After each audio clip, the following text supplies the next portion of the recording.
It's gotta go, man. It's time!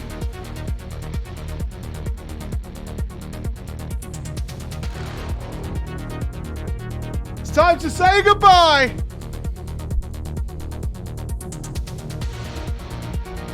It's time. Yes.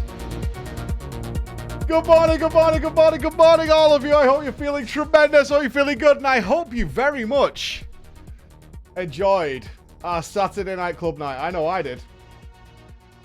That turned out to be one of the most amazing MMO events I've ever taken part in. I didn't expect it. To see a queue that went all the way through the entire ward. And then to discover that we can't even get everybody in. So what do? Just move the party outside.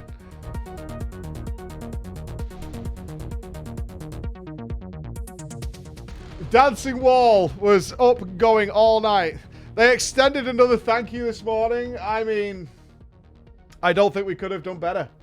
I really don't think we could have done better. Like, I think we made the community proud, right? I think we did. I think we made it good.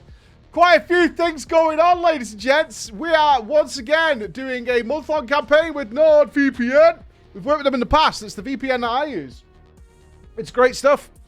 It works a treat. So we're working with them for the next month. There'll be a command in the chat if you've not tried it.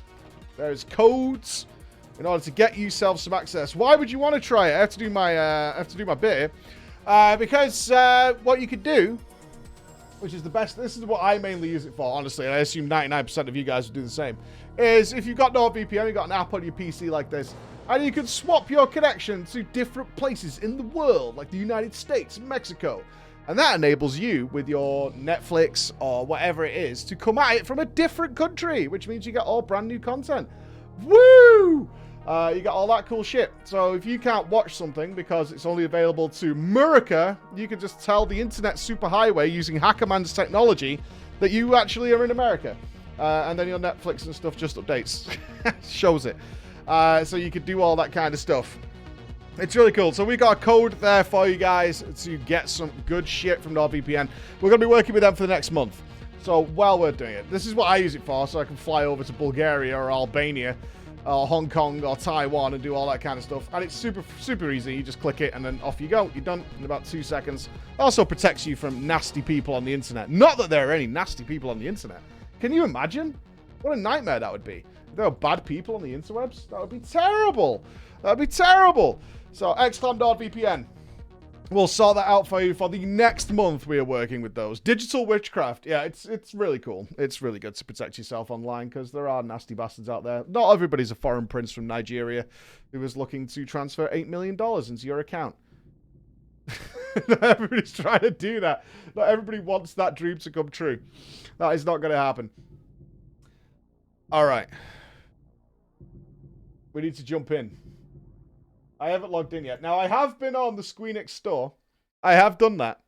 I have been on the Squeenix store, and I've bought myself the Fantasia. Now, I'm hoping, because somebody said to me the other day that I did not save our previous Michael Cera face. I'm pretty sure I did.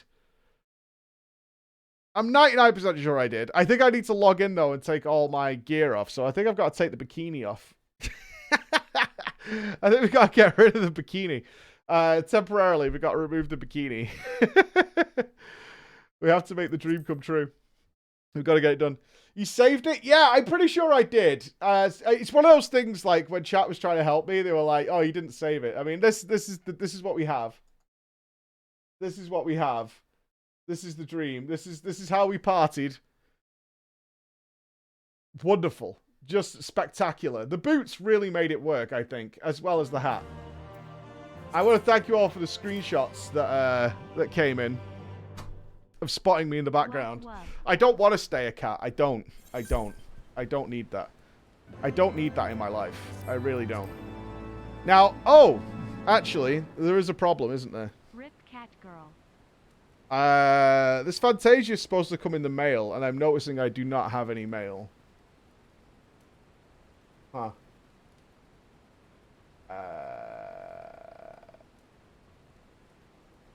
Sugar tits.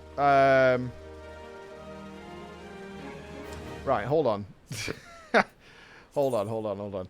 I need to fix my character at least. Let's do this. Okay. Alright, so we're part of the way there. Go Highlander smiley face. Don't do that. No, I want my shorts back. What were they called? Were they the casual half slops? Yeah, okay, we'll go with the casual half slops.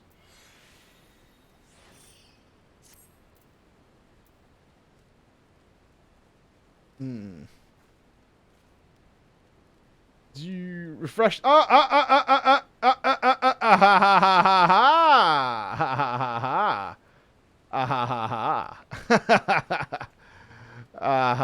There we go. But I need to take off all my gear, don't I? Can I save what I'm currently as? Can I do that? Can I just save what I've got now? Is there a button for this? We haven't got any music either. Oh, we turned all the music off because we had the DJs, didn't we? Yeah, let's fix that real quick. Let's fix that too. Where's my music at? Happy Monday. Any plans to share for Preachmas? Any plans to share for Preachmas? Yeah, I mean, we've talked about it a little while. We're hoping. The team, well, Bex, I know, and Bex and I think Nupss, have been working hard to try and get us 100 keys for Eco for Christmas. So part of the plan is right now, we have two plans that are currently at work for Preachmas. One of them is that we will have a server for Eco. It looks like we're going to do it over 2 weeks, where 100 of us will descend on this server. And the whole point of the Eco game, I haven't played it yet, is that we start with nothing, and we have 2 weeks in order to save the planet from an impending meteor in real time. So we have 2 real-time weeks to build up the planet's defenses to stop a meteor crashing into it. And the hope is that we can time it so it ends the day before Christmas Eve. That we could be there for the...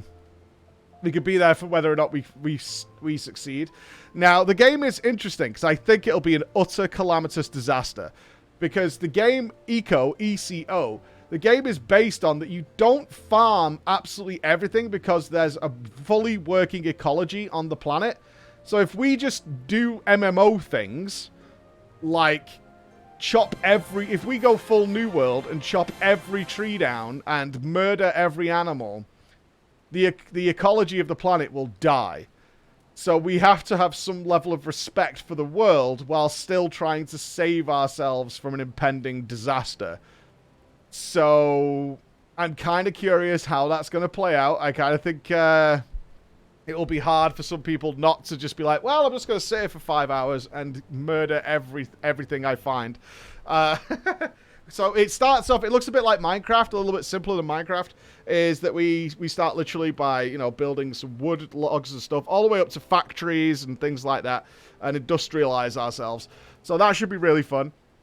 Another thing we're going to be doing is our man Crusher has requested that there has been an enormous Minecraft update recently. I haven't played Minecraft in about 7 years. I played it for a week, a pretty hardcore week, but Crusher believes he can guide us through, or guide me through, in order to defeat there's brand new bosses and things like that. There's all kinds of things going on. So that will be during December as well. Is going for that, as well as some other surprises. GG, how's it going? Is this the truth? The man is a Final Fantasy cat. Temporarily, I'm about to change it, Mike. I'm about to change it. It was a one-night-only dream. But the cat girl is going to say goodbye, unfortunately. The cat girl is going to say goodbye. For Halloween, we have Tormented Souls we're going to be trying. That's going to be next week. Halloween is coming. We've got Tormented Souls. We also have 4-player VR Phasmophobia over the weekend. I'm also hopefully going to be doing the Dark Pictures Anthology next chapter, hopefully with Mr. Nobble, to get that done over Halloween. We also have Path of Exile, the new Scourge. I haven't seen it yet. I've been saving it to watch it on stream. I know nothing of the Scourge League. That's going to be coming. We have that coming as well. And, of course, we've got eventually Copium, Heaven's Ward Copium. We'll get to Heaven's Ward Copium. We also have this week, we're going to be doing Coils. We'll be returning back to the Coils to try and get the Coils done. In other words, we're pretty rock solid. And we also have the Outer Wilds DLC. That's going to be coming up on a Saturday. We'll get there, dude. We'll get there. And we're also up now trying to plan a Final Fantasy XIV party for New Year's to see how that's going to go off. So after the party we had this weekend in Final Fantasy, if we can arrange a mega party, an even bigger party for New Year's, that is something we are going to be working on as well. So stay tuned, man. We've also got the housing competition coming up in Final Fantasy XIV as well.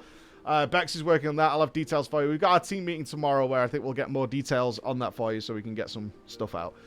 Which will be a room decoration type thing. So, I mean, hopefully we won't find any more Lalafels in fish tanks or anything like that, which was definitely a little bit spooky. But we'll see what we find out, right? We'll see what we find out when we get in there. The New Year's party will be hyped because of the data center travel. Exactly. So one of the reasons I'm excited for the New Year's party is that we should have not only a bunch of new glamours that are coming with the new expansion, but also the data center transfer. So a lot of people could not make... Although we had hundreds and hundreds of people at the party this weekend, that's nothing compared to when everybody can go. So, you know... It should be pretty good. It should be. Right, let's see if I can get my Fantasia out of the mail, hopefully. I remember somewhat... Yeah, the Moogle's over there. Yeah, okay. Jabba there. I can finally come to the party too. Yeah. We're not getting data central by then. Unlucky. Okay. Well, that's fine. At least it gives plenty of time for people to... come over. If we announce it now, that gives plenty of time for people to come over if they want to come to that party, right? It's not as if you need a giga character for it or anything like that. Nope, that's not what I want. Alright, so I need to take off all my armor, don't I? Yeah. Oh, I'm in the wrong world. Whoosh. I need to travel back. So it remembered that I traveled to the other world. That's really interesting. I like that. That's cool. Go bunny girl? No. No. There'll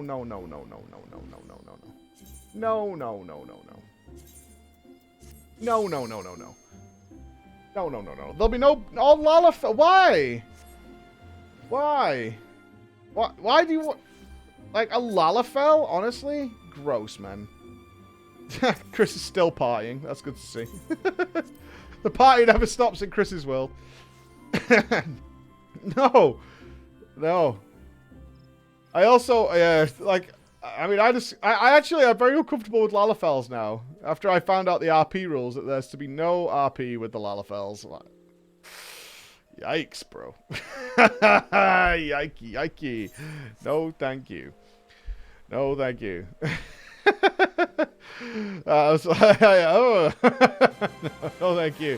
Oh, man, I was looking back. Okay, my kids are off school. What's up, mate? Can you what? Nothing to play with me. You want my phone? Is it to play Bloons co-op? What are you eating? It looks like you're eating chocolate for breakfast. Who gave you the okay for that? Mummy said it was okay to have chocolate for breakfast. You know what you should have said? You should have said, no, Mummy. I don't want chocolate for breakfast. Because I'm a good boy. And good boys don't eat chocolate for breakfast. Is that what you're going to say next time? Or are you going to say, yes, Mummy, I'll have the chocolate? I thought so. Okay. Close my door, please. 0 chance. What do we got? There we go. Okay. Thank you. Alright, so what I need to do is... isn't I inventory? Yeah, it is. Okay. You guys gave me so much stuff, man. I need to say that you gave me 714 bottles of champagne. And I spammed that button. And I still have 700 bottles of champagne left. I still have all the cocaine and apparently the purified cocaine that I was given. My inventory is actually ruined and I'm slightly triggered by it. I am slightly triggered that my inventory is actually ruined. Right, unequip.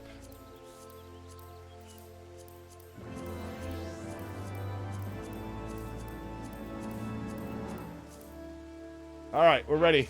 Save the cat girl. Let me out. I need my Michael Sarah back. Save the cat girl? No. No, no, no, no, no. No, no, no. No, no, no. Dump it all in the chocobo inventory. I can't even... Well, I'll go through it in a sec. I'm not sure exactly what I picked up. But I did pick up some stuff. Yes. Right. Yes. Is it this one? Can I check it? Yay! There we go. Perfect. Give it me back. Give it me back.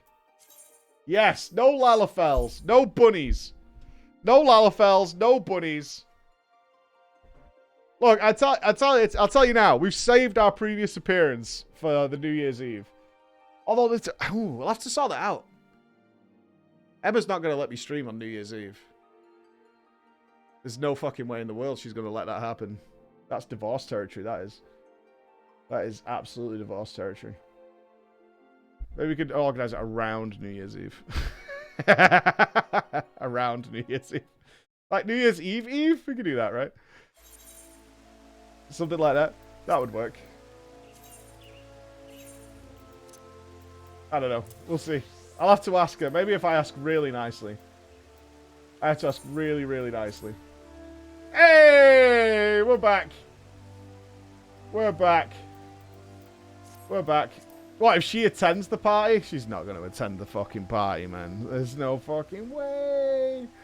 There's no fucking way. Oh, Seika, I need to add you on the friends list. You are the chief decorator. Yes.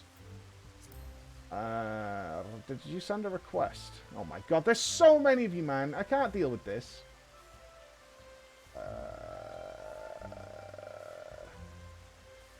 This is why I should have put busy on at the party. Can I just do it in front of me? Can I do that? There we go. There we go. Got it. Nailed it. You're a different one? Someone in the preach a different Psycho. I fully enjoyed the party. Thank you for doing it. Not even friends with me? Oh, alright. Beck's help. Is there two? Oh my god. Oh my god. Help! Help! Help us! I'll sort it out in a bit. It's fine. Have a look at your friends. I did. Look at it, though. Right?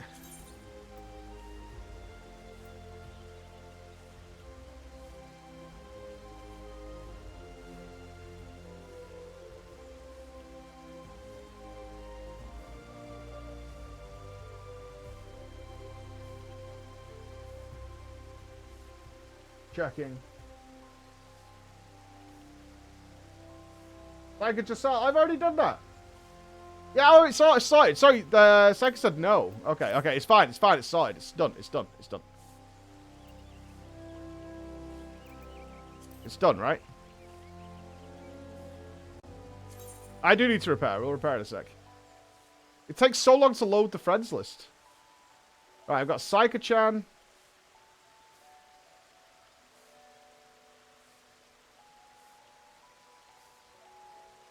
Yeah, we got it. Everyone's got such a name.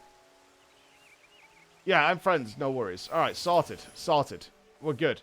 Right. Amenda. Where's Amenda at? What's the eye? It's over there. Okay, sweet. All right, we're almost set. Okay, we have a minor issue. And I'll need us to help for this. I do not remember where we get the next Hildebrand quest from. I know we didn't pick it up because we finished the Gladiators Arena. And I don't know where the next one is. We need to speak to Ellie somewhere. I think it's in Uldar. Yeah, maybe. I know it's Ellie who has the quest. I remember that when we logged in, Ellie had a quest for us. There we go. I think we've not got much of the Hildebrand quest left. Oh, Catpot. Yeah, good call. Yeah, good call, good call. Good call. The Golden Carousel. Yep. True. True. That is real and true.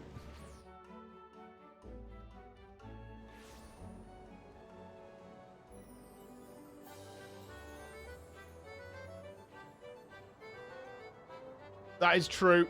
Let's just check this real quick. Nope. I mean, none of that. No. No, thank you. Nope. Nope. Nope. I am not starting my day with Leap of Faith again. That is the worst way to start the day.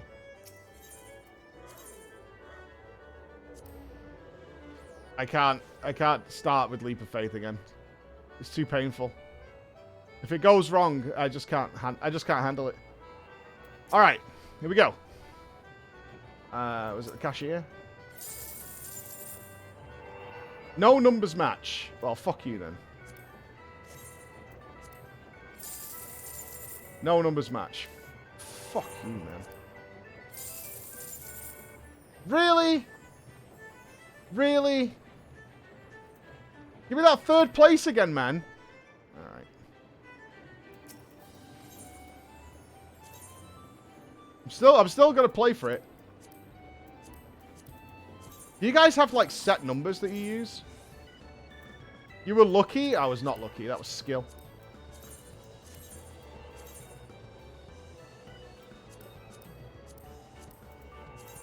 It was all skill. You play your birthday? You play your birthday? That makes a lot of sense, actually. I just randomize it every single time. We'll see. If I win, I win. Let's do the mini cat pot, though. You know there's some, like, crazy, insane science that people use to make it work. Like, some crackpot theory. Right, I want one win at this. Just one win. Give me one win. Alright, we got the 3. No. No. 7, 8, 9's a win, isn't it? Aren't we golden? Yeah! It's second place. It's second place, but that's the closest we've got. I'll take a second place. I'll take a second place. That's fine. Ooh, 8 in the middle.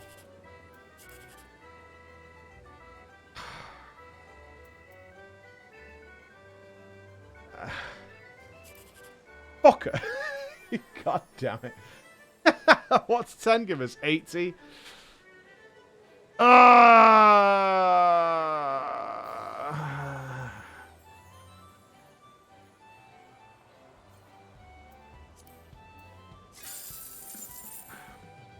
Whatever.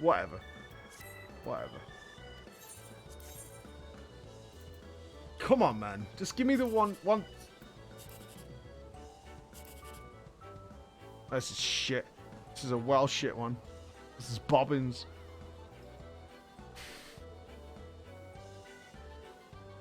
Oh, whatever this is, it's bad. So, I mean, it's a YOLO from here, right? It's a YOLO. What could this be? What's above 12? There's a few decent ones above 12. 306. That's alright. That's alright. That's okay. I can take that. That's fine. That's fine. That's fine. Yo, it's the Ironworks vendor behind you so you can get the car mount. I don't want the car. You feel me? I don't want the car. I don't know where that vendor is, though. Ironworks vendor? I don't want the car. I thought all the price claims were here. It might never come back. I still don't want it. Oh, there. I see.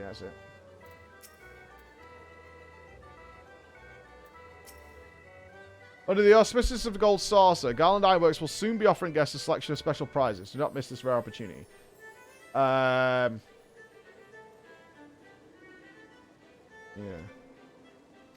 Okay. I need to do a quest chain. Well, I'm not doing a quest chain for something I don't want. That's crazy. That's fucking crazy. Right. We should check our transmog, though. Where is the transmog, man? Isn't it near Leap of Faith?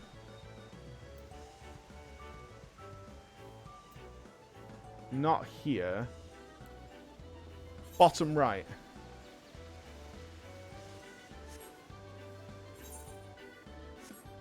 Ah, it's this one. Okay, it's the one with the big cactus. Yeah.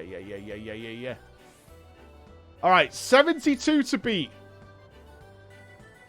72 to beat. We can do it, I believe. 72 to beat. Here we go.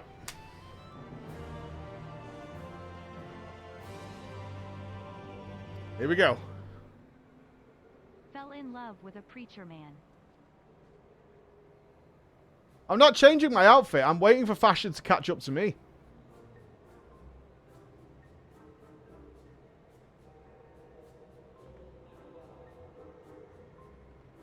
All right.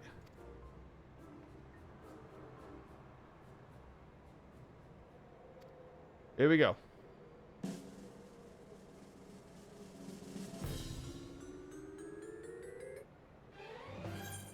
New best! Yeah, dude! New best! Come on, man! Woo! It's a new best! Perfection! It's a new best! Thank you. Thank you. Thank you.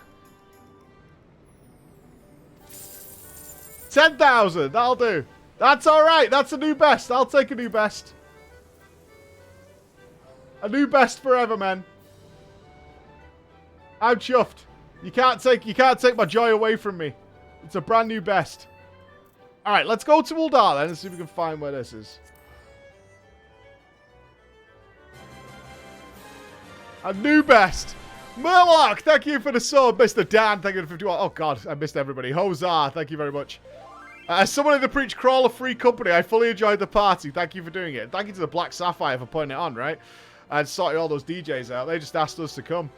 Wolfx, thank you for the 100 bits. I'll gift subs if you never change to Michael Cera ever again. Oh, I want to be Michael Cera. Thank you, Cage. Rabana, Cageton. Thank you very much. Tasty Giraffe. Can we watch the Scourge announcement? Yeah, we'll probably watch it today at some point. Yeah, for sure. I don't need to be thinking about PoE in the same way anymore with the blind playthrough. SLP, thank you very much. Waffle Tap. And, of course, Mr. Gingy and Rainier. Thank you very much. Thank you, thank you. Right, let's see if I can spot this on the map. Way of the Samurai. Where would Ellie be?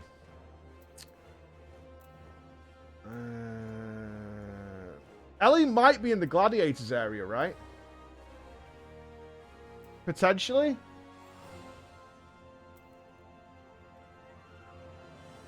Yeah, I think she might be in the Gladiator area. Hold on.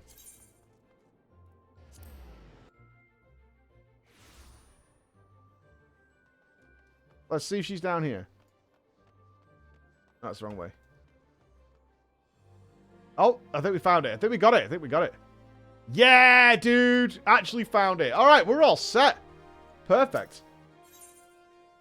Ellie would show you a shocking new turn in the Phantom Thief case. Here we go. I was wondering when you show up for. I hope you haven't made any plans for the day, because we've got a situation on our hands. Remember our good friend the Phantom Thief? Well, it seems he's decided to branch out from burglary to cold-blooded murder. If the rumors are to be believed, he's claimed 3 victims already, all influential members of Uldan society. Mr. Manyfaces has been kind enough to leave one of his signature calling cards at every scene, leaving no doubt as to the identity of the murderer. The message is always the same.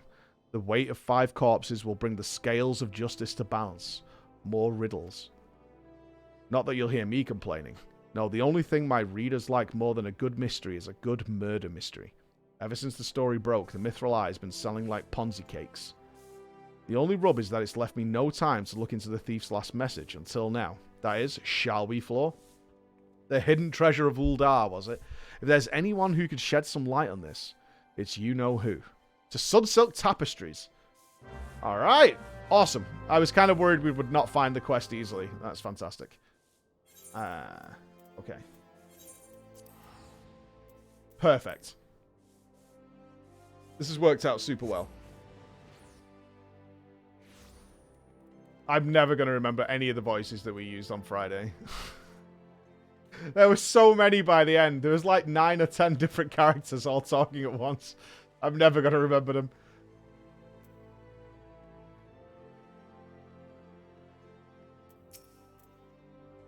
Well, now, if it ain't my favourite venturer and my favourite Mithril Eye reporter, along with a... Tell me, what have I done to deserve the pleasure of your company today? I see. As much as I'd like to help two lovely ladies, I'm afraid you found old Wymond at a loss.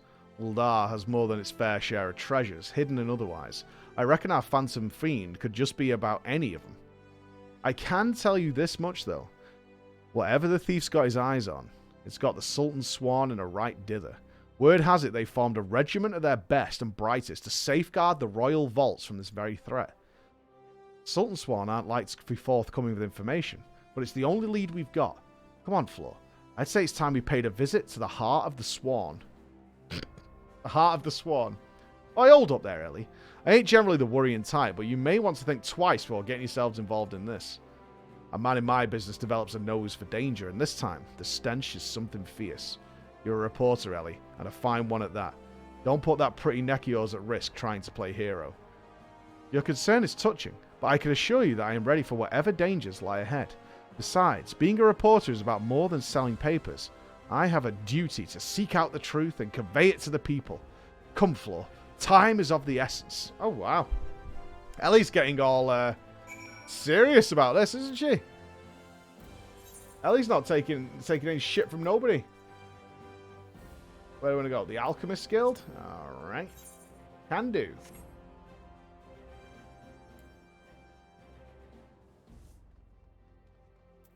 Ooh, I don't think we got any more badges since last time. We haven't done any dungeons, have we? We have not. We are dungeon free. Come, Flo. I'm waiting for his intro. When's his intro going to come in? You know it's about to be Prime.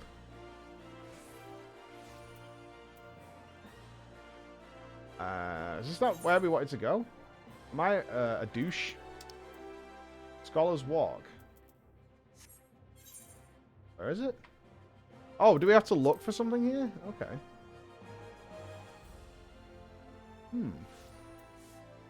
Humphrey?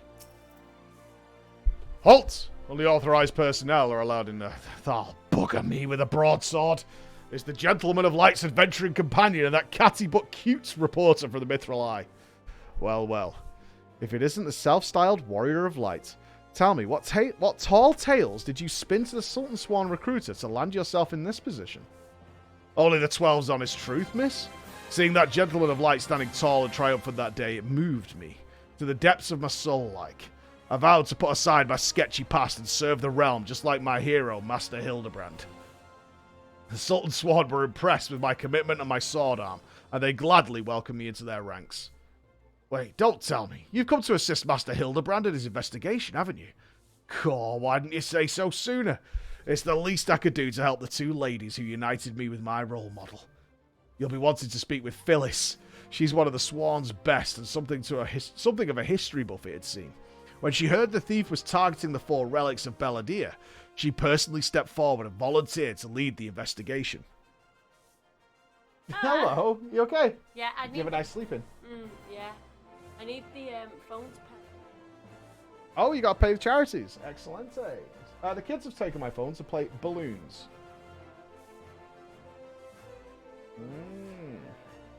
Yes. Oh, I need the bank card. Exciting. Yeah, take all the money. Emma's got to pay the tax man. Yay! If anyone has the information you're looking for, it'd be her. Wait here while I get her. I can trust you not to touch anything, aye? Yeah, I should have asked her about giving the kids chocolate for breakfast. A pleasure to meet you, Phyllis. My name is Ellie from the Mithril Eye. As you may have heard, we're researching the Phantom Thief case and would appreciate any information that may shed light on recent events. The pleasure is mine, Miss Ellie, and if I'm not mistaken, that would make your companion friend here one Floor Inspector, yes? Uh-huh. You know Floor? As any regular reader of the Mithril Eye would, I must confess to being something of an unabashed fan of your work. Though it hardly befits my station to say this, I was secretly hoping that you would show up to assist in the investigation. Doubtless the Inspector, too, will also welcome a helping hand. Oh, here he is. The Sultan Swan, the elite of Uldar's elite. I can only hope they prove more competent than the bungling mercenaries I've dealt with thus far.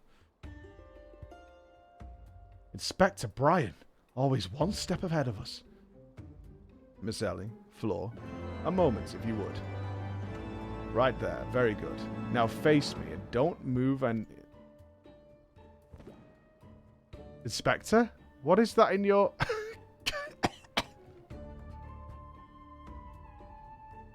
Is it stinky truffles? Demasking dust. A formula of my own devising that will allow us to see right through the thief's disguises. Oh, smart, actually! Oh, that's big smart! Analyzing the mask left behind at Vesper Bay, I was able to identify its composition and synthesize a counteragent that would dissolve the disguise whilst leaving the wearer's face intact. In any event, it would appear the two of you are indeed who you appear to be. Big brain Brian, man! Brilliant, Inspector. The Phantom Thieves pulled the wool over our eyes for the last time. I fear it won't be so simple. The ingredients necessary to produce the dust are exceedingly rare. Even with the entire resources of the Sultan Swan at our disposal, we were only able to produce a limited supply. I see. Well, I suppose it's better than nothing. That said, have you been able to identify the thief's next target? A hidden treasure of Uldar, the last of the 4 lost relics of Beladir. I fear not. I've pored through the histories time and time again, but the only mention of these 4 relics is a vague reference in an old prophecy. Most serious scholars consider it little more than a fairy tale. Interesting. When darkness falls and hope fades to despair, 4 warriors born of light shall descend in the righteous glare. The legend goes on to describe 4 sacred artifacts, one each possessed by those 4 Beladian heroes, but makes no mention of their appearance and nature.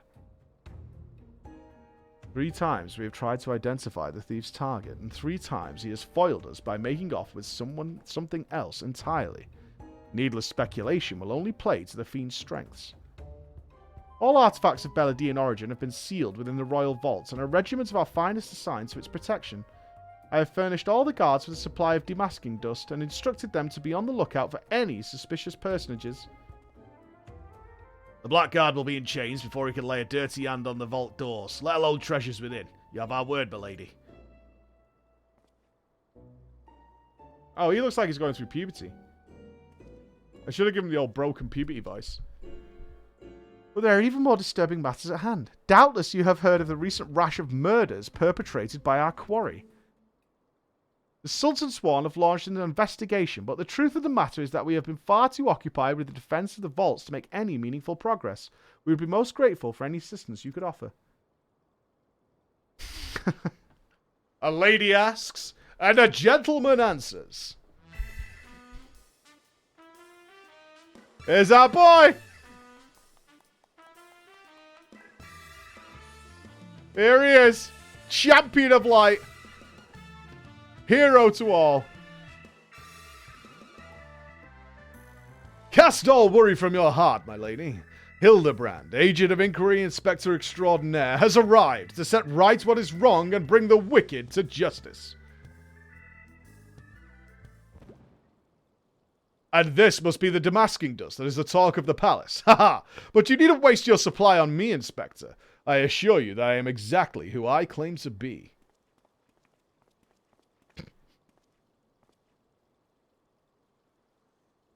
A shame, that. Inspector Hildebrand, we're not expecting you, but your services are most welcome. I will share all I know about the recent murders. Why am I facing... Oh, there we go. I was facing the wrong way. The killer has claimed 3 victims thus far. The head of a publishing consortium, a high-ranking government official, and an influential scholar. Other than that, they were all influential figures in their respective circles. We can identify no common threads connecting the 3. Oh, this will prove a most satisfying case to crack indeed. And what of the method of killing? Conked over the head with a cudgel, gutted with a great sword, strangled with a subligar, mayhap? I'm afraid that we've identified no pattern. In any event, the murderer plots the deaths of 2 more even as we speak. We must take action, and quickly. Understood, my lady. Clues may be scarce, but worry not. My realm-renowned powers of deduction are more than up to the task. I will see this burglar turned butcher delivered to justice. Your presence is heartening indeed, Inspector Hildebrand. Friends, please take this damasking dust with you. I fear we could spare but a single sachet, but I trust that you will put it to good use. Oh, with Hildy on the case, this is a free win. Come to accompany me on yet another case, friend. I like your gusto. But if you're auditioning to be my assistant, I fear that that role has already been filled most ably. Still, a gentleman welcomes the support of all his admirers. I shall henceforth name you thusly, Floor, my ever-loyal associate. And now, my ever-loyal associate, the investigation calls. I propose that we begin by inspecting the site to which the most recent victim met his demise. My questioning about the palace has revealed that the scholar's body was found not far from the 80 sins of Sasimo. Even the most circumspect of criminals cannot help but leave behind clues. Clues that will not elude my gaze. Friends, let us be off. Pray, alert me should you see anyone suspicious. My ever-loyal associate.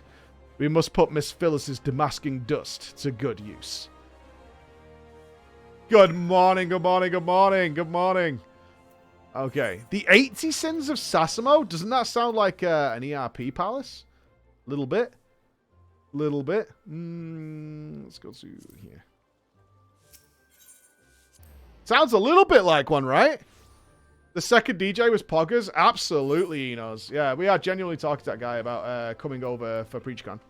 Like, no meme. That wasn't like some drunken tomfoolery.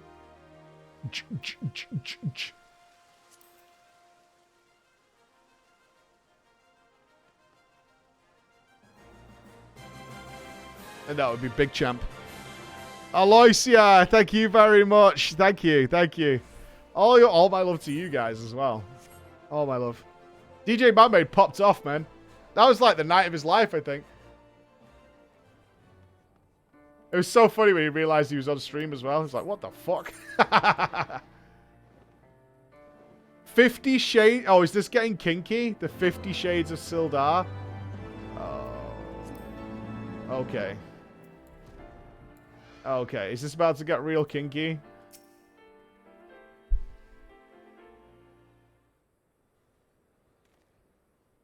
Flowers. Yes, it's all becoming clear now.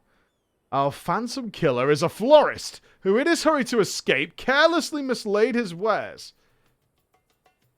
Just what you think you're doing? Hey! Hey! Oh. I'm the one who put those flowers there. To honor the memory of my poor boy, you dared to defile his memory?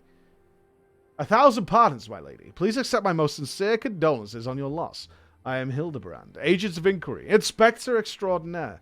I swear to you, on my own dear mother's name, that your son's killer will be brought to justice. Oh. As I was just saying, these flowers were clearly placed here by the family of the deceased, which can only mean... Leave this place. Run away while you still can. Run far, far away.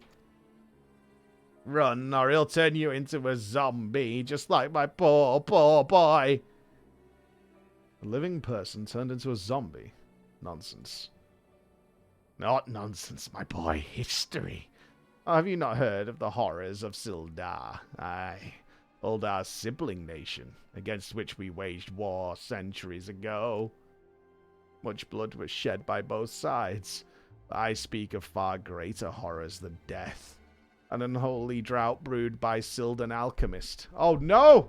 It's a World of Warcraft story. One with the power to turn the living into the undead. And his nation might command an army of mindless, deathless soldiers. The traitors spurn. They turned my poor boy into a heap of rotting flesh and ran him through. But you won't hear that from the Sultan's swan. Thal alone knows why. But they whisked that body away before so much as I could pay my last respects. The traders' spurn. I heard the stories, but I never thought them true. To be able to procure such a frightening thing. Just who are we dealing with here? A Sildan, I'm sure of it. Aye, only a Sildan would know the recipe. But the last remnants of Silda died 4 centuries ago, you say? They did. This girl's crazy. He calls himself the Phantom Thief, he does. But did it ever occur to ye that he might be an honest-to-goods phantom? He's a ghost? Heard the tales from my own great-great-grandma, I did. About the 4 relics of Belladea and the powers they hold. The power to exact justice. Sleep well, Hanats. Be good, brother. A spectre of Sildar has returned to wreak vengeance on us. Woe, woe unto us all. Have the 4 warriors of light forsaken us? My dear boy, if only you'd become a trader like your father. If only you'd kept your nose out of those history books and never so much breathed the accursed name of Sildi. But you did. And now we're doomed. Doomed. Doomed. Bye. Ghost? Ghost? Oh. We're having a flex off. We're having a flex off. That bleeding Horson's here somewhere. I can feel it in my follicles. The most... Oh, it's the hair guy. The most potent hair tonic the realm has ever seen. Aye, that it was. For all of a fortnight, before my flowing locks fell out all over again. And just as I was chatting up a lovely young lass at the quicksand, just to twist the knife an extra realm. Oh, bank charlatan! I'll find that so-called inspector and his sorry band and pull every last strand of hair from their bleeding skulls. Why is he returning as a why is he a returning character?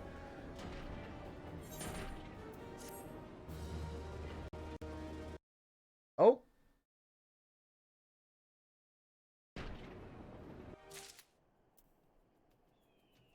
Do we need this guy back in our lives? Do we?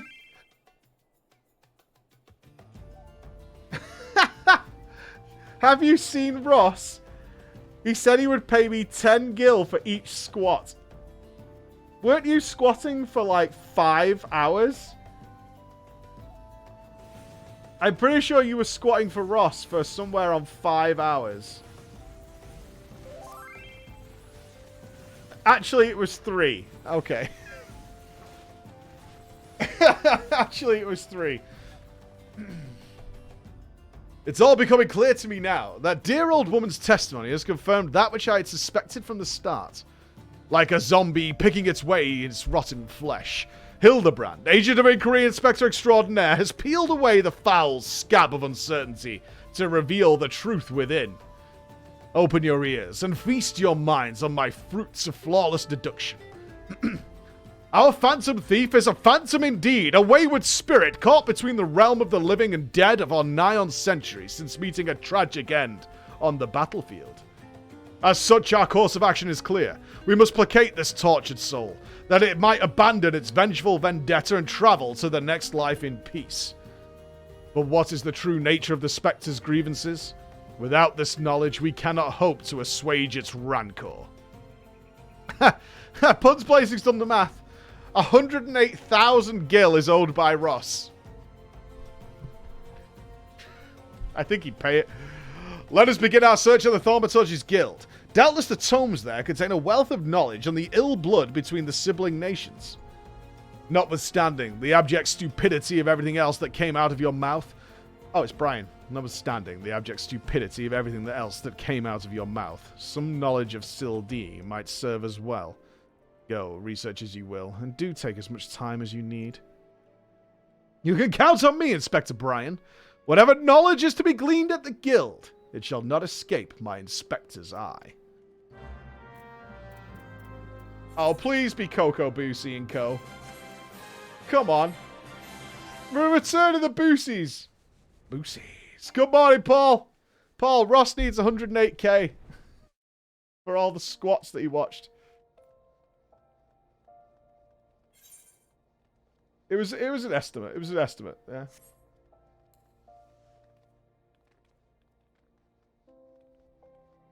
What was going on with that gimp guy that ran around the corner at the party?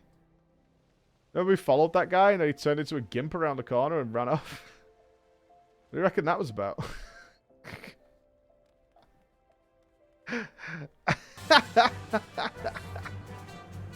What do you reckon to that? Karuna! Thank you for the 5 gifted subs. And Raven! Thank you for the 5. The legs were burning. Yeah, just enjoying the night. Yeah.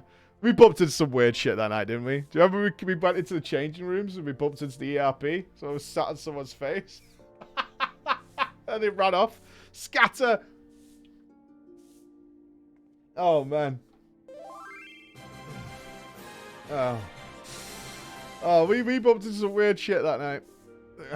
We bumped into some weird shit. It got worse after you left. Oh, my God. Greetings, traveller. You had learned of the war between Uldar and the fallen sultanates of Sildi. It would be my pleasure to enlighten you. The two city-states coexisted for several generations until the bad blood between them boiled over, culminating in outright war. As you might deduce from the present state of affairs, Uldar emerged victorious, leaving its once proud sibling nation in smouldering ruins. As the histories tell it, the battles fought between the sister nations were the stuff of nightmares.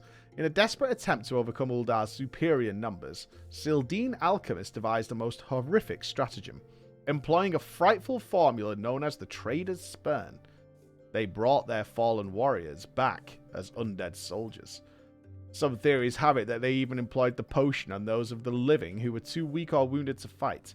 Sends shivers up the spine just thinking about it now. It is truly a crowning glory of our fair nation that our forebears were able to emerge victorious against these horrors. That's really dark. Like, super dark.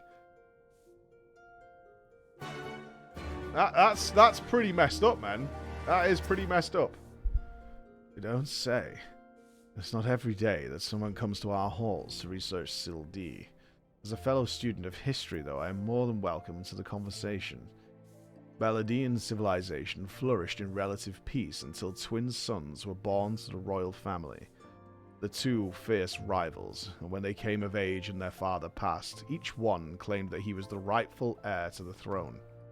With neither son willing to relinquish his claim, they agreed to split their kingdom in two, forming the twin nations of Uldar and Sildi.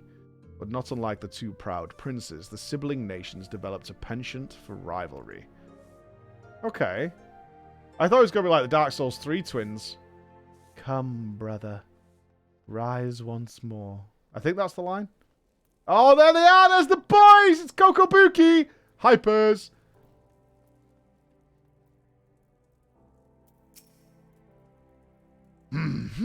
What's that you say? You seek knowledge of bad blood between Uldar and Sildi? I suppose I can spare a moment or two, but take good notes. I am not fond of repeating myself.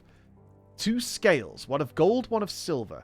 The gold of Uldar weighing prosperity and power, the silver of Sildi weighing knowledge and power. But the power sought by the two nations differed greatly. Yes, greatly indeed. The power wrought by Uldar and prosperity was that of justice and good, while the power wrought of Sildine's knowledge was horrific beyond belief. The power to rip the living soul out of a man and render him a mindless killing machine. On this matter the histories are clear. But riddle me this, my friend. Who writes the histories, and what does this say of the words writ within? Yes, truth can be elusive and fickle as the shifting sands. As one example, did you know that in the war against Sildi, Uldan and Amuljar warriors fought side by side? Likely you did not, and neither did I until I encountered a faded passage in an ancient text buried deep in our archives. And yet, in the histories read by the populace, you will see no mention of this most fascinating fact. Might it be that someone, at some time, deemed this particular truth less than convenient? But I have said enough already. I am genuinely interested as to whether... Oh, I don't know how deep the game goes, but like this is the kind of quest that could destabilize Uldan society. Right? I wonder if they'd go that far. Alright. Ian has a cost to sent you a friend request.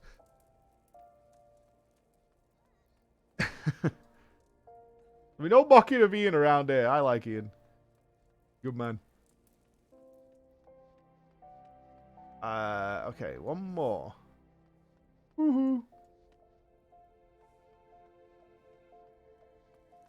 Who am I missing?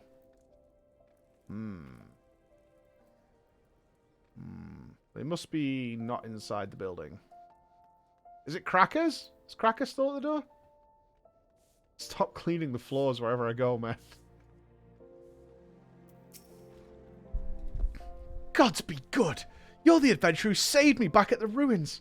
Researching the ancient feud between Uldar and Sildee, are you? Why, I'm pleased to say I have more than a passing familiarity with ancient history. To understand the history of the sibling nations, one must go back further still, to the birth of their mother nation, Belladia.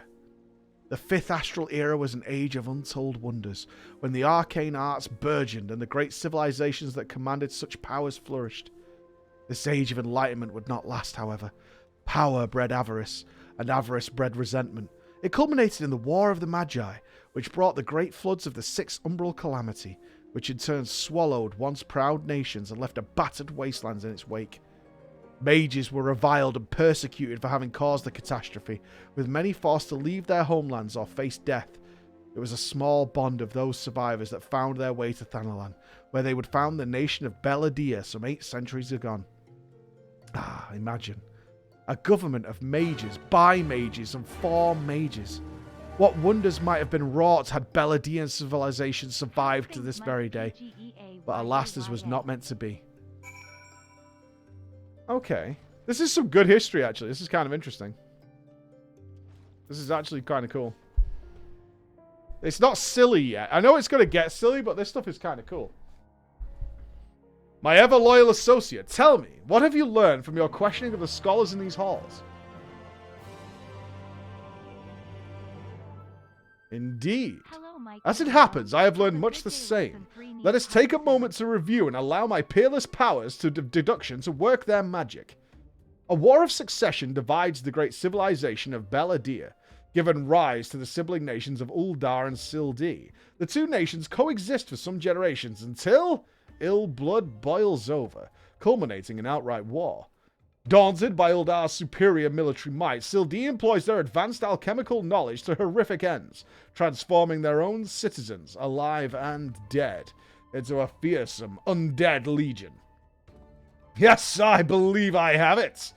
The facts at hand have led me to an unassailable conclusion. Our phantom thief is a descendant of doomed Sildee, who seeks vengeance against those who reduced his countrymen to slavering zombies. To pacify his soul and send him peacefully to the next world, there is but one course of action. We must find the Sildeen statesman who conceived this dreadful stratagem, and have him apologize to the thief in person for the suffering he has wrought.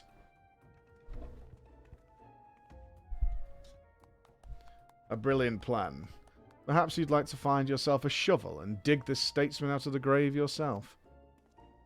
Leaving aside this nonsense of spirits and spectres, it appears increasingly likely that our quarry shares some link to Sildee. His garish garb is no doubt meant to evoke the silver scales of the fallen sultanate. The Sildeen connection could also serve to explain the rare knowledge of Belladian relics our thief clearly possesses. But what of the murder victims? What common thread amongst them could have incurred the ire of our adversary? A few people in town spoke of a man sighted calling upon the victims in the past days. Those who saw him said he had a most frightened air about him. Wait, yes, it's coming to me, of course. My keen investigator's senses ring out with a voice loud and clear.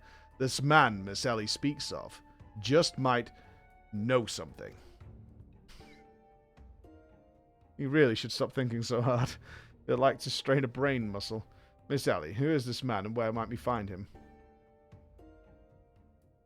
My sources identified the man as Guguraya, a travelling merchant known to frequent Horizon. Shall we pay him a visit? Yeah. Okay. Lady Stormy! Big hug soon. I hope so. I hope so. Matt's coming over, Stormy. We are to be graced with his presence. Oh, yes. Graced with his presence indeed. I'm actually seeming... This quest seems a little different than the others. It's got a lot more actual normalcy so far. And I'm not seemingly a third wheel to this story so far. Kind of curious. Oh, spooky. Yes? If you've got business, make it quick. My time's too valuable to waste chatting with every stranger who passes by. Forgive us, good sir. My name is Ellie, a reporter with the mithril eye. Never blinking, all-seeing, you know the rest. I was wondering if we could trouble you with just a few questions. Was it for love or money that you killed them? Yes, you, the thief of many faces! Me? What is this nonsense? I don't know who you are, but I ain't got the time for the patience for this mummery. Now, if you'll excuse me, an important client awaits. I thought I recognized that voice.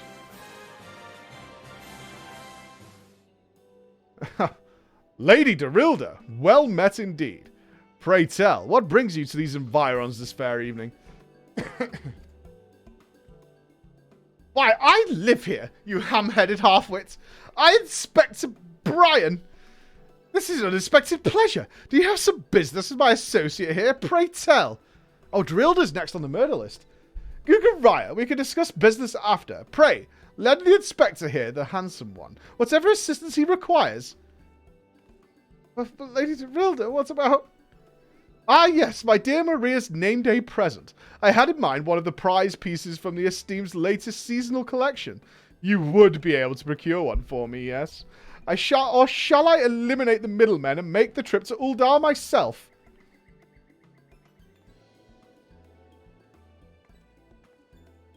She doesn't look refined and upper class, does she?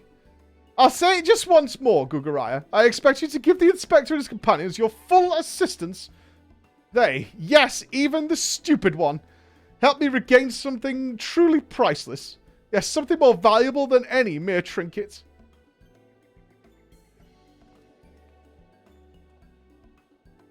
Hildebrand looks classier, right? Am I wrong?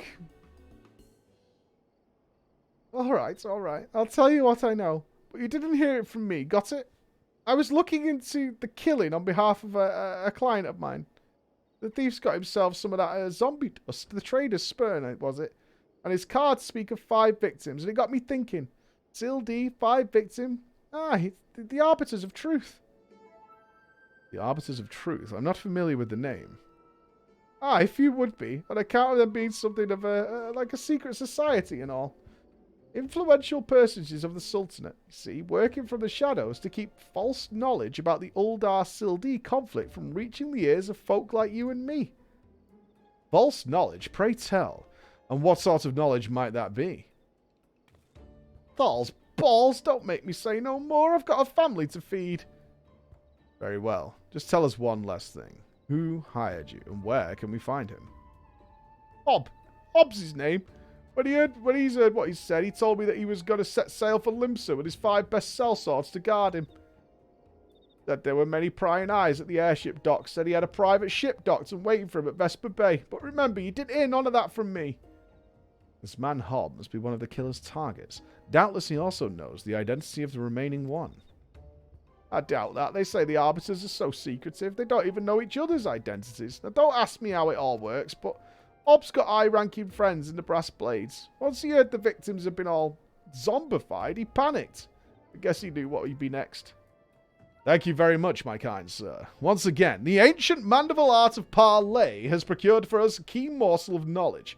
Let us seek out this Hob fellow and see what he can share with us. And let us hurry. The man's life is in danger even as we speak. Okay. Hildy's family's part of the syndicate.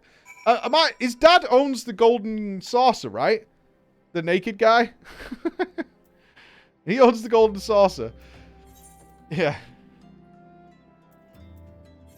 Yes, he does. Yes, he does. Yeah, that kind of makes sense. The Golden Carousel, of course. We must get the names correct. Rightio, but thank you for the 7 months. I'm actually genuinely invested in the story now. Like, up until this quest, it was all ridiculous and stupid, but, like, there's something actually happening now. There's actually something happening.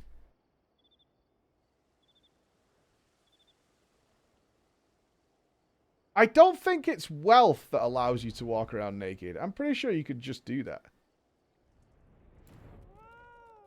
Oh. Oh, no.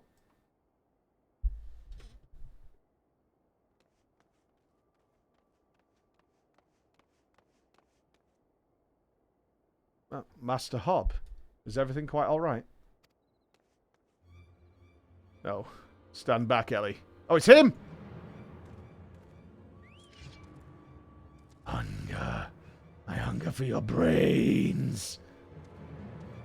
Damn, there's no saving the man. Floor, do what you must. Shit, I don't have any spells in my bars, do I? Ha! I did it anyway. The Moogle did it. The Moogle took care of it. Yes, my first-hand knowledge of zombies tells me this particular shade of green is unmistakable, that of the undead. It would seem that we were a few moments late to the scene. A message. And then there was one.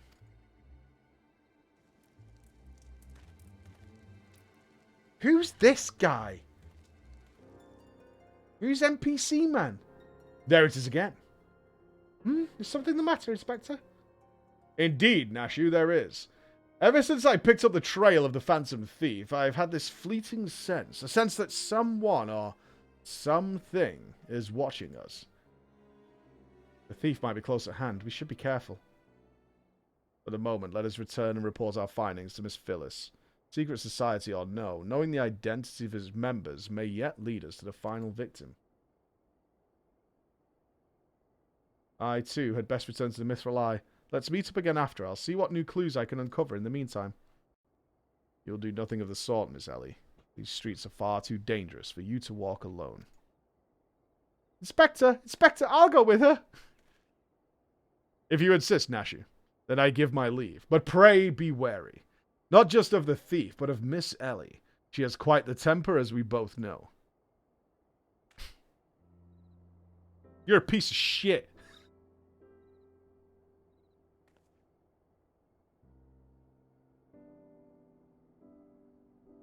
Is this like a final goodbye? Doesn't this feel like an ending? Miss Ellie, there is something I must tell you when this case is over. Be safe, and promise me that you will not attempt anything rash, as you did that time when the fiend took aim at my own life. Your life? Oh, at Costa del Sol, yes. That was quite the ordeal, wasn't it? I'll be careful, I promise. I eagerly await the day when I may hear what it is you would share with me. Hey, fucking. A secret vow? Oh, consider my interest piqued as well, good Inspector. Now let us be off. Miss Phyllis awaits our report. Oh, they fucking. They fucking. Okay, let's put spells back in our bars. Actions. I need Thunder. Wait, no. Thunder 3. Am I blind? There it is. Thunder 3. What did I have next? Fuck. Did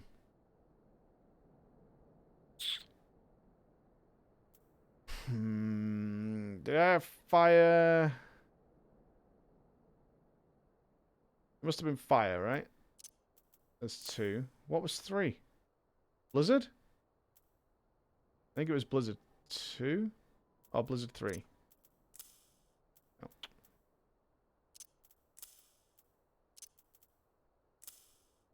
We haven't got fire. Where's fire 3? Oh, there it is. Oh, that's fire 3. It's the pyro, isn't it? Fire 2's the AoE. It must have been this one. Yeah. Okay. I did my golden. Perfect.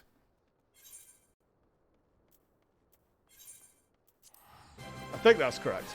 Polynova, thank you for the 5 months. The 6 in total, though, brother. Thank you very much. Just look back at an old VOD. If only, right? Only there's a way to record your gameplay. That would be fantastical.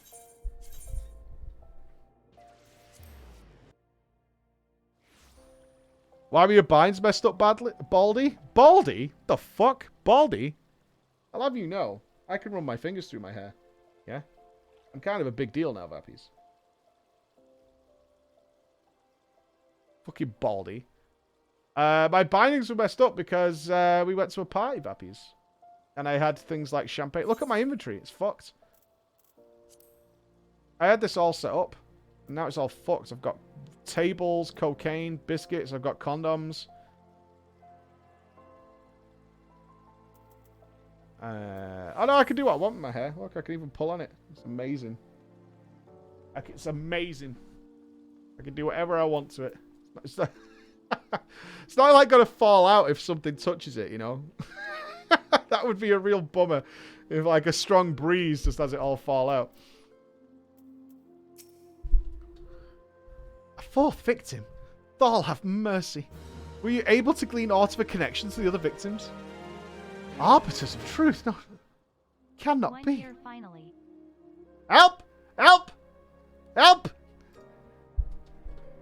Ellie's in trouble, but she promised. Miss Ellie? The voice comes from the direction of the vault. We must hurry.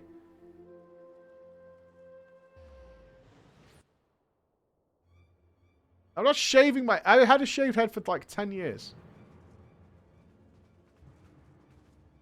Miss Ellie, are you hurt? That man. I only thought to ask you a few questions before I knew what was happening. He was upon me. I could only... Bash his brains with a conveniently placed bottle of mead, it would seem. Haha! Remind me not to get on your bad side, Miss Ellie. That said, is Nashu not with you? You saw a figure lurking in the shadows and went off in pursuit before I could stop her. This man wears the armour of the Sultan Swan's squire, yet his face is unfamiliar to me. Something is amiss.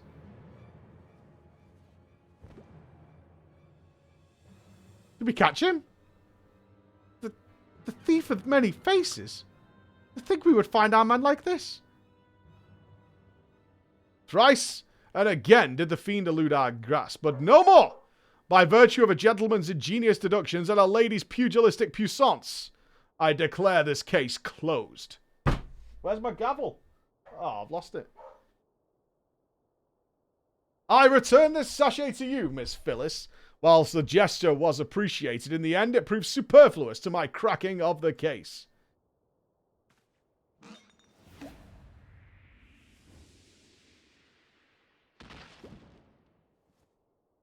A face within a face? While you're at it, is there anything else of immense value that you'd like to want and destroy?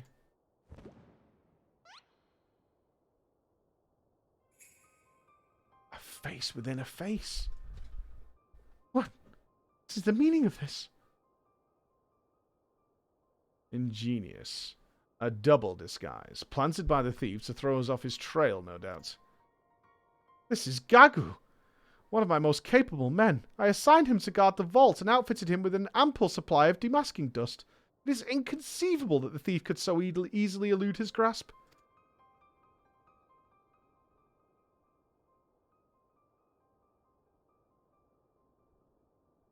Unless the thief was not wearing a mask.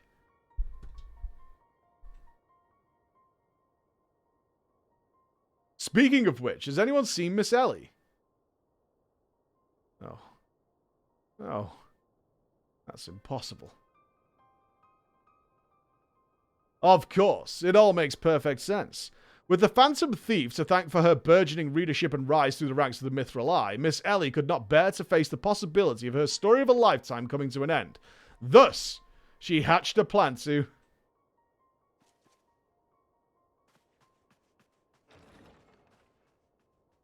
I think Miss Ellie's been kidnapped.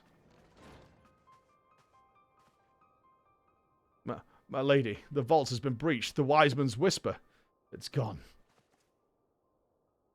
For her foul crimes against the Sultanate, I hereby declare Ellie of the Mithril Eye, the thief of many faces, an enemy of the state. Deploy all troops and do not rest until she's in custody.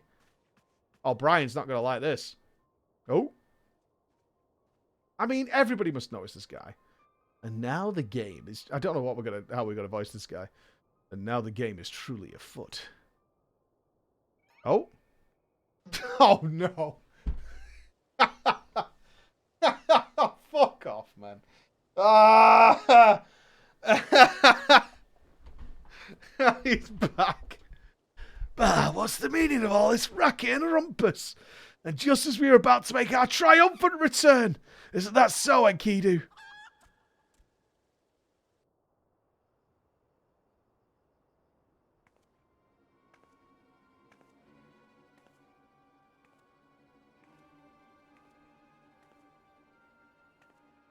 Miss Ellie, Miss Ellie, the shadow you said you saw, I think it was just a dormouse. We have a Nash you down. Code 4. We have a Nash you down. Nash you down. I think he'd literally stumble face first onto the second mask. His good fortune truly knows no end. But not to worry. Yes, I dare say the Phantom Thief has another trick or two up his sleeve. Shouldn't you hide the body? I mean, I'm not good at stealth games, but... Just saying. I'm just saying. Right, so where's Ellie now, then?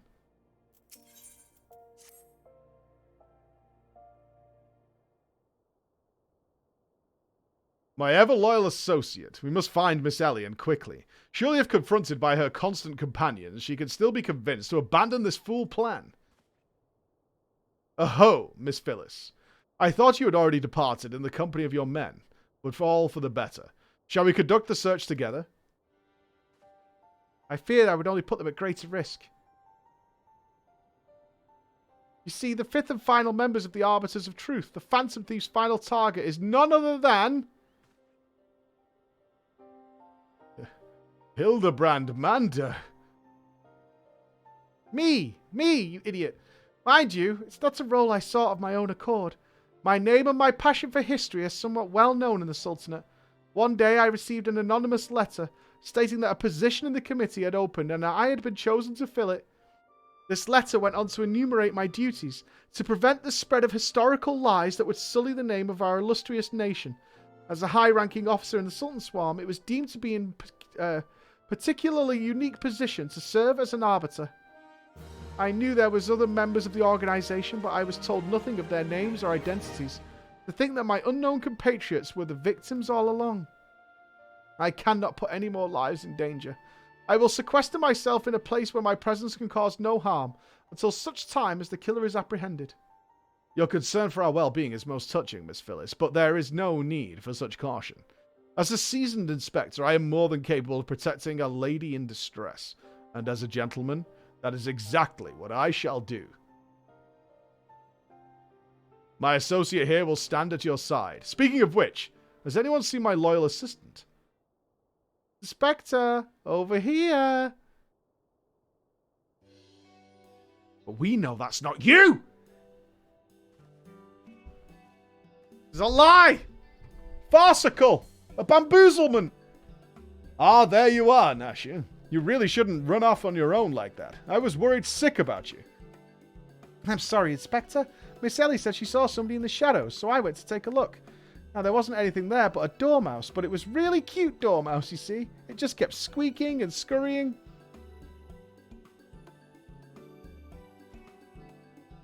Pardon me for a moment, Nashu.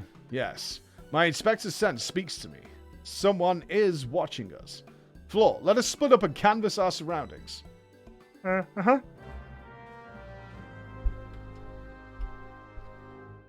Maybe another double gotcha? A double cross?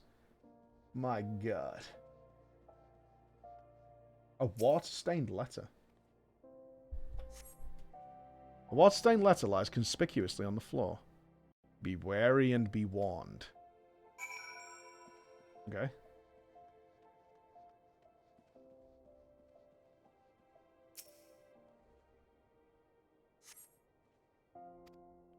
Trust no one, and your friends all the less. Oh God, are we gonna meet Deep Throat? That's all we need is Deep Throat. This will avail you well. Use it wisely. You obtain a sachet of demasking dust. In the next instant, you feel an intimidating presence behind you.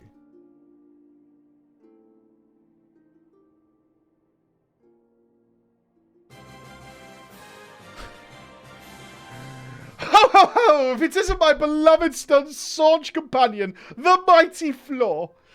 I was in the area on a matter of business, which I curtailed when I felt a suspicious presence from the shadows. Pursuing it led me here. Mayhap it's the same for you. Uh-huh.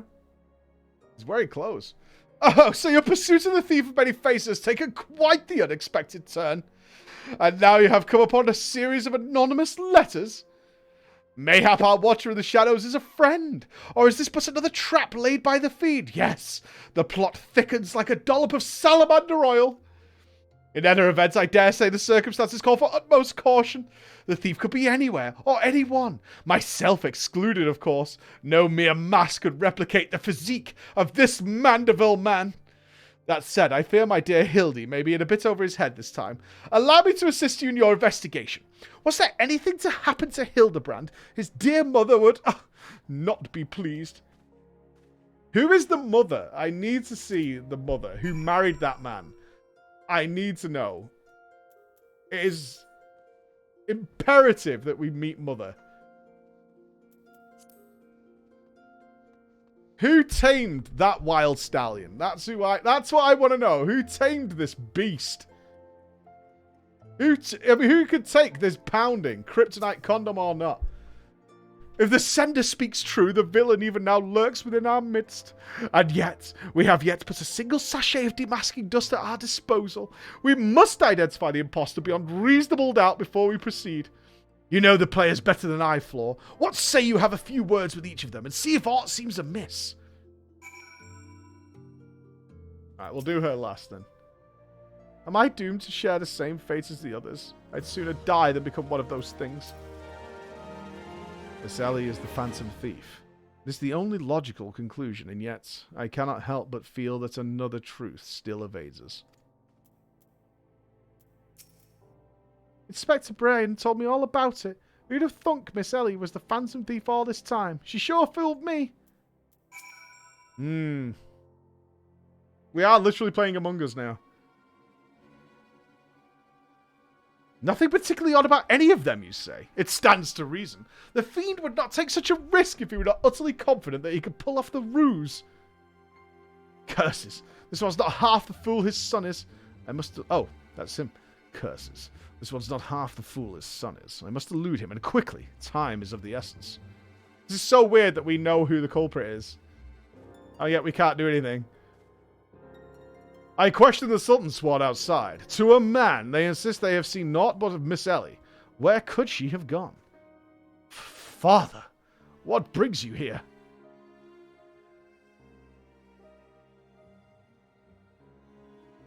Yes, finally the pieces are coming together. Now, if you would kindly stand still and shut up, the fiend already stands among us. Literally among us, there you go. Inspector Brian! I should hope you are not doubting me. Well, I am quite convinced that even a master impersonator would struggle to recreate your particular brand of idiocy. The fact remains that anyone here who has spent even a moment alone must be considered a suspect. The thief has proven to be highly efficient at assuming new identities. An astute observation, my gangly friend. I'd say this occasion calls for a dose or two of that powder floor here found earlier. There wouldn't happen to be another sachet or two lying about, would there? What remains of our supply has already been distributed to the search party. But worry not, they should be reporting back within a bell's time. Time might be against me, but just you watch. I'll wiggle my way out of this and turn you into reeking, drooling corpses you deserve to be. I fear that is more time we cannot afford, Miss Phyllis. Fortunately, my powers of deduction will lay the fiend's face bare within minutes. We know that, given the choice, the thief prefers to impersonate familiar personages. As Miss Ellie has only a passing interaction with my dear father, we can safely eliminate him for the consideration. That leaves myself, Nashu, and Floor here. Nashu and I, in particular, have had a close and extended relationship with our suspect. I shall begin by questioning my own assistant. I assure you that no one knows her better than I. Brilliant reasoning as ever, Inspector. Go on, ask me anything. Of all the times for this overstuffed buffoon to start talking sense. If he asks me anything too obscure, my cover is as good as blown. He's going to ask her like a favourite colour or something. Okay. My relationship with Nashu is so close, I dare say at times it is as if we share a mind. If this Nashu is truly my ever-loyal assistant, she should have no trouble completing my thoughts. I am a Mandeville man.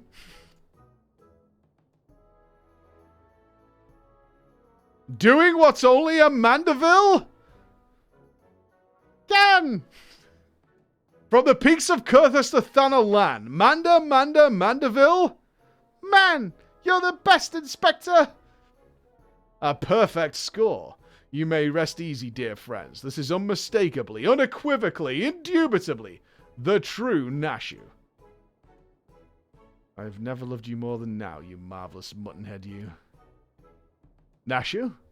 Is something the matter?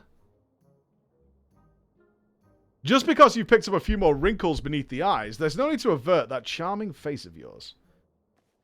Wrinkles? Wrinkles? Look who's talking, you crusty, cretinous old... Busted.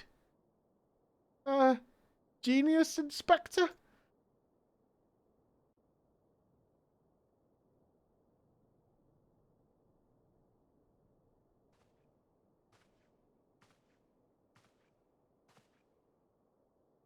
The charade is up, Miss Ellie.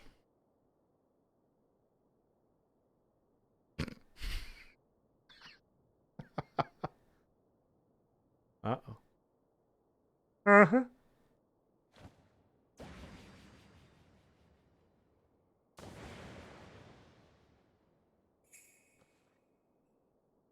Wait, it is Ellie? That's not Ellie. Miss Ellie, you look somehow different.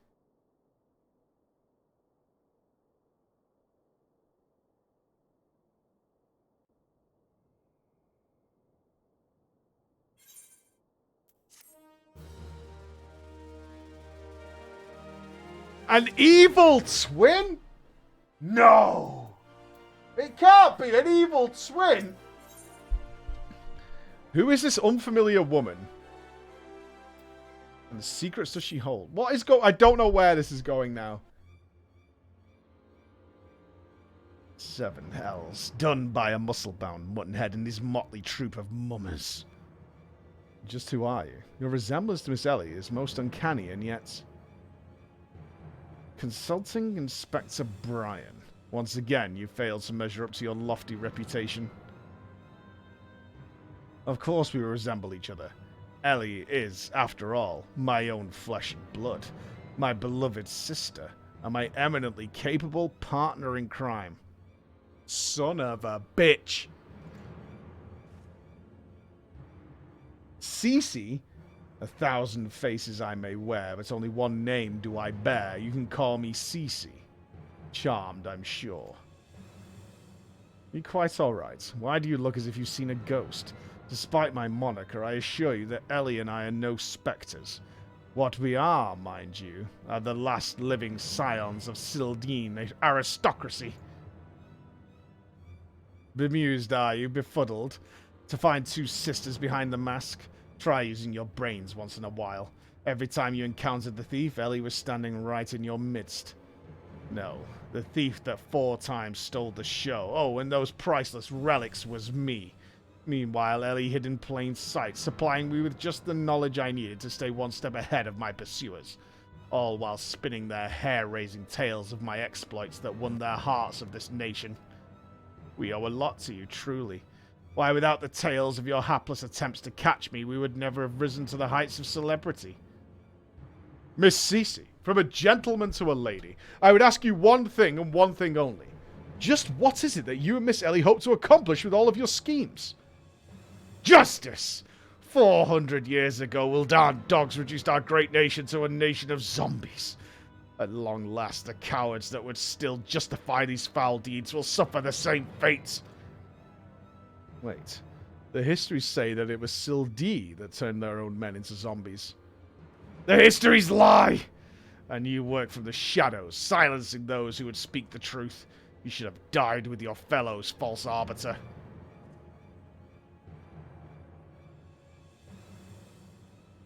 It was Uldar that ordered the creation of that dreadful powder, and wielded it as a weapon against our proud ancestors. The history of your glorious sultanate is built on a lie. What is this madness you speak of, woman? Not madness. Truth. The power in my possession was stolen from the Uldan army 4 centuries ago by one of my ancestors. They say it was his final act of courage in the moments before his leg fell off and his rotting head dropped from his shoulders. This is the truth that the histories don't tell. The truth that this doe-eyed Sultan Swan would kill to keep buried in the sands of Thanalan. But by that, your reckoning is nigh. Oh yes. Before long, you and everyone else in this rotten nation will know firsthand the horrors my ancestors knew. And what do you mean by that? Oh, how the idiots lap up the stories. A masked crusader for justice. A dashing rebel waging war against battle, power, and authority. If only they knew. But they will soon enough. When they're eating each other's brains out on the streets. In the last days, before our proud nation was razed to the ground, a band of the final survivors stole a vast quantity of the powder from the Uldan vaults, hiding it away in secret vaults, sealed with powerful magics. The sole means by which the vault may be opened? By assembling 4 secret relics from Beladir. 4 relics once housed in the royal palace of Sildi, before the Uldan dogs stole them and claimed them for their own. And so it dawns upon you at last, yes. Even as we speak, Ellie makes for the vault, the 4 relics safely in hand. Just think. One day you'll be able to tell your grandchildren you were there when zombie powder rained down on Uldar. No, wait. You'll all be dead. Preposterous. Okay, we're going to turn Uldar, Lalafell zombies running wild in the streets. Okay. But first, you, my dear. You will not even have the pleasure of looking upon the last moments of your precious homeland. Let your flesh rot like all of your rotten lies. I think not, Miss Cece! No! Hildy! This is cold-blooded. Hildebrand. You idiots. Just for once, could you not get in the way?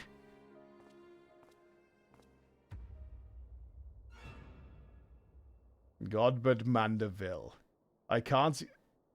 That can't be his wife.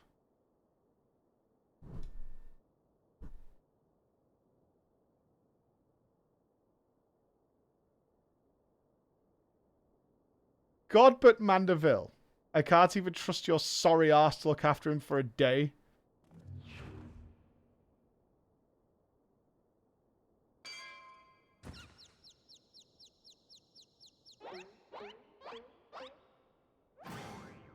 I knew it! That presence watching over us from the shadows, it was you, my dear wife!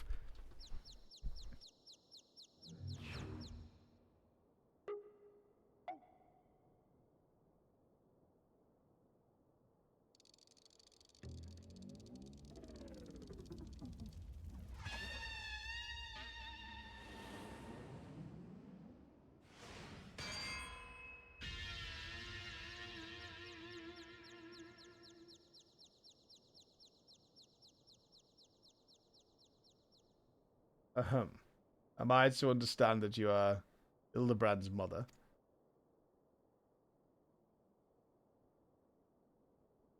Oh, God.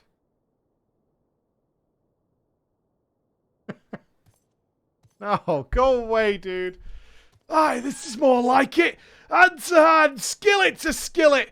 It's enough to send a warrior's pulse racing. Prepare yourself, Floor. The time of our final confrontation is nigh.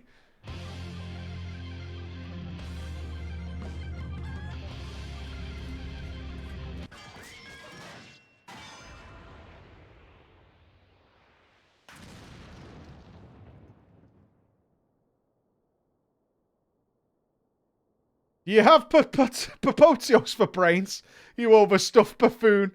My beloved boy's been turned into a stinking corpse. If you hadn't bloody noticed... You, Floor or something, was it? You're just a bit young to be his mother. Hildy's told me all about your hijinks together. Pleased to meet you. My dear boy's always had a bit of a rebellious streak. What can I say? I came on a bit too strong at times. But can you blame me? This time I thought I'd sit back and leave things to my sorry-ass husband here. And look what that got me. You'll help me out, won't you? Okay.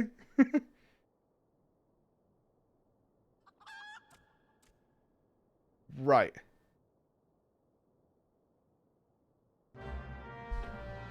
I think our priority should be to stop the zombie powder. Right?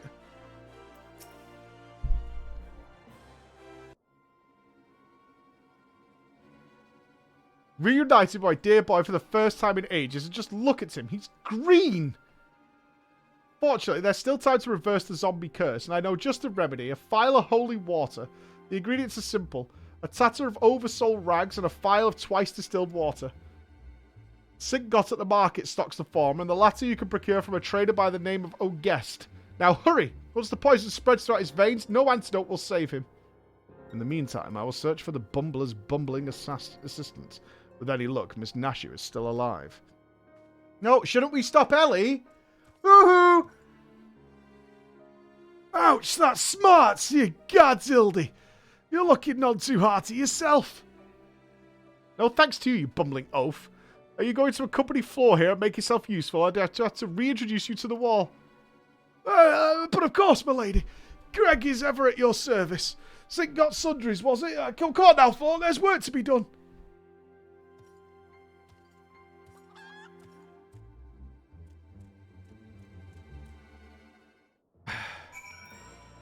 Okay.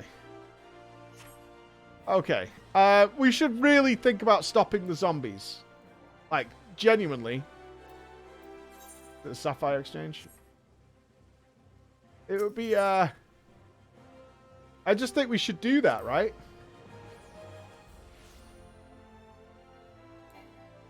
Canonically, Hildy's mum is the only person the Warrior of Light is ever terrified of. That's canon. Alright, alright. He's always got everything, this guy.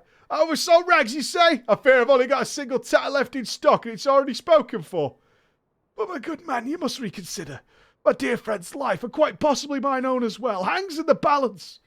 I sympathise with your plight, friend, but a man has to make a living. I've been promised a copious supply of rare chimera membrane for these rags. Unless you can offer me the same, it's no deal. God, you expect us to be able to summon such a rarity out of nowhere at a moment's notice? I don't know who this is. Well, look what we have here. If it isn't the Warrior of Light from the Colosseum. Funny who you meet in the markets. Oh, it's Alvy.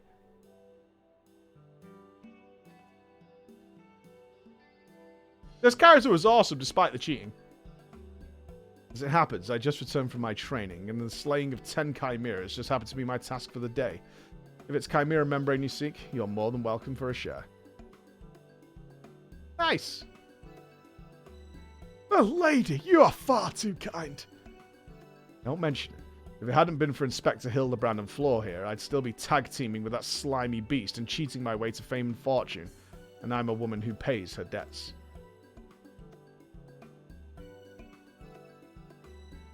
Uh-huh. Bye then. I'll take me if it wasn't a villain of Tempest. Ever since she confessed to her trickery and started climbing back up from the bottom of the ranks, I've been proud to call her one of my biggest fans. Why, I've half a mind to give you the rags you seek simply for the privilege of meeting her. Do you know when you will play the Outer Wilds DLC? Are we playing the Outer Wilds DLC? Bex can probably give you the date. It is on the schedule. I don't know the exact date. It's 2 Saturdays from now, I think. A kind sentiment, my good man. But we're more than happy to uphold our side of the bargain, aren't we, Floor? And with this, our task here is done. Now let's find the trader named Guest.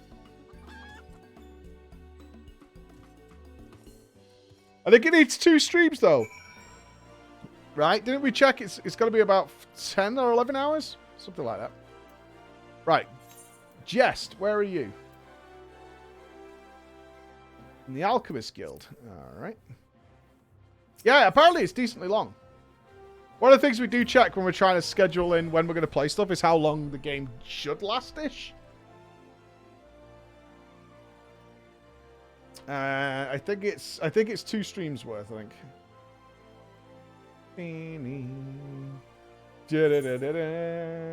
Oh, I think I need to go upstairs. Oi, oi!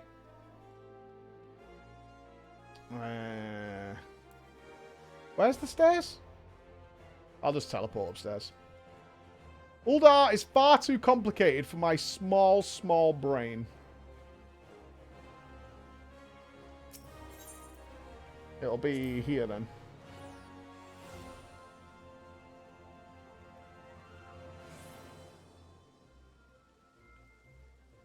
We're saying it was, I think the coils will either be tomorrow or Wednesday, I think. I just need to confirm with a couple of people. I'm excited. The blundering Mandeville boy is on his last legs, and you need something of mine to save him, you say. Perhaps you can give me a good reason why I should care. Those bloody Mandevilles are richer than the traders themselves, yet they have the audacity to haggle me down to the last gill for every purchase. If the family line ended today, I'd be a happier, wealthy man. And now, I believe the ballroom calls. Good day to you, and do pass along my condolences to the grieving parents. Have you not a shred of honour or compassion in that spindly body? Business rival or no, the man is on death's doorstep.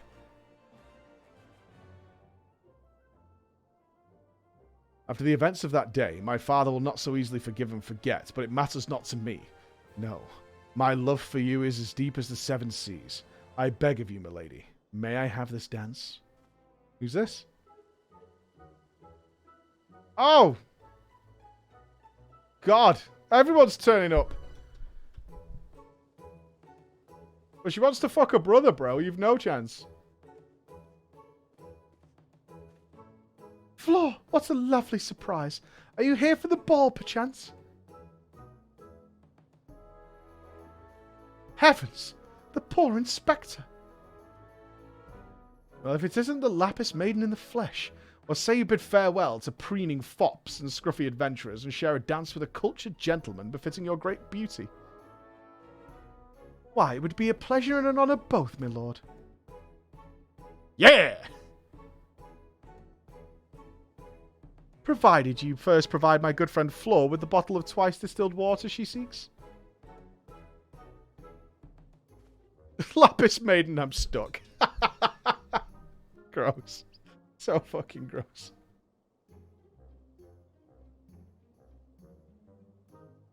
You'd know this woman. Bah, if that is the price you would set, then so be it. Take it. It's barely worth its weight in gill anyway. Now, shall we, Miss Arabella?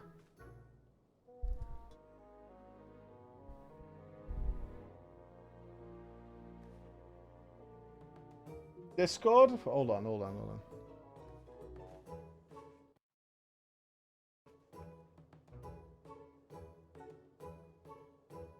I didn't demod anybody.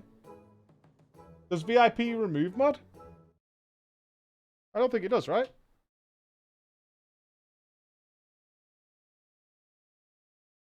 Oh, maybe it does. It does? Oh, okay. Yeah. You got downgraded, Zoe. That'll teach you. That'll teach you. Is it re-added? It should be. There you go. I was trying to give you more crystals next to your name. I was trying! All I tried to do was add more crystals to your name for your birthday. That's all. I knew Hildy had to be a worthy rival. But to think he was this beloved by so many. Clearly, this realm would deeply mourn his loss. Quickly, Flo. Let's deliver these goods while there's still time.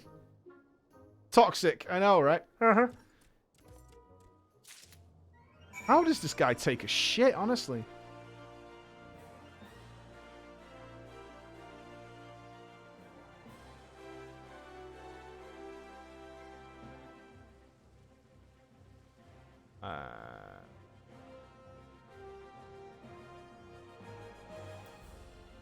It's gotta be rough, right?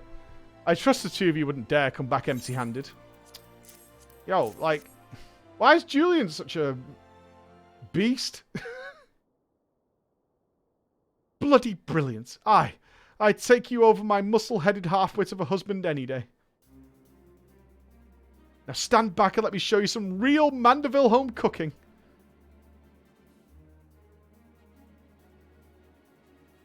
Oh, you bloody bugger. Guide my skillet. Oh, she's cooking. Happy birthday, Zodja Bear. Aye, that should stop its spread. Now it's up to Hildy to flush what's left out of his system. Don't worry, he's my son after all. I reckon he's still got some fight left in him.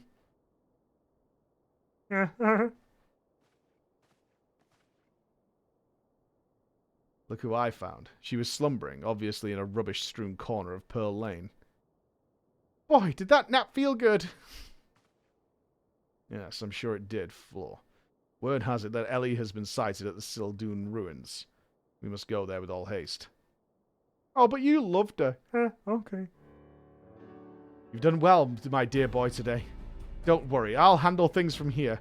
There's a nice warm bed for him, and I think I know a few specialists who might know a thing or two about his condition. What the seven hells are you standing around for? The future of Uldar is at stake.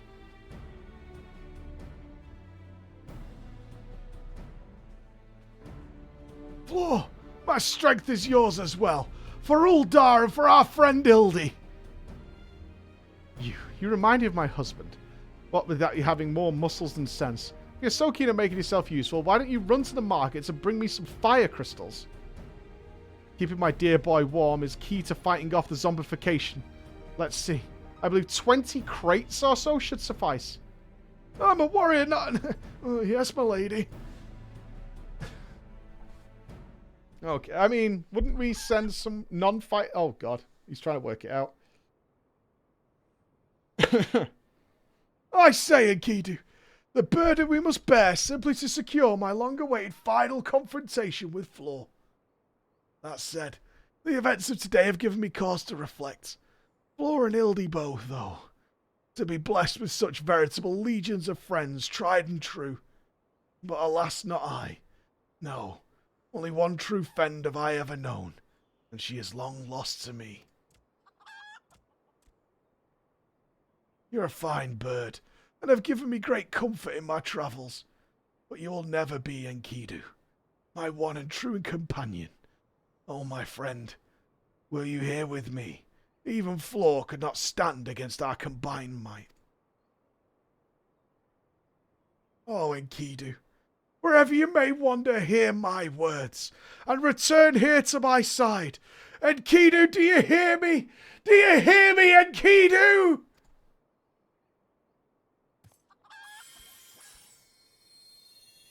Ye gods!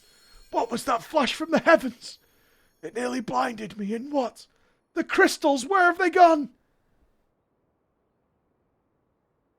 Fancy meeting you here, old friend. That voice, could it be? My faithful companion, why must you always make me wait so? Enkidu returns? Is Enkidu gonna solve the zombie problem? What are you doing dilly-dallying around here? Let me jog your memory. There's a moon-sick maid digging around that Sildee excavation site with her mind set on turning Uldar into the land of the walking dead. Your concern for Hildy is most touching, but don't you worry. Mommy Dearest isn't going to let her beloved son kick the bucket that easily. Mommy Dearest. Sure. Sure.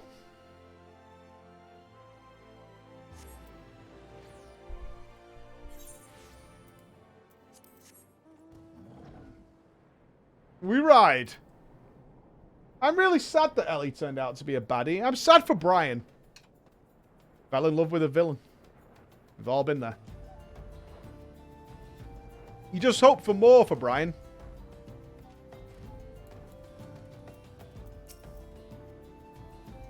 We've managed to track down Miss Ellie just up ahead, where your friends watch over her as we speak. Yet no matter how many times we try to reach out to her, she refuses so much as answer. Needless to say, we consider physically incapacitating her, but that crate she's sitting on isn't just a makeshift chair, it's filled to the brim with the trader's sperm. One misstep and the consequences could be dire indeed. You are our only hope, Floor. Even in her single-minded rage, surely the time you spend together must still count for something. You need not put yourself in undue danger. I only ask that you step forth to where your voice may be heard and call out your friend's name.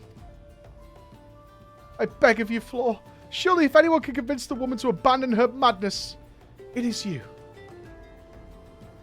With the chat mode in /say, use your keyboard or the software keyboard to call out Ellie and convince your erstwhile friend and companion to listen to reason. You have to type it? What? What the fuck? Woohoo, Ellie!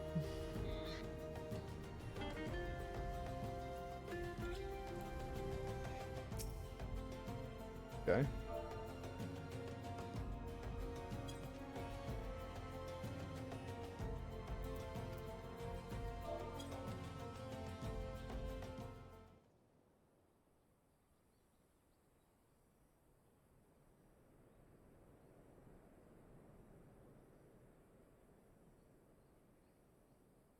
Flaw, I suggest you leave this place while you still can.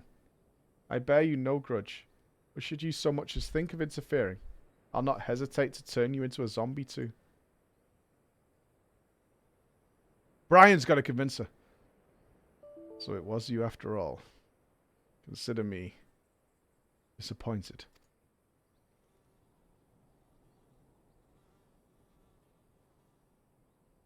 Come on, Brian. Show her that love can get us through this. Your sister Cece is already in custody. Surrender now, and I will see that no harm befalls her.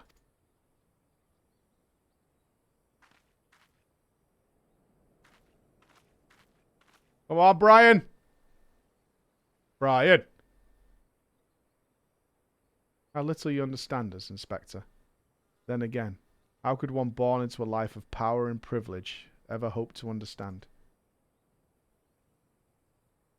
Cece and I have no family, no friends, no fortune, nothing.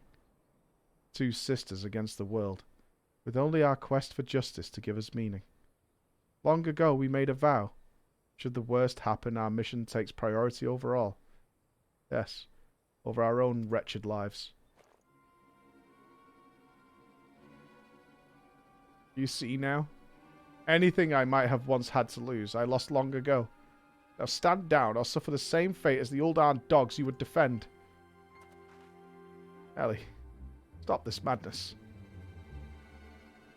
I am sorry, Inspector.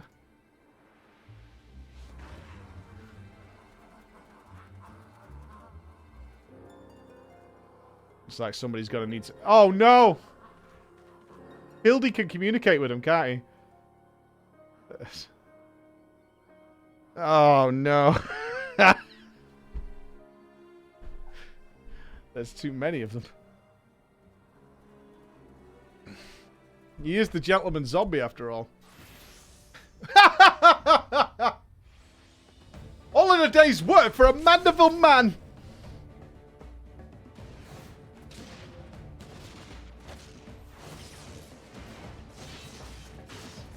Yo, that guy's got a big hammer.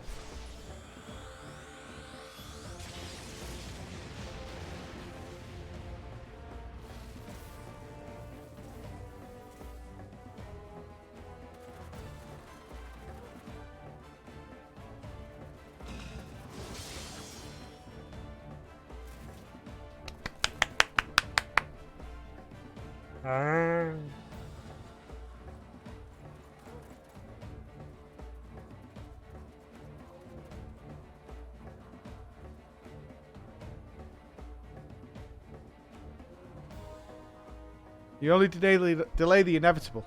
I have an entire legion of the undead at my beck and call. Face it, it's only with Inspector Hildebrand's ridiculously good fortune you ever made it this far, and he's as good as 6 films under. Be forewarned, girl. Know that I speak from experience when I say, underestimate Hildy, and you do so at your own peril. I'm afraid you underestimate me as well. No mere splash of holy water can stave off the effects of the trader's spurn. I fear the good inspector's luck has finally run out. Balls! Is there no end to them? I'm not liking our chances, Greg. Was it? It says yes. Yeah, I'm Greg. It's a shame to lose you, Flaw. Warrior of light that you are. You might yet have served one last purpose for us. Go forth, my zombie minions.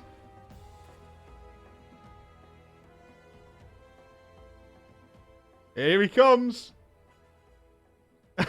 I knew it. Oh, no.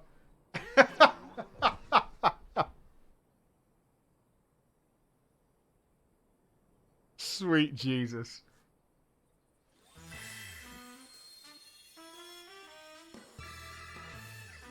Oh, he's got the bald man with him again. When darkness falls and hope fades to despair, 4 warriors born of light shall descend in the righteous glare. Bugger me with a broadsword, are my eyes to be believed?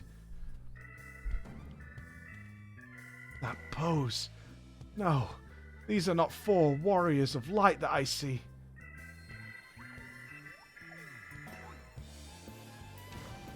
They are 4 gentlemen of light.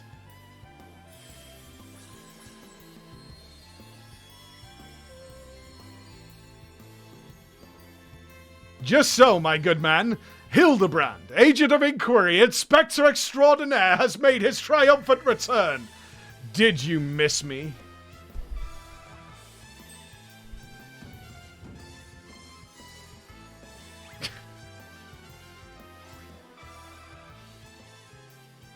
I with me again, girl. Tell you've got my snurble tonic, or I'll fashion myself a wig from your lovely locks, and I'll rip them clean from your bloody head. Oh, hello there, Master Elysia. God, you're looking absolutely resplendent today. Impossible. The holy water couldn't have cured him. It didn't. Fortunately, our overlord spent quite some time building up an immunity to zombie powder.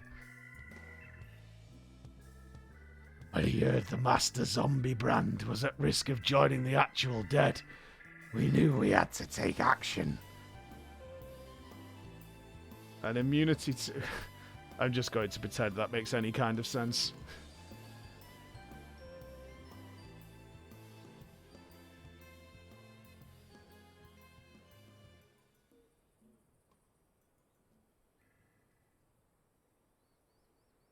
The game is up, Miss Ellie.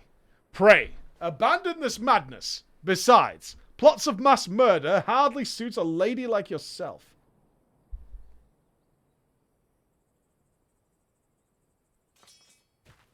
Oh, she's just given up. Oh, there it is.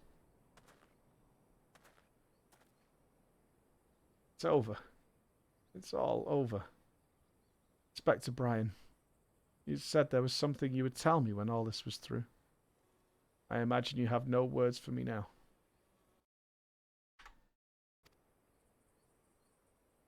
Come on, Brian. Ellie. Your powers of deduction are wanting. You said that you had lost everything, and everyone you had to lose, did you not? As for me, I have found something. Someone. With whom I intend never to part. Still wants to be with her? Who's gonna commit genocide, bro? I care not if it takes years, even decades. When you emerge from your jail cell a free woman, I will be there. What say you?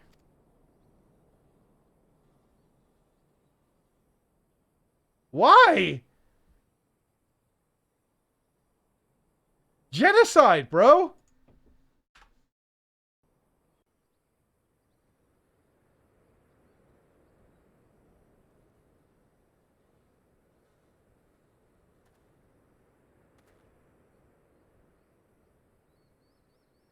Miss Ellie, while the crimes perpetrated by you and your sister are unpardonable, you are far from the only ones guilty. On behalf of the Syndicate, I offer my apologies for the false aspersions cast upon your ancestors. You said that the nation of Uldar was built on lies. Seeing what I have seen today, I cannot deny your words. It will not be an easy task to rewrite, nay, restore history. But know this. I will do everything in my power to bring the truth to the fore.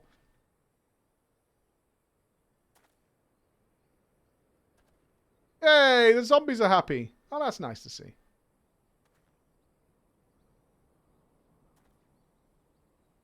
That's good. That makes me very happy. But what of Greg? Does he call us friend now and not enemy?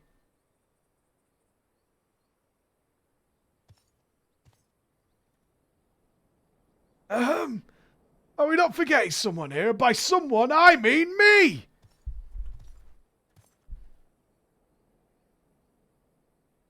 If you're quite done playing Cloak and Dagger, I require Floor's presence for a matter of far greater importance. Aye, the time of our too long delayed confrontation is nigh.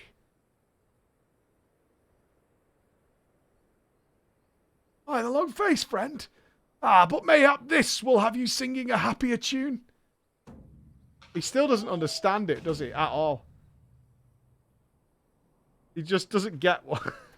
Could it be the Treaty Blade? And the true one at that. He still doesn't understand. None other. And I have not the slightest intention of parting with it. Save to the one who would defeat me in single combat. Ah, but I misspeak. It will not be single combat this time. Is that my cue, old friend?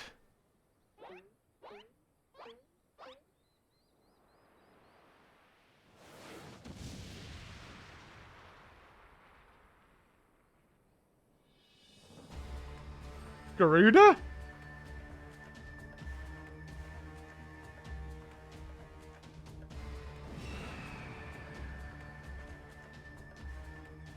Oh, be merciful. What is this abomination? Some new breed of voidsent? Abomination? Oh, thank you to address my companion with courtesy, girl. Ah, but 'twas the most curious thing.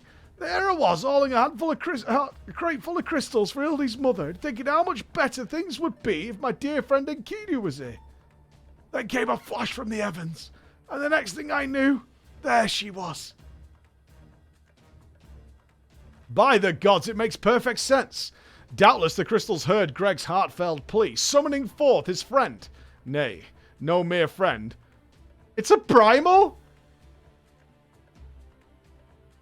Greg's friend is a primal that hangs about with him. And the world has now completely and utterly ceased to be bound by the laws of logic. Floor, you may have bested me in the past, but facing the two of us together will not prove so easy a task. And yet I trust you will not shirk from the challenge. Aye, and Enkidu and I shall await you at Ampador Keep. Why is this primal friends with Greg?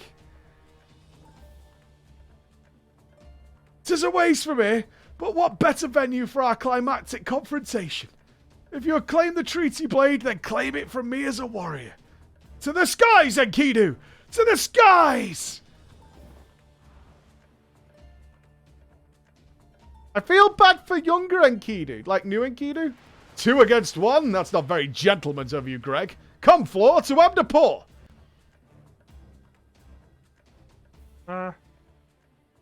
This is a grave development indeed. To think that one man could summon a primal on his own? I must send word to the Scions at once.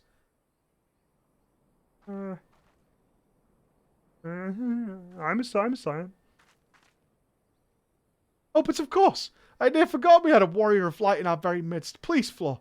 You are our only hope to slay the primal and reclaim the blade. Oh, okay.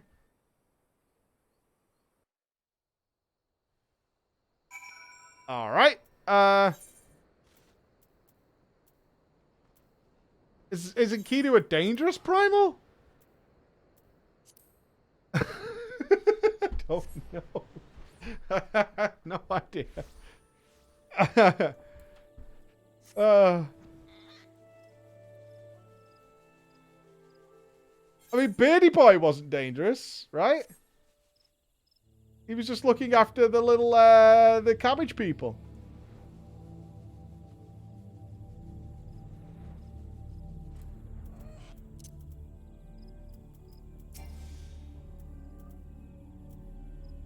Wait, is he in the floor again? He is, he's in the floor again.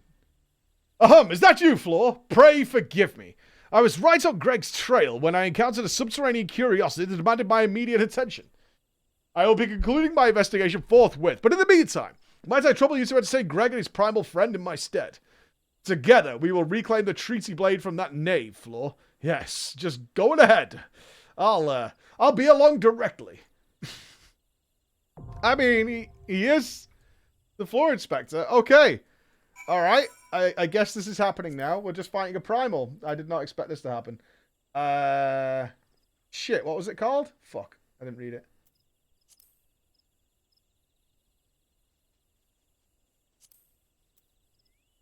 Crap.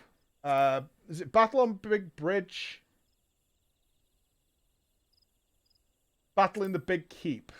That one. There we go. Got it. Okay. Hi, Maxine. All right, guys. Here we go. I wonder if this is going to be a legit primal fight.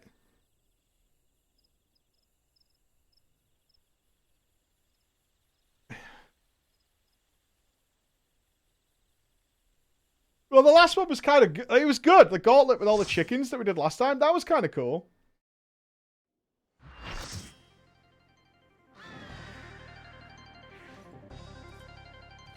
At least like a multi-dot. At long last we meet again on the battlefield. I dare say Kido shall come to enjoy our tussles more than I. You, however, might not find this one so enjoyable, unless you enjoy getting your ass pounded senseless.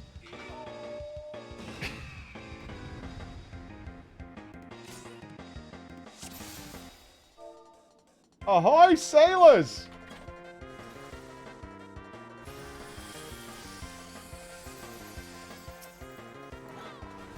Alright, let's see if my key bindings that I set up were actually correct.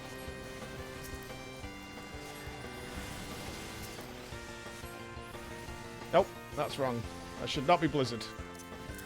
Any swappers?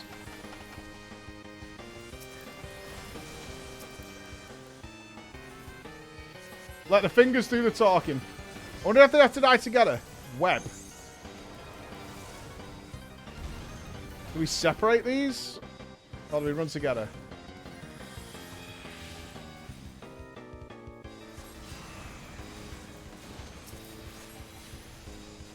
We run together, okay?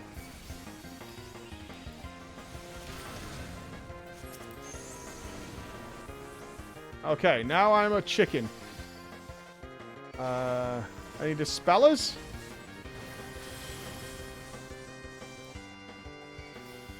Help! Ah, do I run to this?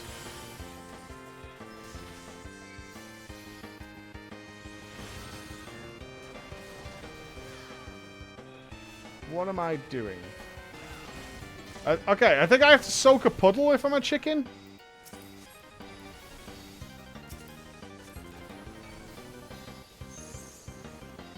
I'm a chicken again.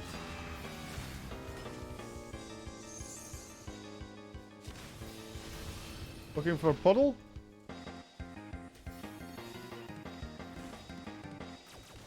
That it?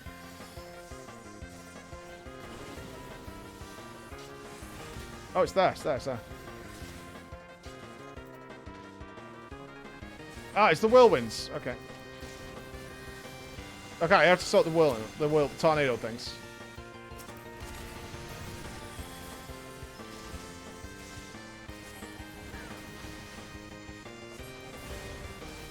Not a huge amount of time to actually do damage here.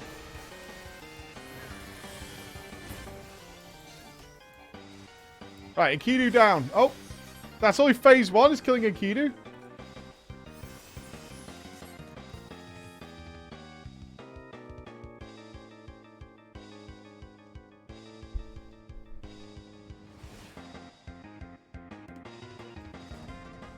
Me run away! I was but seeking out a more suitable spot for my victory. But enough exposition. Now we fight like men and ladies who dress like men. Oh, you're about to get patched. For Gilgamesh, it is transmogrifying time!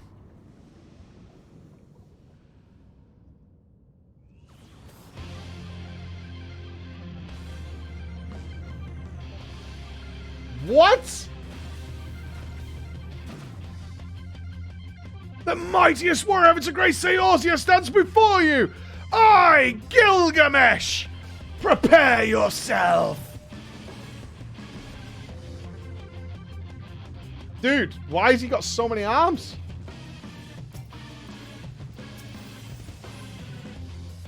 Oh, he's not even that big, actually, though. Okay.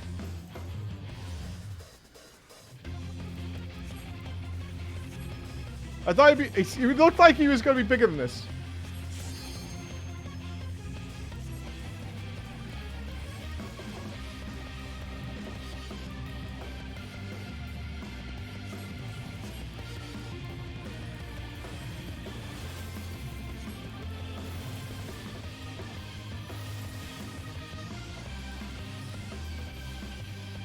I was almost right there.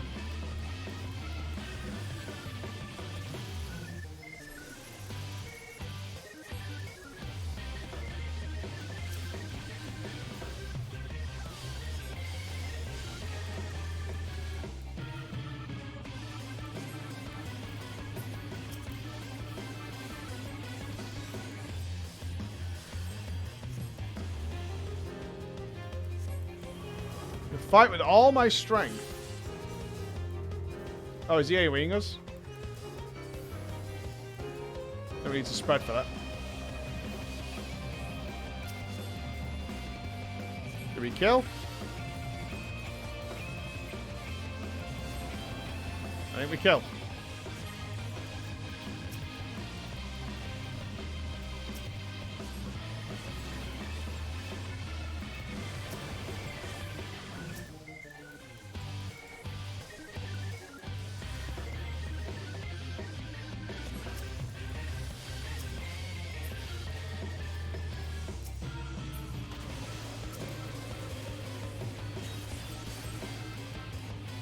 That was a weird layout. That was cool.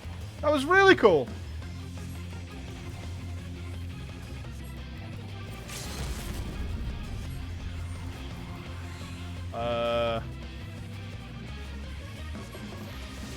Greed. Black Mage.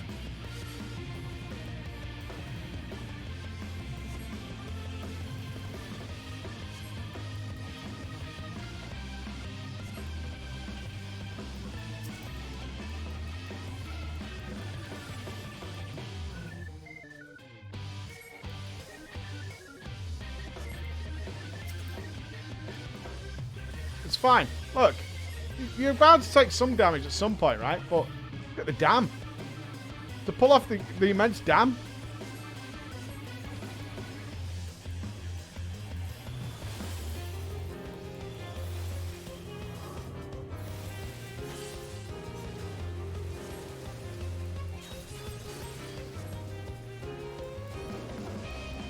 Totally worth it.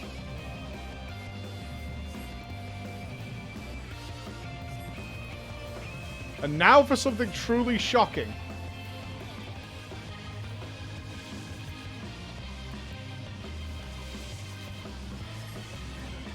Did not greed this time. Proud of myself. Totally worth it. To think that my full complement of arms would avail me naught. That was a really cool fight.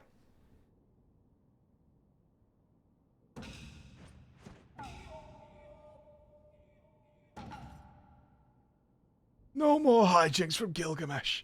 You have my word. The Treaty Blade 2 I shall return, just as soon as I remember where I hid it. You've got all these swords. Anyway, I yield to your parallel puissance. Spare me, please.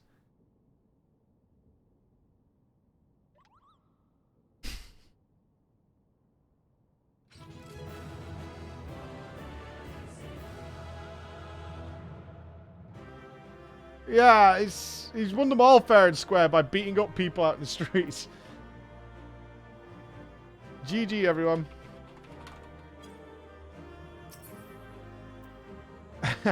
Sure.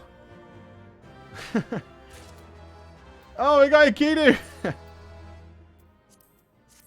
We got Enkidu. Yes. Hashtag victory.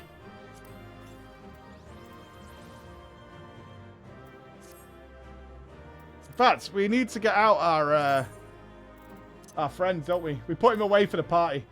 Oh, you can't summon him here. Okay. Good job, team. That was cool.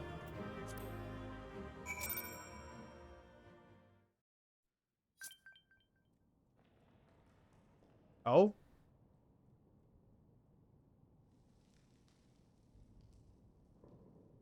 Oh!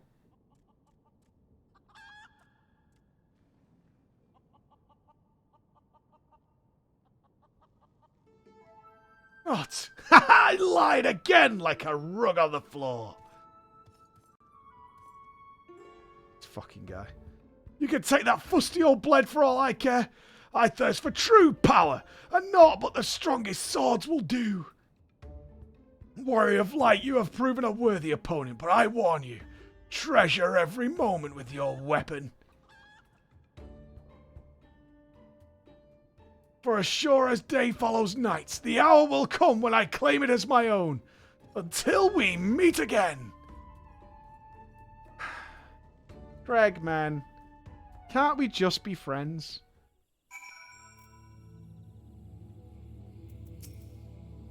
What ho, Floor? Have you seen Greg and his oversized avian companion? Lead them to me at once, and we shall deliver the coup de grace together. The battle has already been won. This is triumphant news, indeed. Clearly the lessons you have learned from me have not been for naught. And what's this you say? The treaty blade lies hidden somewhere in the nearby wood. Worry not, my ever-loyal associate, for no buried treasure will escape the keen eye of Hildebrand, agent of inquiry and inquisitor extraordinaire. Now, which way's the forest again? The coup de grace. Have you tried the Palace of the Dead? Never heard of it, so no, I have not. Oh, is everybody here now? The whole team. And there's the sisters. Floor, what news of the Primal and the Treaty Blade? I killed him. Remarkable. I knew the Warrior of Light would emerge triumphant. Let us hope that Inspector Hildebrand enjoys similar success at finding the blade.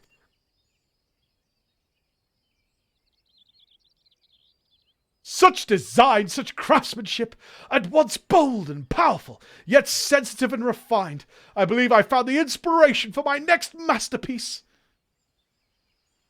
Of course they're beautiful. They were the greatest treasures of lost Sildee. To think that they were locked away in the vaults of those that destroyed our homeland and dragged our ancestors' names through the mud. And just how did you come to know of these long-lost relics?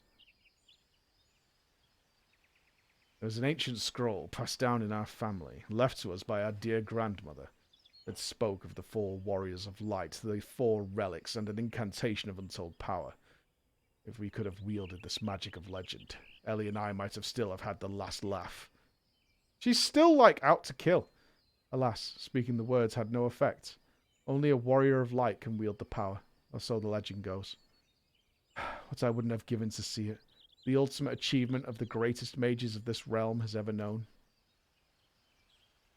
And just what sort of incantation is this? The ring casts open the doors of justice. The wise man whispers a verdict true. Azema's virtue shines down from the heavens. To complete the incantation, the warrior of light would then hold forth the treaty blade and speak, "Blade in hand, I swear unto you." The legends differ as to what happens next, but all speak of a great holy radiance shining down from the heavens. Over here, friends! Hildebrand, agent of inquiry, inspector extraordinaire, returns with tidings most triumphant.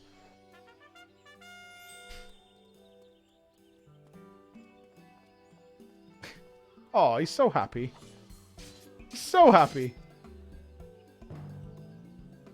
Behold, safe in my hands, none other than the treaty blade, and the real one this time, I swear unto you.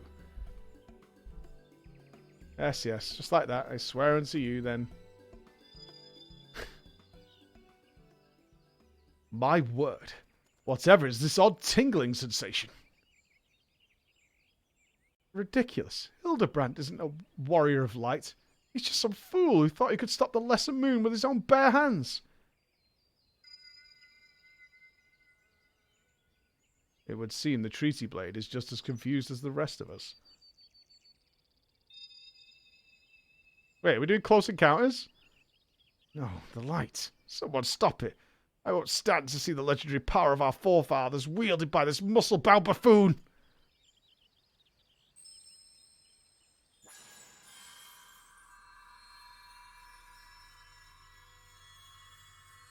A touch of destiny about you.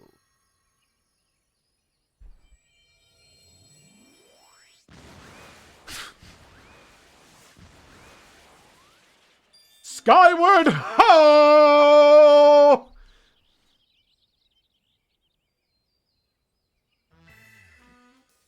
Well, I dare say that proved to be a most useful incantation indeed. And so the light of justice that shone from the treaty blade banished the shadow, returning peace to the land. And so the legend ended. I must say, I never expected it to be quite literally a beam of light. I suppose it wouldn't have been much use to us after all. Yeah! Get it! Balls, Hildley. First you mostly die at your poor mother's feet, and now you fly off to God knows where without even giving her a kiss goodbye.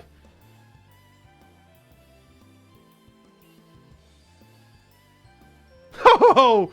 It appears that a case of wanderlust has once again struck Hildebrand, as it has many a Mandeville man before him.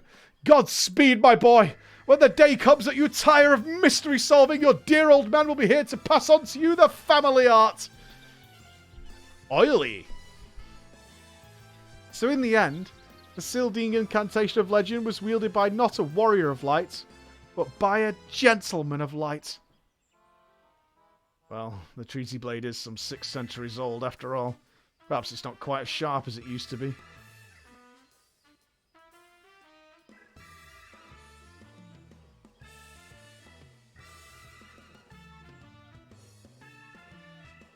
The magic that brought peace and happiness to the people of Balladeer.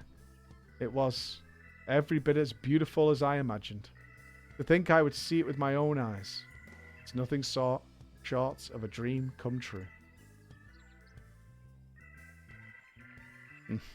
He bumbles and stumbles through yet another case, and still he manages to make a girl's dream come true. Fucking Hildebrand. A gentleman to the end. The bloody bastard.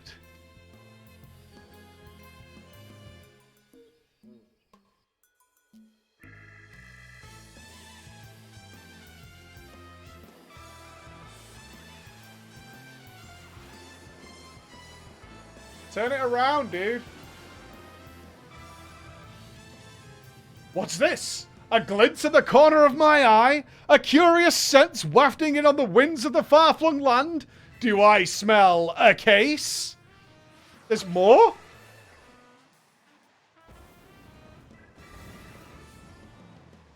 Worry not for me, my friends, for wherever the wronged want for succor, I, Hildebrand, shall be there.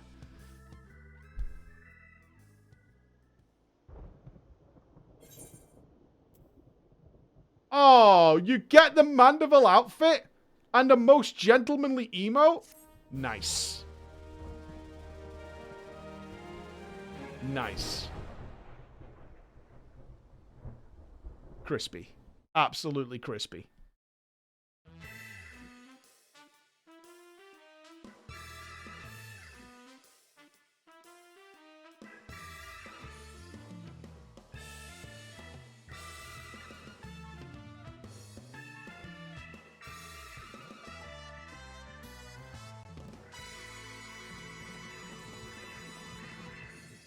Hildebrand will return?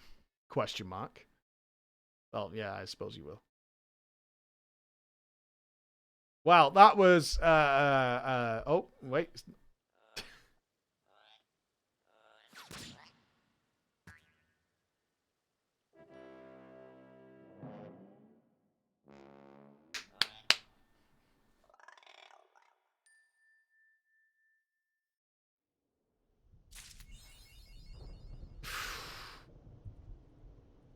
There it is, dude.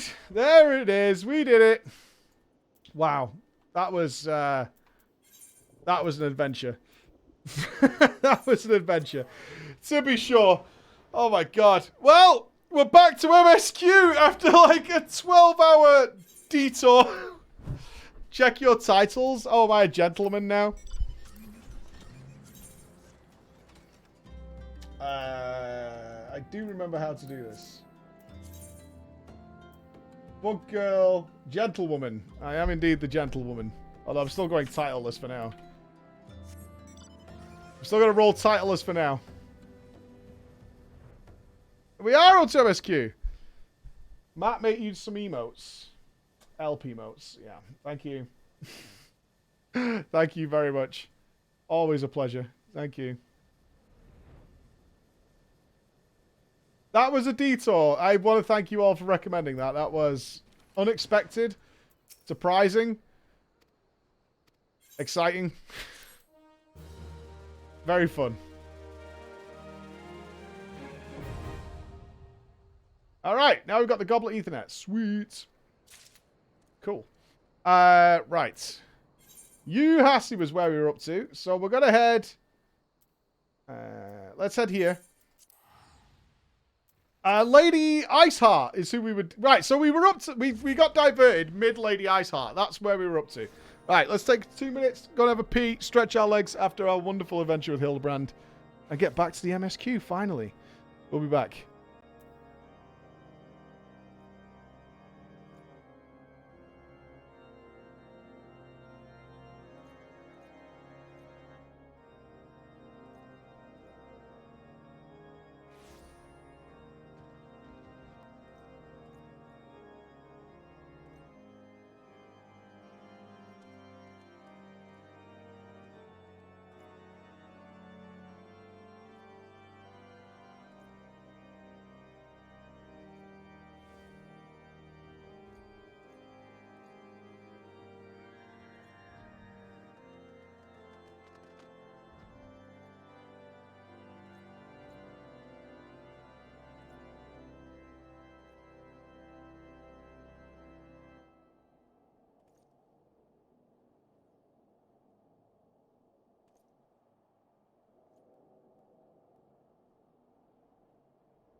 How's the floor looking?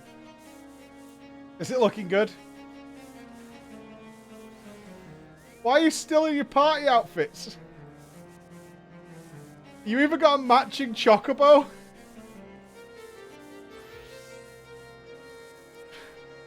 The floor is wonderful. You guys did a great job. You did a fantastic job. I'm very happy. I'm very happy. I'm going. I'm going. I'm out of here.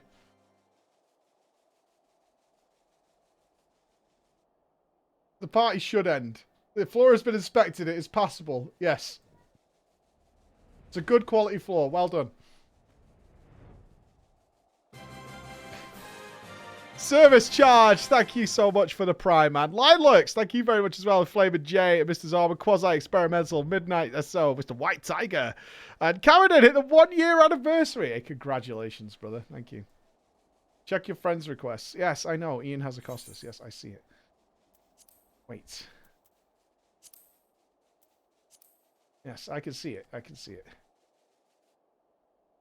I saw it when it came in.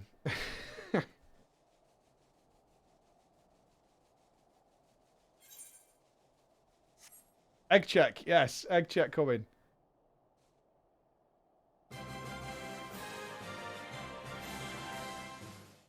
Blood Speaker, thank you very much for the 4 months as well.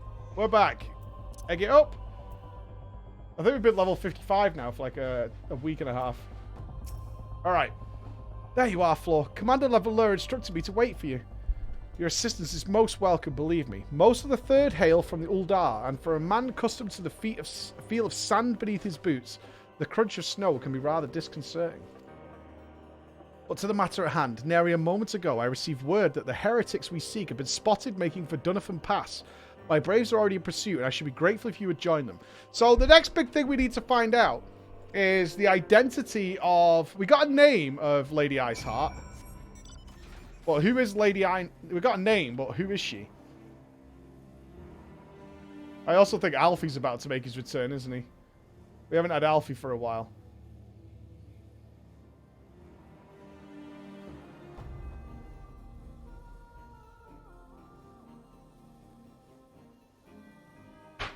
She's Lady Iceheart, dumbass. Easy.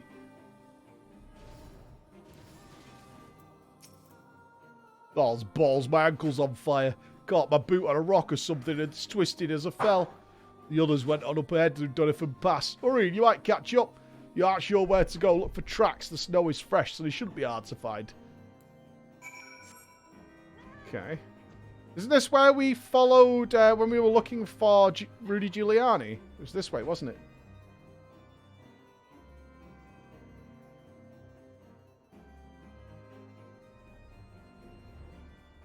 It was. This is where we were following Rudy.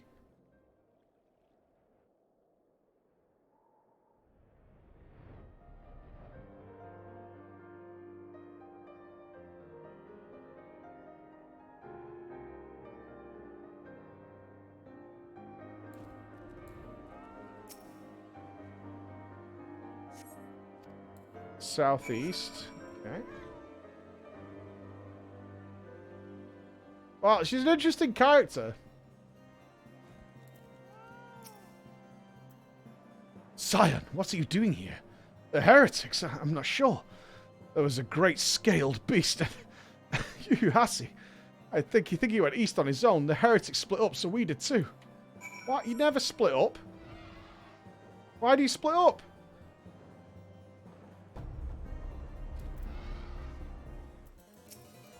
A hateful harrier.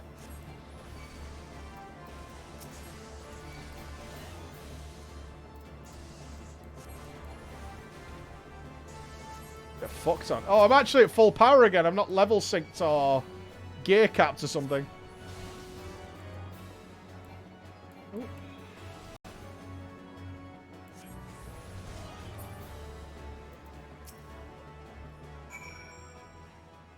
Oh, embarrassing. I was so intent on following the heretics' tracks that I almost failed to notice they had doubled back. Almost, mind you. One tried to sneak up behind me and got a knife in the gut for his troubles. I thought myself alone, so I started searching the dead man's knapsack for anything of interest, and lo and behold, before his friends found me, I came upon this. What? Withdrawing groups of 3 or less to the observatorium. Give the signal and wait. The merchant will be watching. Be late and be left for dead. Speaks for itself, does it not? They can't possibly mean to rendezvous inside the place, so we should restrict our search to the surrounding areas. Let me rephrase that. You should restrict your search to the wilderness around the observatorium. I'll need more than a moment's rest to recover from these wounds. It's down to me again, is it? On my way! With my trusty dodo bird! We will rescue this situation. Oh, Quer's a waste of time, man. Keeping Quer on the move is not easy. Eggs, on the other hand, are easy. Suspicious. I am through with listening to your excuses. We leave now. Ow, the woods are crawling with those blue coats and the knights are searching every wagon that passes through the gates. Well, stay with her then if you think you'll fare any better. Oh, it's inbred! Now, there's no need for that.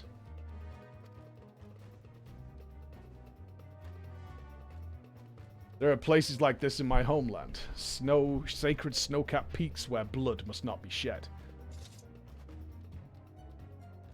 Ygiri, yet your lands ever thirst for the blood of the fallen, and by your deeds it has drunk deep. I've done no wrong. None but meet in secret with heretics. Deny it all you will. We shall have the truth from you yet. Inquisitors are not the only ones skilled in the art of interrogation. Damn it all. Busted, idiots. Fancy meeting you here, Flor. I presume your work with the third brought you hither. What a tangled web. Lest you wonder, we came not for the heretics, but for the merchant who's been conspiring with them. He came to our attention during the course of our investigation into the Ivy. It beggars belief, I know, but it seems our favourite Garlean spy might have been providing assistance to Eipart. Were it not for the efforts of Lady Ygiri and her shinobi, we might never have discovered this connection. Master Alphinaud is too kind. I fear my people and I have done little to aid your search for the spy. We long to strive back against the Empire and weaken their influence in this land, to prevent the tragedy which befell Doma from reoccurring. The days ahead and the work they promise will require a very particular set of skills which I am fortunate enough to possess. If you will allow it, I would accompany you until the investigation is complete. This is a most generous offer, Lady Ygiri, one which I gladly accept. Thank you. Though I may disappear for a time, though that I shall never be far, I shall always be watching. A comforting thought. Come, Flor, let us wait inside for Captain Inbred to return and deliver his report. I like that Ygiri's back. We left her in Limsa a long time ago. Will we get another Ygiri cutscene with flips? We need flips. No flips, no Ygiri. Captain Hildebrand sent confidence that the merchant's resolve would swiftly crumble when pressed. If so, we should have new information ere long. As to whether it will bring us any closer to learning the Ivy's identity, I would rather not say. Given our adversary's cunning, I shall consider us fortunate if we are spared another wild dodo chase. The goods that we have now more than enough to occupy our time as it is. Alright. Ooh! It has new stats.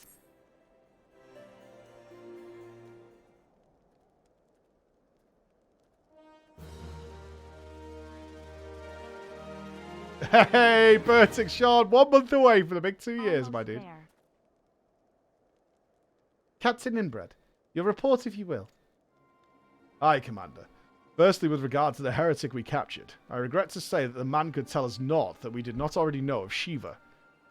We have since handed him over to the Ishgardian authorities. Henceforth, the Holy See will pursue the matter independently.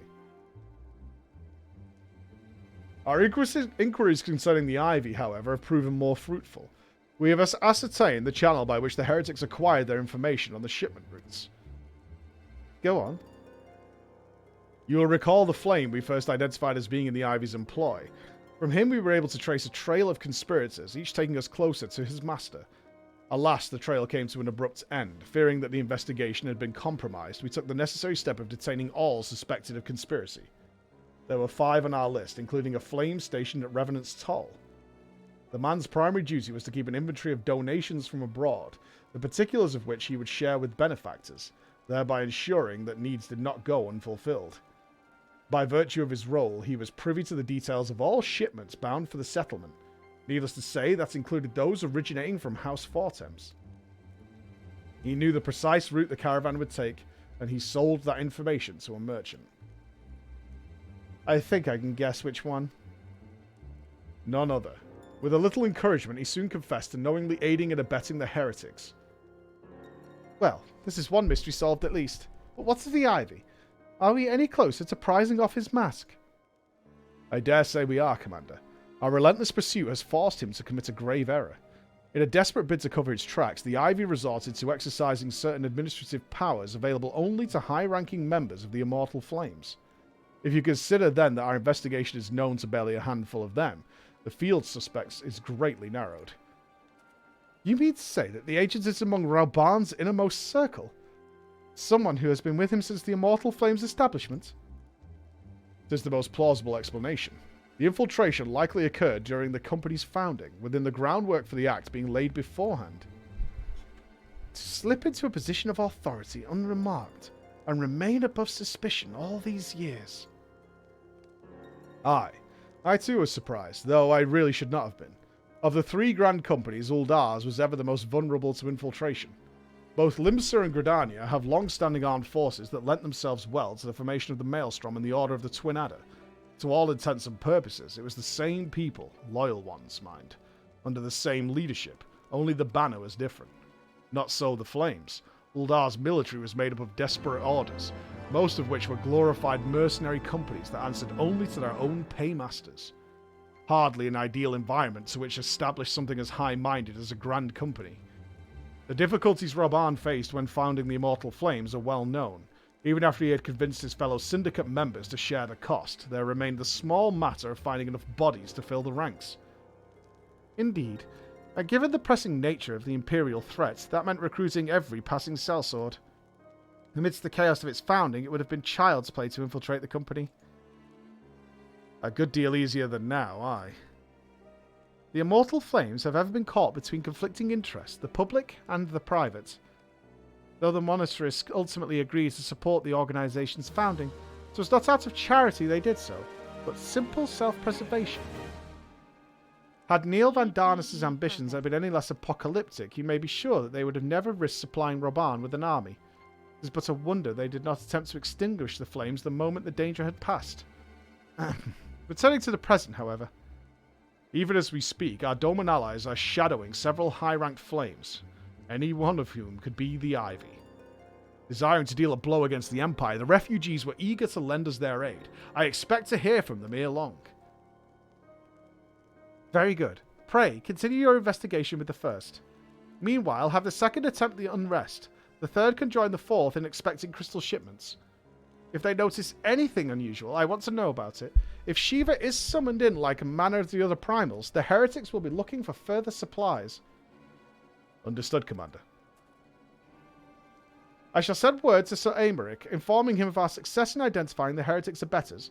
Hopefully the information will be of some use to the Ishgardians. It is time, Commander.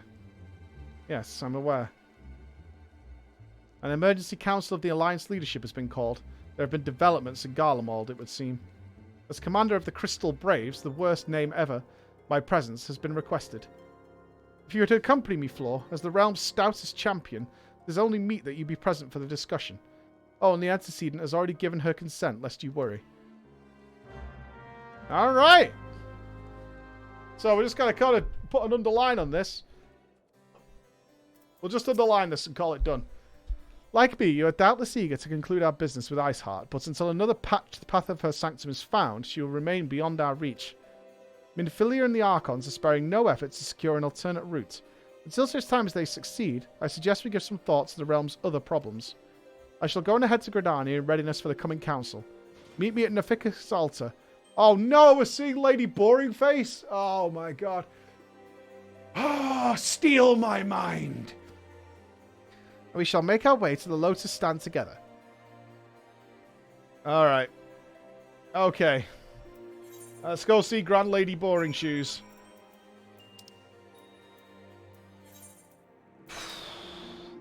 She is one of the main characters. You should just deal with it. I like the idea you're getting upset about it.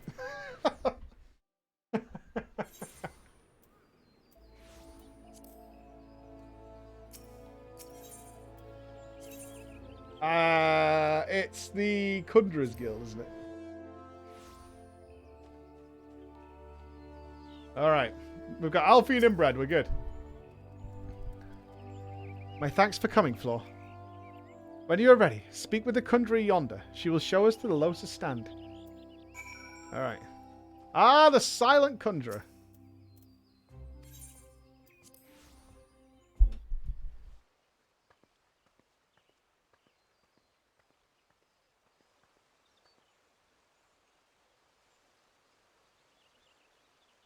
Change has come to the Garlean. Oh, my bad. Sorry. The rumors are true then? Hey, The war of Merly Boob's succession has here. ended. It is. A new emperor reigns in Garlemald. Oh, we got a new Power Ranger? I hope it's Rita Repulsa. That was a bit deep, Alfie. Puberty.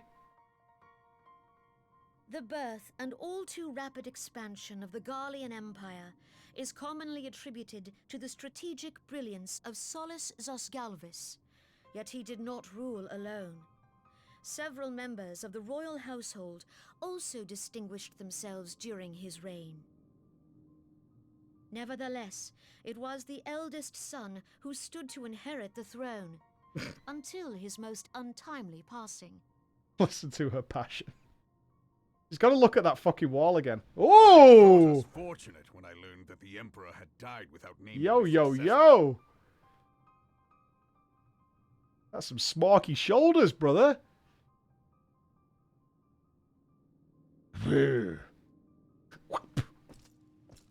Banned. Can't do that. Would that the Garlean Empire had died with him.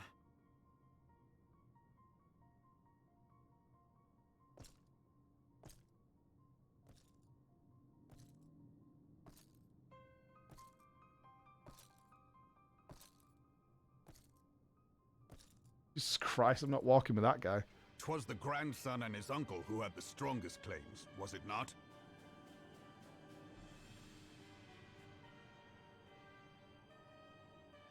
This guy needs to get some sleep. Indeed, yet claims count for little without the power to assert them. High Legatus Varus Ye Galvus is a respected military leader, not so his uncle.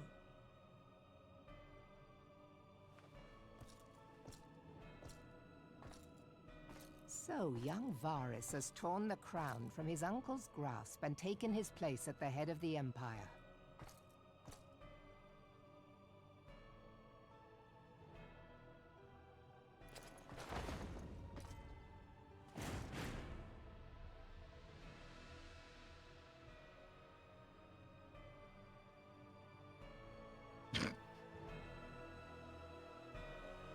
I'm in charge. Bow before me.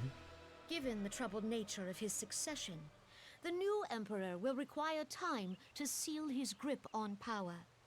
Yet have no doubt but that he shall, for there are none left with strength enough to oppose him.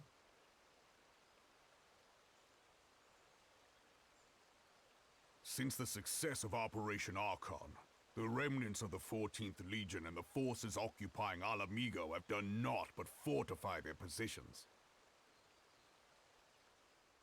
But you can be sure they'll be ready to march on us again, if their Emperor gives the word. When, not if. They say this Varus was so set upon Eorzean annexation that he spoke out against the Meteor Project. Plainly, the new emperor's intentions are of great concern to us all. True. I propose that we set aside the Cartno dispute for the present, and discuss what measures the Alliance might take to prepare for a resumption of hostilities with Garlemald. Moreover, I move that we re-examine the question of how our former allies in Ishgard might be persuaded to retake their place at our side. Could Eorzea but stand as one, 'twould deal a grave blow to our enemies' ambitions. Oh, just the volume after this. We might have turned it down during the party.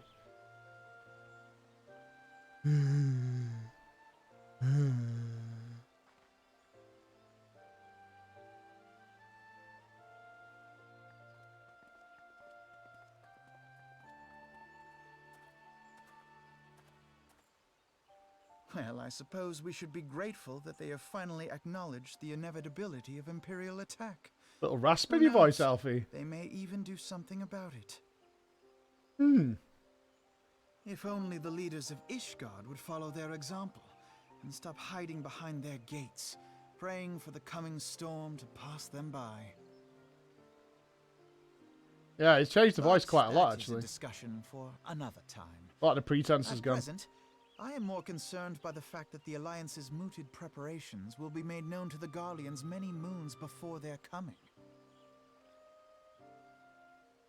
So long as the Ivy eludes our grasp, no secret is safe.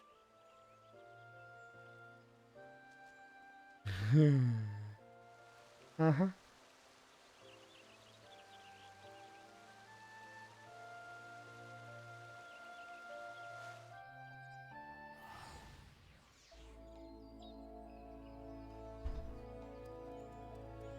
All right.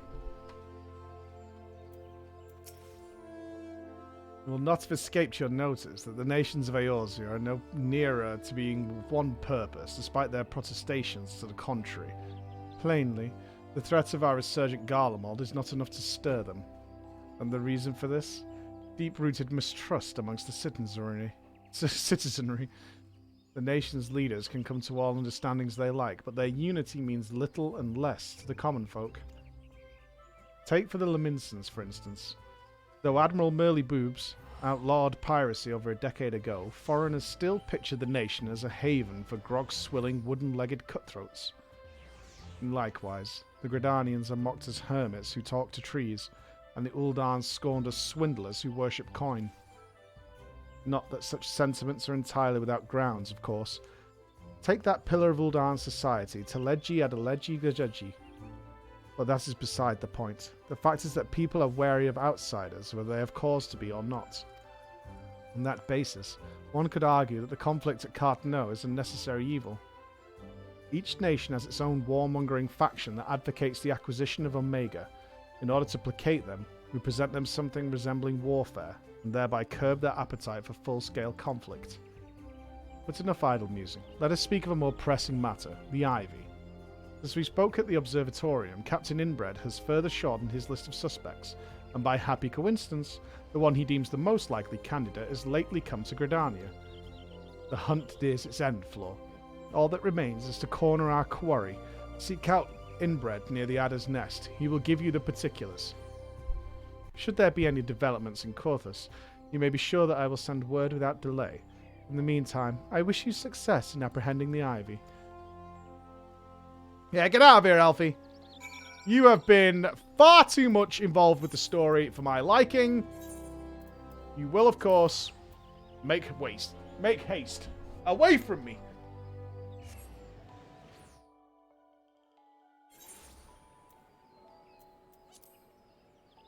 This way.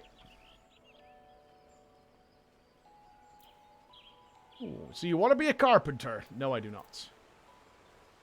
Ooh, what's that level 51? Tendrils or something? Tendrils of Intrigue. Is there going to be an extreme Greg? Maybe? My thanks for coming, Scion. Doubtless the commander has informed you, but we have unmasked the Ivy. From this point on, we must proceed with extreme caution. Checking? Nope. Maybe. No. Greg's already extreme? Kinda true.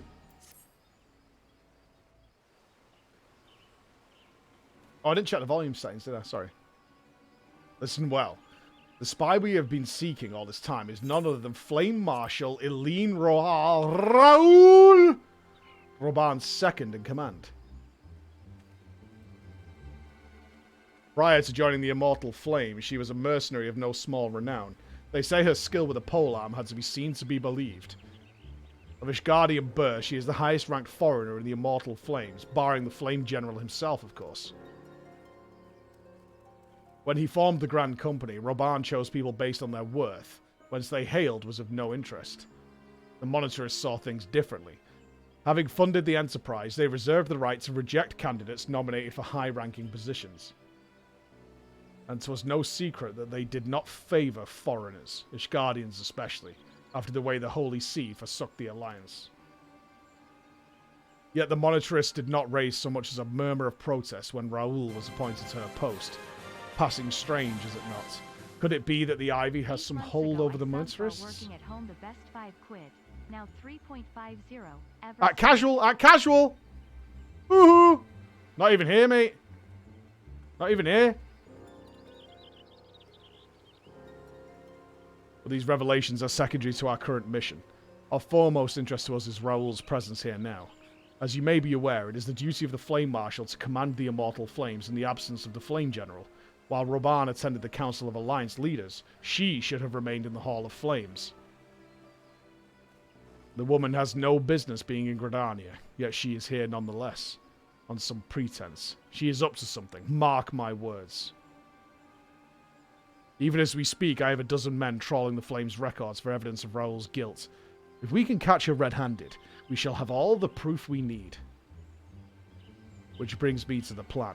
I have people watching the city gates, the airship landing and the docks, every point of egress. She cannot leave without our knowledge. All that remains is to shadow her until she betrays her true purpose. Can I rely on your stealthy, stealthy eyes, Scion? Stealth. You have my thanks. Let us go then, and take care not to elude our quarry. Okay. I got this. This is so free. It's super free. She'll never notice a damn thing.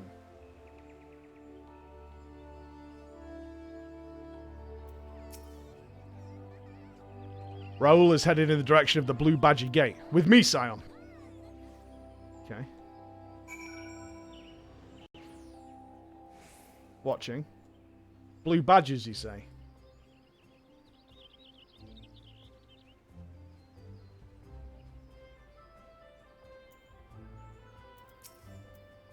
So Raoul has entered the Carline canopy. Meeting someone, perchance? Or could it be she means to board an airship? Pray, look for her within. If she is not on the upper floor, try the landing area below. One of mine is stationed there. She may have seen something. Ephemy is her name. I shall remain here in case Raoul reappears. Alright. Playing it all casual-like. Casual. You really like this, don't you?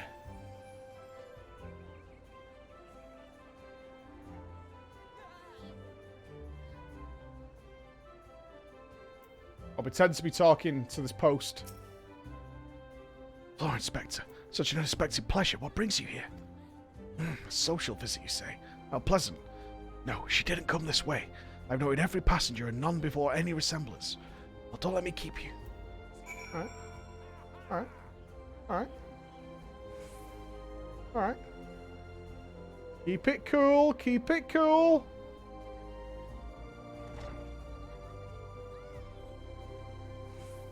She's gone up to her room then, right?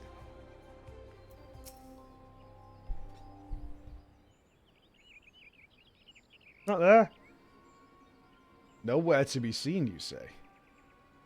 You are sure she did not board an airship? She didn't come back out either. Where in the seven hells could she have gone? The Roost! How could I forget? Oh, who's this? Is it Alfie? No.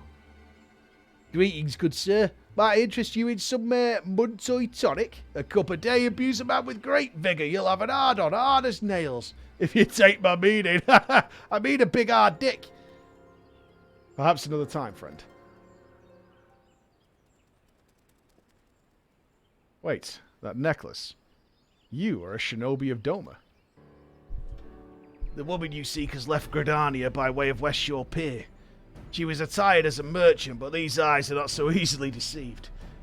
You may wish to take your search to the East Shroud. Rest assured that we shall continue to support you from the shadows. That necklace is a right giveaway. Like the 12 for the Domans. Were it not for their unique talents, Raoul would have disappeared without a trace. Checking.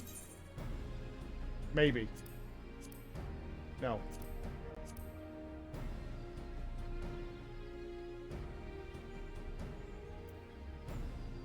This one.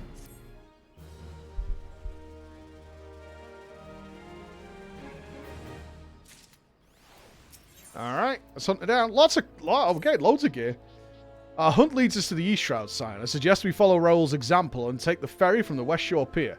You'll doubtless wish to make certain preparations. See to them while I go on ahead. I shall wait for you at the Sweet Bloom Pier. Can't I... Wait, while we're here, though... Woohoo! Oh, I can't mount. Didn't we get, like, 200 things for killing Greg? Checking. I think we're nearly full 130, aren't we? I think we are. What are we missing? Are we done? 130, 130, 130, 130. 110 ring, but we can only get one of the rings from here, can't we? Okay. 130, 130, 130, 130, 130. Oh, we're done. Oh, okay. Can I get a second ring? Do I have to buy like a lower eye level one?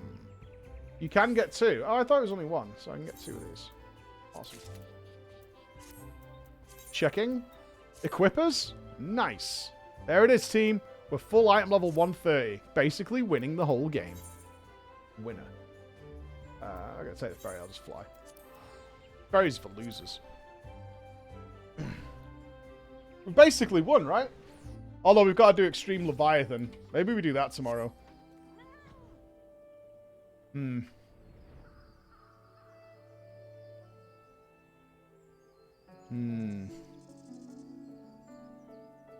Game over, man. Path of Exile?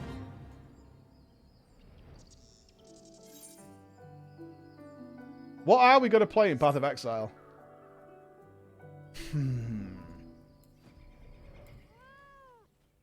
We're not flickering again. What are we going to play? This way, my friends. Oh, it's Yugiri. Sweet. Yeah, I still haven't seen the Scourge video. We'll watch it this afternoon. Your quarry makes for the Hawthorn Hut. If Raoul is truly the one we seek, we can expect that she means to make contact with her Garlean masters there. An explanation is in order. You are no doubt aware that the Garleans have their own method of communicating over great distances. They call it wildfire. Well, our ingenious friends at Garland Ironworks have provided us with devices which disrupt these communications, and we have instilled them around the city. In so doing, we have made it difficult for Imperial agents to correspond with their masters. Raoul would thus have no choice but to rendezvous with her Imperial contact directly. Yet, as as a well-known face in the Immortal Flame, she cannot move about Thanalan without being recognized. It would only be a matter of time before someone saw through her disguise. It is for this reason I believe that she has chosen the Black Shroud for her clandestine meeting. The Elazin are a common sight there, and her comings and goings are not likely to turn heads. As my scouts tell it, the Garleans have sent agents with a mind to destroy the devices and render such direct contacts unnecessary. Fortunately, our shinobi have thus far been successful in rebuffing their efforts. This is it. We need only make for Hawthorn's hut and catch Raoul in the act. Act. Alright.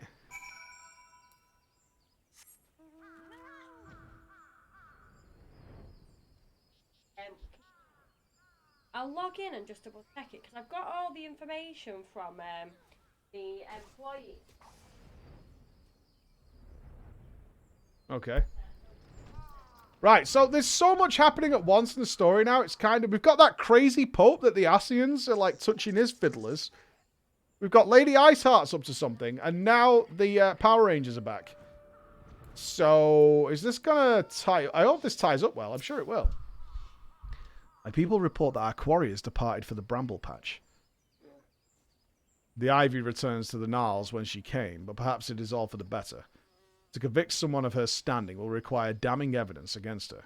What could be better than to catch her in the act when she meets with her Ghanaian masters? My countrymen and I shall wait in the shadows. Tread warily, my friends. Man, I would trust Yugiri with literally everything. Any popers? That Pope is a fiddlesticks.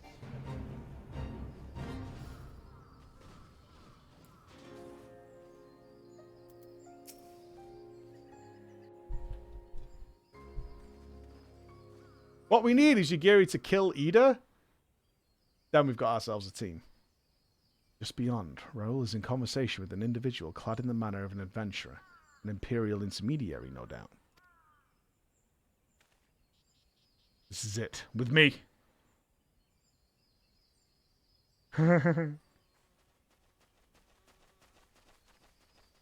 Leave Ida alone.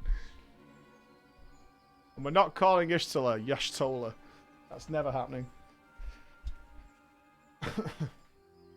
Flame Marshal Eileen Raoul!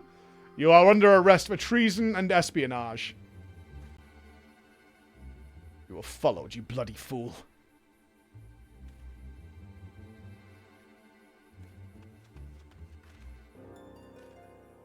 Damnation.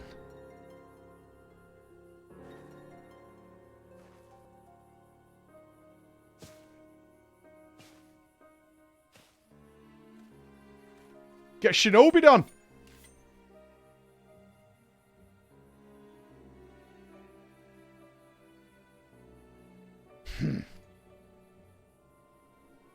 You are unarmed, milady, and scarcely guard for battle, but if you wish to fight, you are welcome to try.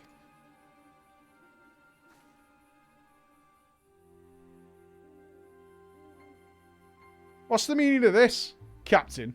Would you arrest me for strolling in the 12s wood? When last I looked, that was no crime, and neither was conversing with passing strangers. You would feign ignorance, then. Very well. If you do think of something to say, there will be plenty of time to say it later. Now, come quietly, or I shall make you wish you had.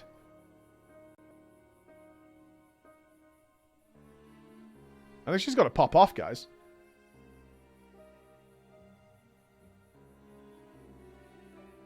I will offer you no struggle. After all, I have naught to hide.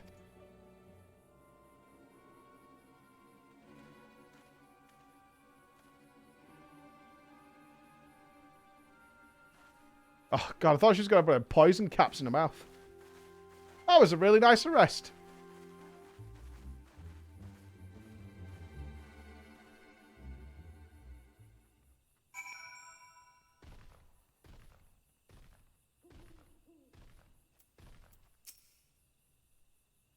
Even a warrior of Raoul's renown could not have hoped to escape by force. Despite her claims, her surrender does not bespeak innocence, but an awareness that her position is untenable. With the ivy thus uprooted, it is to be hoped that the tendrils she entwined around the immortal flames will gradually wither and die. Mayhap then the people of Uldar will have the grand company they deserve. But let us speak of the present. If I may ask, what will you do now, Flor? Well, whatever the quest tells me. So the Scions seek a way into Iceheart's sanctum. Then I dare say you are eager to return to the Rising Stones. Pray, do not let me keep you. Fear not. My countrymen and I shall tend to the aftermath. You need not waste your talents here. And speaking of talents, have you considered training in the art of the shinobi? You have the aptitude for it, I believe. So please, give it some thought. Till next time, my friend. No? Shoot fire? Fucking shinobi. Get out of here. Suck. Pray return. I haven't spoken to Methuzahla in ages. Like days and days, actually.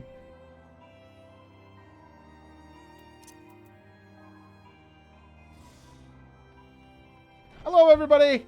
Woohoo! I'm back! His Thancred is chatting up Mephilea's mother again. Mm-hmm. Yeah. What a fucking surprise. Do something productive! Loser!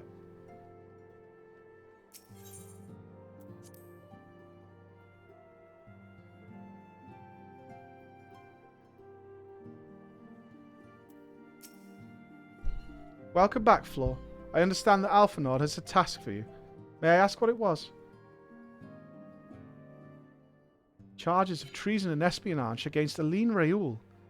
I can scarce believe it. Could there not have been some manner of misunderstanding? No. It avails us naught to dwell on it. Whether the truth may be, we must trust to the authorities to uncover it. Let us speak of another matter.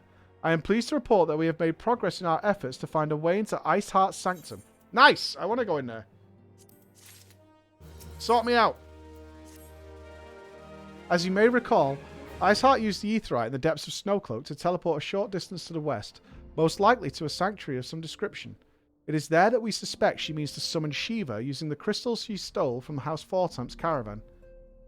The heretics believe they are bringing about the second coming of their patron saint, but if, as we suspect, they mean to hold a summoning ritual of the kind employed by the beast tribes, it seems likely that the result will be something more akin to a primal. Suffice to say, they must be stopped, and stop them we shall. But first we must surmount the obstacle that Iceheart has placed in our path. Ordinarily it would be a simple matter to tap into the established Ethernet and thereby follow our quarry. However, despite our best efforts, we have been unable to ascertain the position of the Aetheryte to which she teleported. Our prevailing theory is that she destroyed the second Aetheryte upon arrival. A reckless, desperate measure, but also an effective one. After discussing the matter at length with Urianger, we have concluded that we lack the expertise to develop a solution. Oh. We need a third party.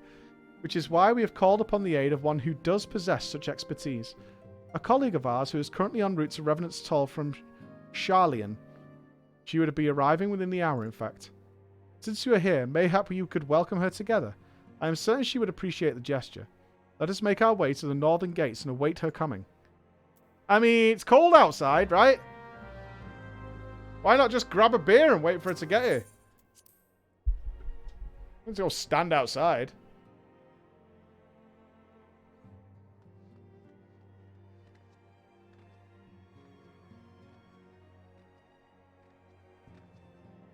You could call when she's like 5 minutes away.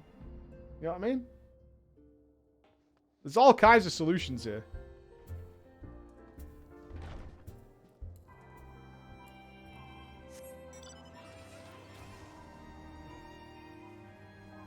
Alright. Let's see who we get.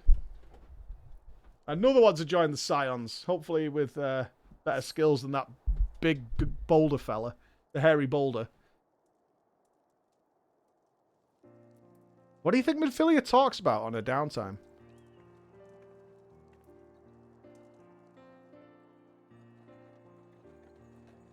Oh god, another Lalafell? An edgy one?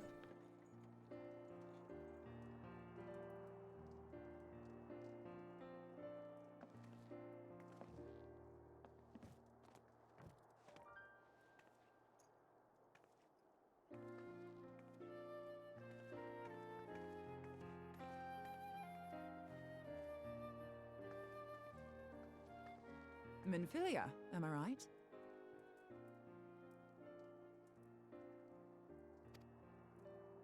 None other.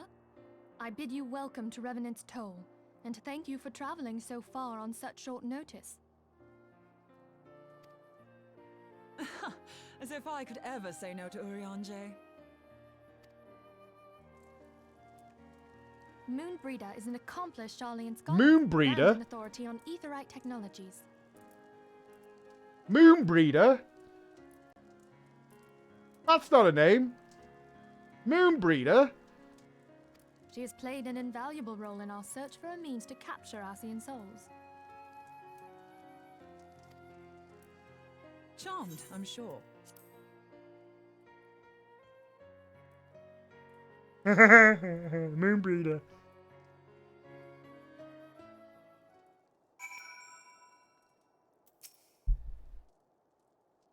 Let us return to the Rising Stones at once. We have much to discuss. Moonbreeder.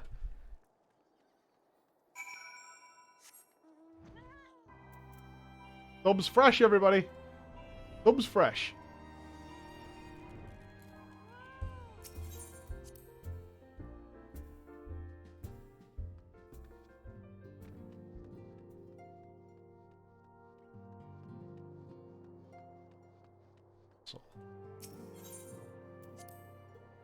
Mooney is amazing. The Moonbreeder? Sounds smirts.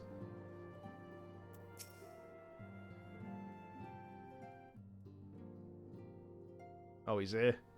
Okay, now.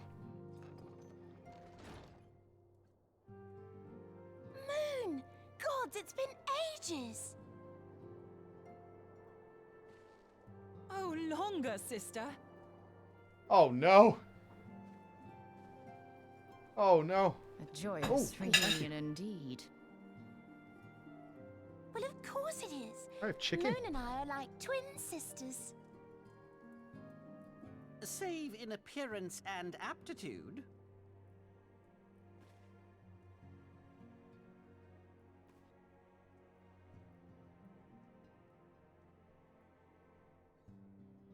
Everyone, if I could have your attention. Chicken and broccoli. Hypers. We have with us an esteemed guest who has come from Sharlayan to assist us.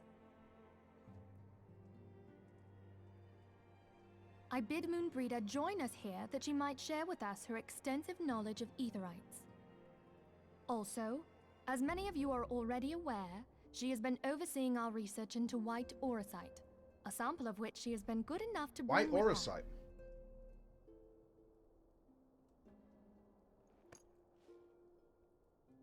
Well, I had to come, didn't I? You'd have to be bloody daft to turn your nose up at a chance like this. Where better to conduct my final tests than a land so steeped in ether you can taste it? He's very excited. 'Tis plain the passage of the years hath done little to dampen thy youthful spirits. And nothing at all to reform thy youthful manner.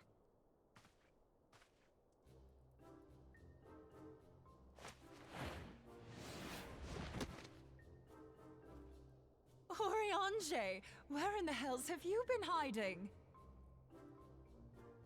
What up? Unhand me.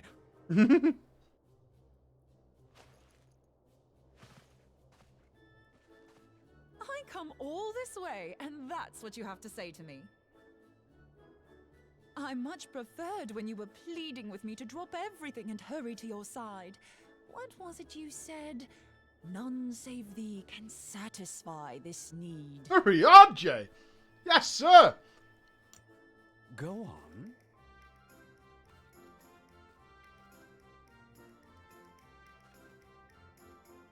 Thine artless attempts to misrepresent mine all too innocent motives do thee little credit. Mine intent, as well thou knowest, was but to impress upon thee the gravity of the circumstance. Lest thou doubt, a deiform entity shall shortly be summoned, save if thou and no other grantest my compeers thine aid. You still haven't found it then, your missing aetherite? Oriange wants to spank that ass. We have not. No.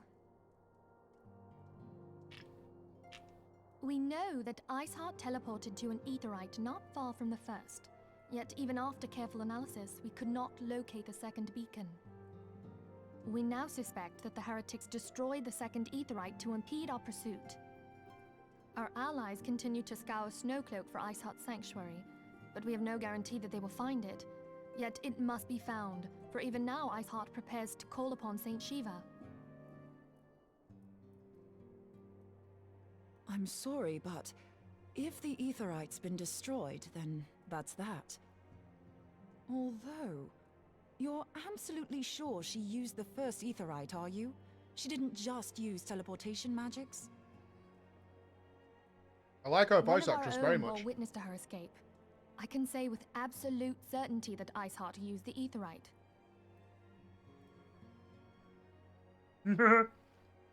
You pressed the thing.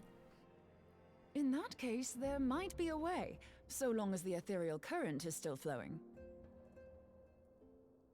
Truly? How? We use the current to recreate the beacon. As you know, aetherites are a bit like lighthouses. We use them to reconstitute our physical forms when crossing the ethereal sea. Without them, we'd lose all sense of direction and our essence would dissipate. However, we don't rely solely on these beacons. There are currents of ether which flow between them, currents which help guide us to our destination. Now, these currents will gradually dwindle away to nothing if an aetherite is destroyed. But if even a sluggish flow remains, we could theoretically use it to direct a surge of concentrated ether towards the void left by the beacon, and thereby fill it up again. Like opening the floodgates to fill a dry riverbed. Though, correct me if I'm wrong, but would we not need a veritable reservoir of ether? You are wrong. In concert, Prick. we might manage to channel a sufficient volume, yet that is not my chief concern. To direct the flow of so great a volume of ether with the requisite precision would be a nigh impossible task in itself. It's Tola can do it. She's done it before. I barely succeeded in facilitating travel to an unattuned beacon. That which you describe sounds considerably more difficult. I believe in you.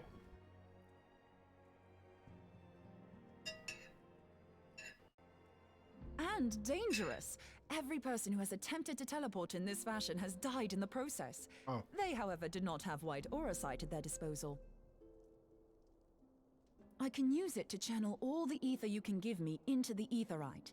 However, white aura sight cannot retain ether for an extended period of time, so we would need to infuse it immediately beforehand. Just so you know, I'd confidently give this plan better than even odds of success. And if the worst comes to worst, your people won't suffer. Though it risked the lives of our best and brightest, we have not the time to seek other options. Yeah, you can go first. If the ethereal current still flows, we shall carry out Moonbreeder's plan. That's the spirit. Let's roll the dice. So I'm led to believe the plan is Operation YOLO. Got it.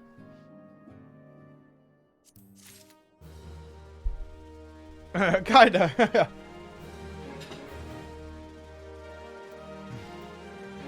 Popeyes and Crypto, thank you very much, man. Thank you very much. I'm having a great day. The story's getting spicy. I've already informed Alfie of our plan to recreate the beacon in the manner Moonbreeder described. He agreed that despite the inherent danger, it represents our only hope of success. He also said that he wished to meet with you at Snowcloak before proceeding. I expect you'll find him waiting for you there when you arrive. I want you to know that I appreciate everything you have done on our behalf, and that I have faith you will return to us, as you always have. Alright, sure. Yeah, no problem. So I'm going first, I guess. Makes sense. Just throw me in. That was the most perfectly timed cutscene, by the way. I managed to eat my entire lunch. Oh yeah, volume up. Let's check it. Checking. Audio. Yeah, we got voice on max, so we need to up the master. Let's go to there. Turn that down a little smooch. And that one. Let's go to like there and see how that works.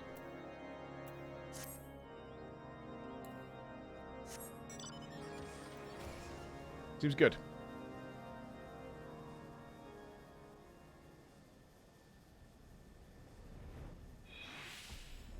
And then the background's too low. What did we put it to? It's pretty high. We'll go to like 83. We did just up all the volumes by like 20%, so. Don't start uber blasting.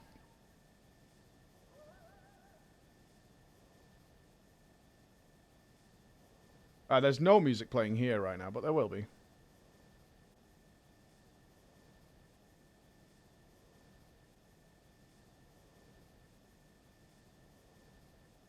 Where are you, Alfie?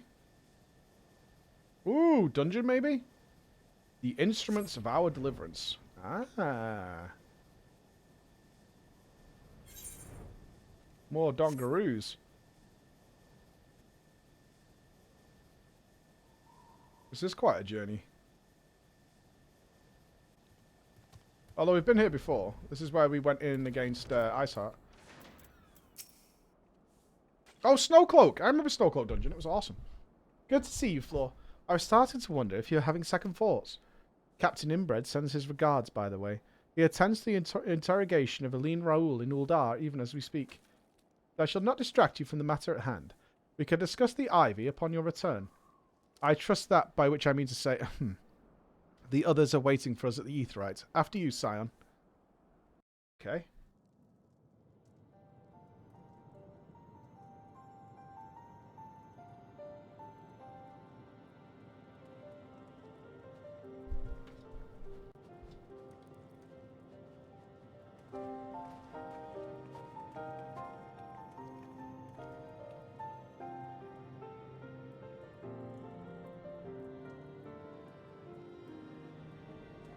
Nodders.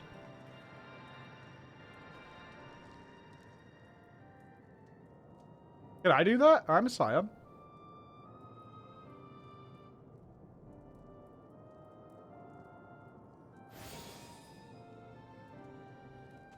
There it is. It's ready.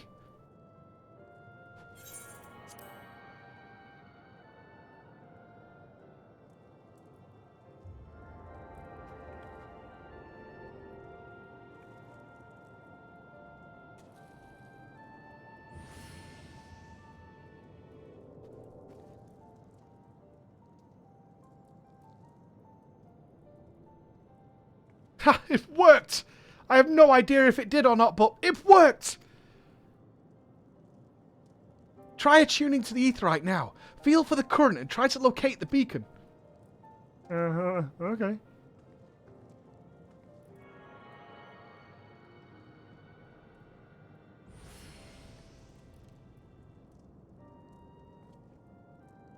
We have done all we can, Flo. For now, let us withdraw. When your final preparations are complete, you must seek out the beacon we have created. If, by the grace of the 12, you arrive safely, you must stop Iceheart before she summons Shiva. Oh, okay.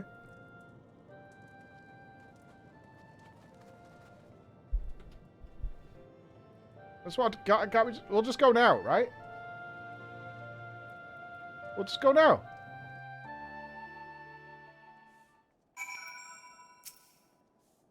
We cannot ignore the possibility that our actions have alerted Iceheart to our plans. Should that be the case, she may attempt to hasten the completion of the summoning ritual, but if she succeeds, you have little choice but to face Shiva in battle. Knowing little of this saint, I cannot say if your own strength will suffice, and so I would encourage you to call upon your allies. Some may have reservations about wagering their lives on the success of Moonbreeder's experiment, but others will surely agree that desperate times call for desperate measures. Before you assemble your party, pray, speak with that knight. I believe he has a message for you from Sir Emmerich. Okay. Madam, Sir Emmerich regrets that he could not be here in person and asks that I read you this letter. Ishgard faces an unprecedented threat, yet in our hour of need, it is not her knights who stand poised to defend her. Lord Inspector, the warrior of light, Saviour of Eorzea, your deeds this day shall not be forgotten. Where others would flee, you chose to remain. Where others would falter, you rise to the challenge. Where others would use their gifts for selfish ends, you wield yours in service to a greater cause. May Halloumi bless you with good fortune and see you safely home. That's the letter. A far amphitheater hard is now available. Let me in! Let me in! Is it a trial? Is there going to be a primal in there? No. Is it a donga? Checking. Is it here? There it is. Ooh. Cool. Well, let's egg it up. There we go. Huge thank you to everybody who like knows the dungeon's coming as well. Like queues up with us. Thank you. Okay. Fine.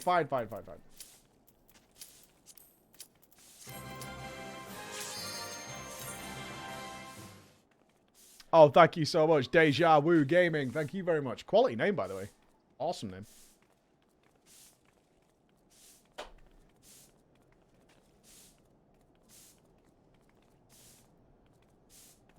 Come on, let me in.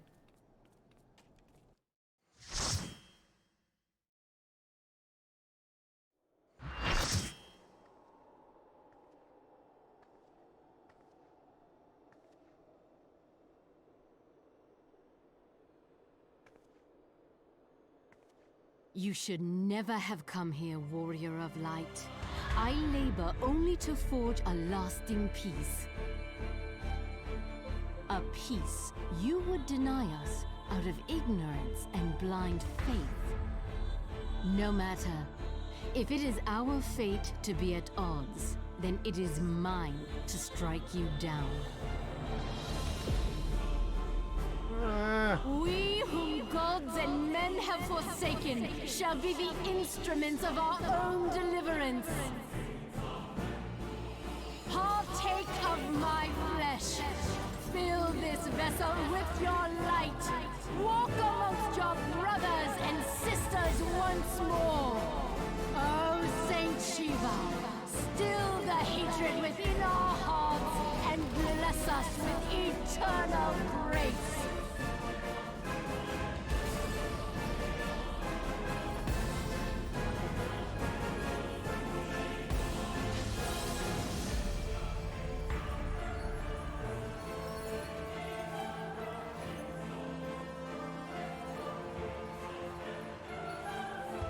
My.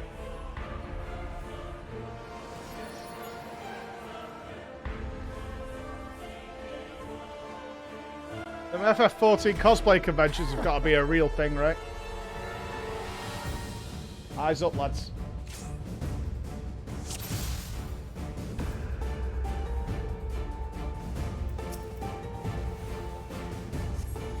Let's see what she's got.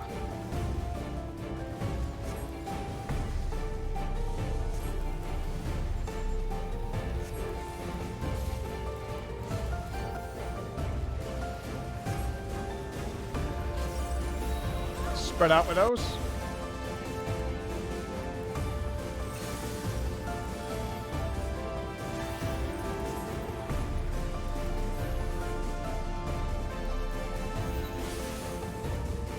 I got that right. Yay.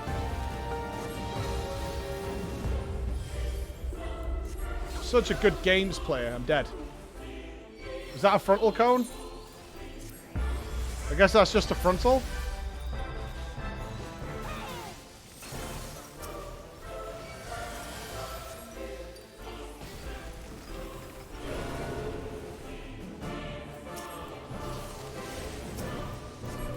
Tried not dying.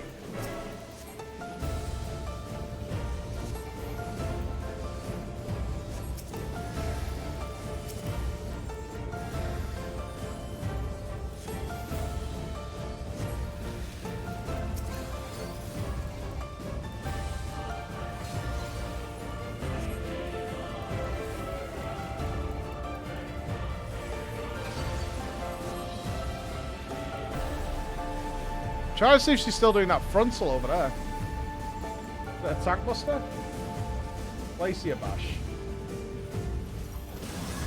Okay, it's a tank buster. Okay, that's fine. Embrace the serenity, renounce the hatreds that consume you.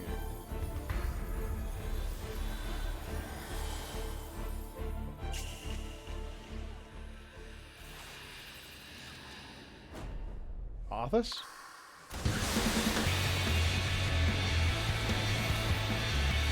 What?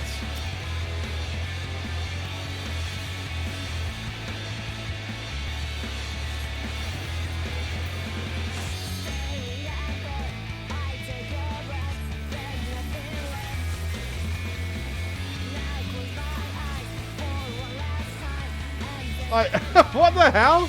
It's like an actual pop song.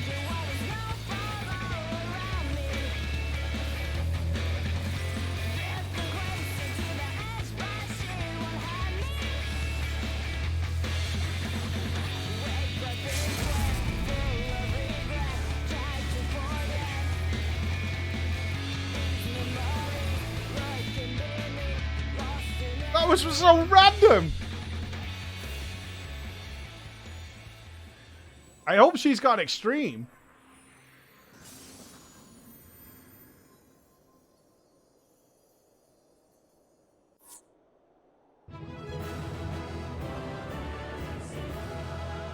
Sweet.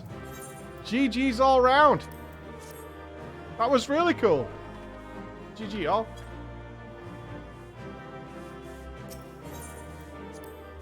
She does have an extreme? Oh god, so we've got Leviathan and Shiva extreme. Alright. Puppies!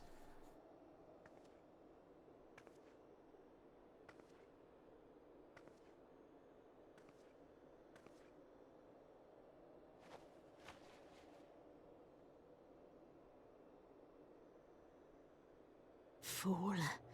Blind, bloody fool.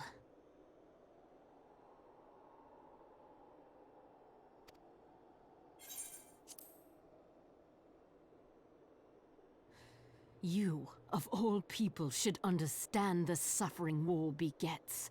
That no sacrifice is too great if it brings an end to the violence. Mine is the righteous cause.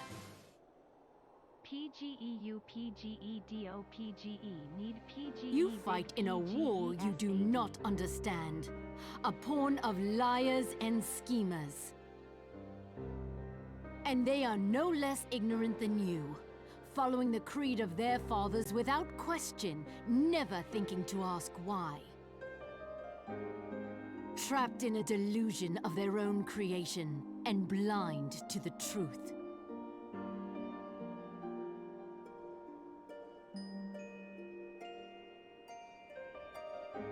Warrior of light, redemption is not beyond us. We who walk before may lead those who walk after. Change the camera, I beg. Seek the keeper of the lake. See with eyes unclouded.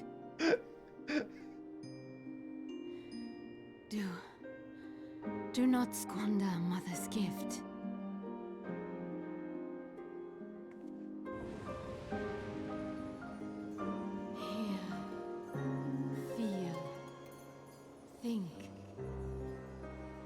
Sounds like Heidelin.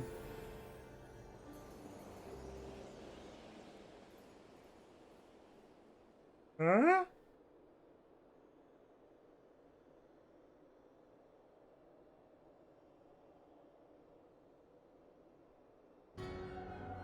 Oh no! You've done it again. And so the vessel withdraws. A predictable outcome. Quite, isn't it? Nevertheless, La Habrea will be pleased. How unfortunate.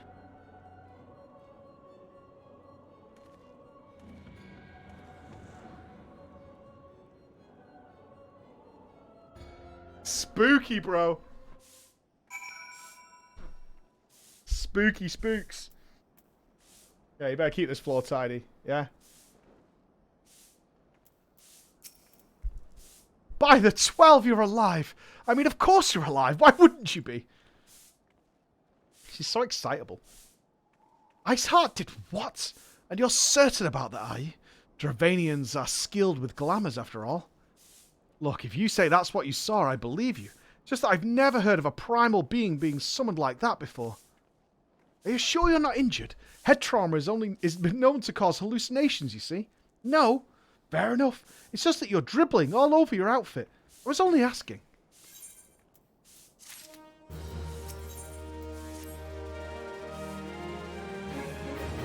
If you ask me, there's naught to be gained from mulling over the implications of your story in the freezing cold. Let's save it for the Rising Stones, eh?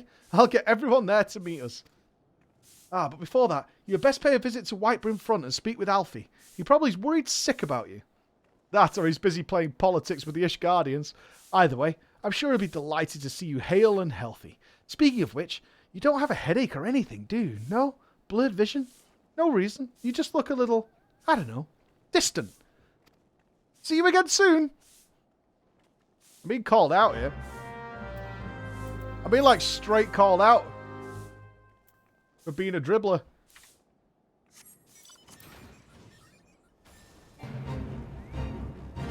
Distance a polite way of putting it. Luke Fever, how you doing, buddy?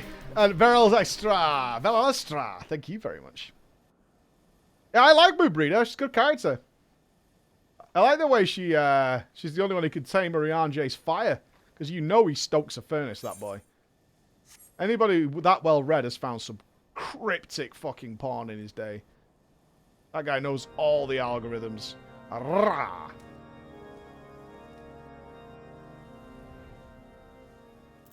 He's always doing that research. Yeah, it is known. Hello! Pshaw! I'm here.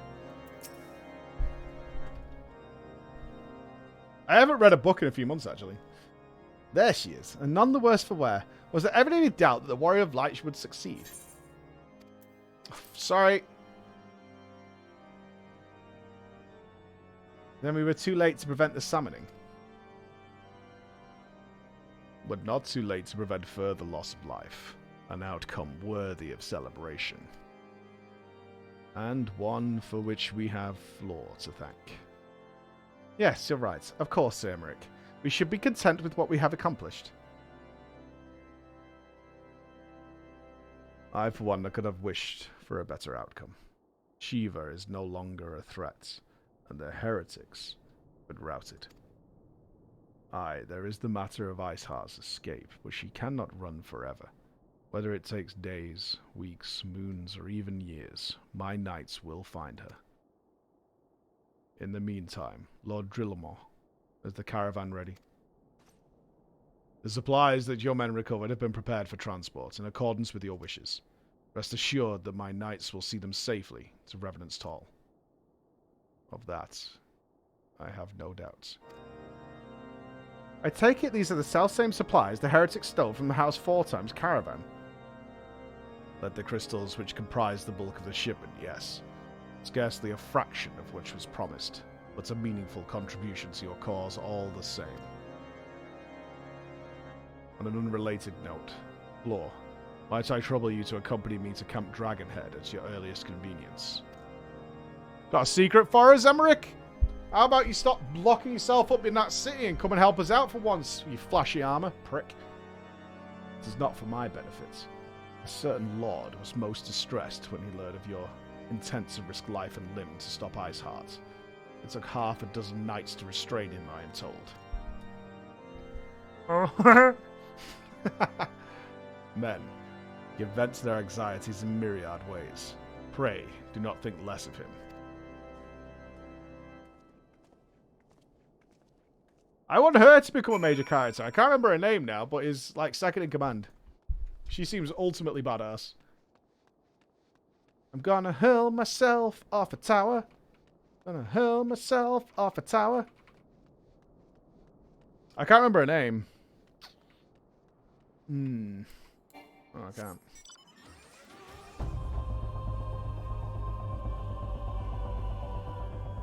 She's cool though. Don't forget you can mount indoors. It feels wrong. I don't like doing it. Bit of respect. Goes a long way. How do I get around here? Can I get around here? Woohoo.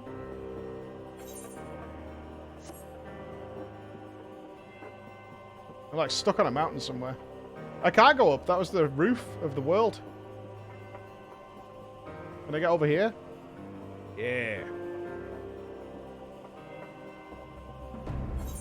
I was in the roof. Alright, we'll go along this way. God, the music here always reminds me of Game of Thrones. Every single time. How was the club? Did you miss it? It was extraordinary. Is the only word I have for it. Club night was pretty fucking ridiculously good.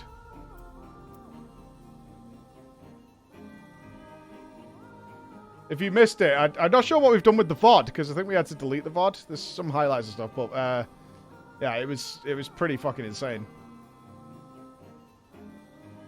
Are you gonna fly that DJ out to PreachCon? We think so, yeah. Bex is talking to him now. Yeah, for sure. Oh, I can't remember this guy's voice. He's got a really cool, like, droll. What were you thinking, Flo? Wagering your very being on a dubious theory which might allow you to enter Iceheart's lair, knowing full well that she could have sufficient forewarning to complete her ritual to summon a Shiva anyway. And then, engaging the abomination in mortal combat. By the fury, Flo, 'tis the stuff of ballads, a battle for the ages. Would that I had been there to fight by your side.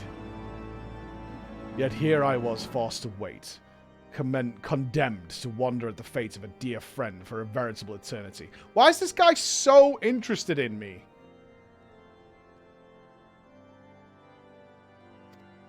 I would not wish such torture on my most hated enemy. But you're here now, and that is what truly matters. Let us move on. Sir Emmerich wishes to have words with you and Master Alfie in private. He awaits us in the intercessory. It's not. No, this guy's taking more of an interest in me than literally anybody ever. That makes me very suspect. I mean, I know I'm the champion with the wounds and the whatnot.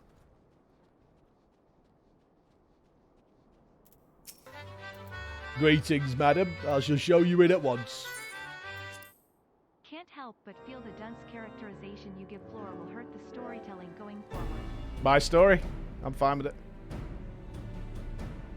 On behalf of the Holy See of Ishgard, allow me to express my deepest thanks. Never before have we been required to contend with a primal. Indeed, there were fears in some quarters that our knights might not be equal to the task. From what we have now learned of these beings, I can say with certainty that we would have lost a great many men had the Scions not intervened.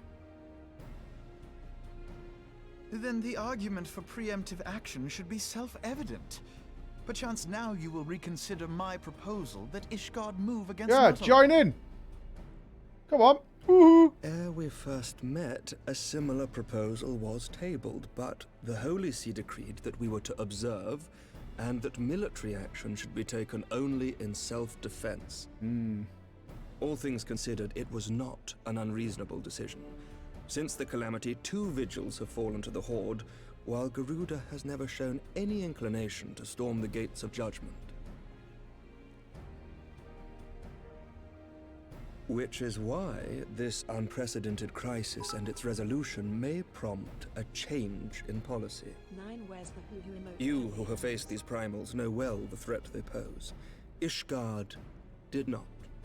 Not until now. Why does no one know of the primal fights?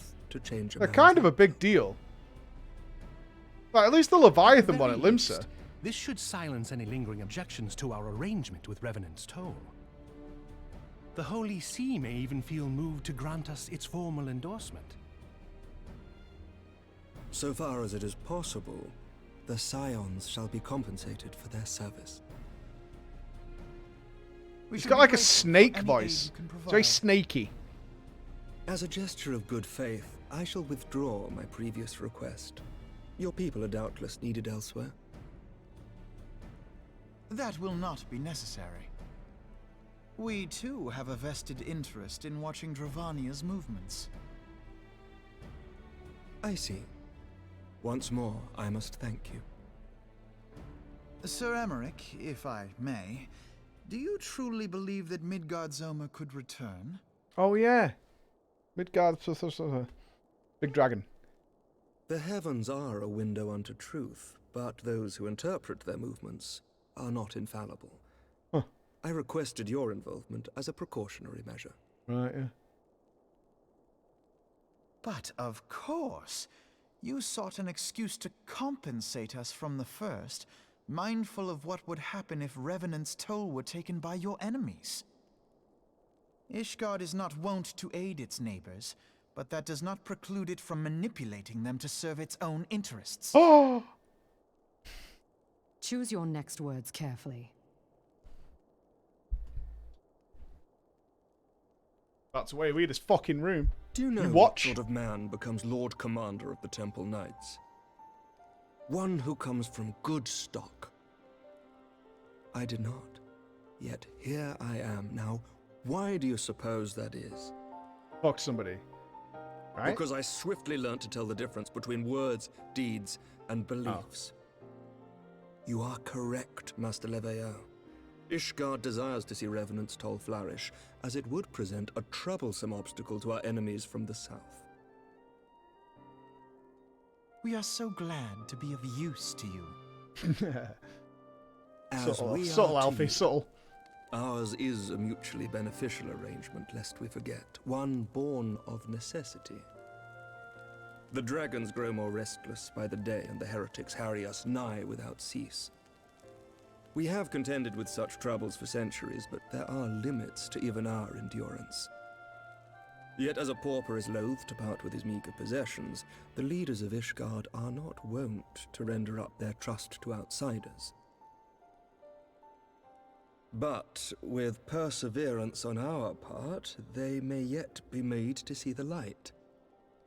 Nevertheless, one must take care when walking the road less traveled. Wise words, Sir Emmerich.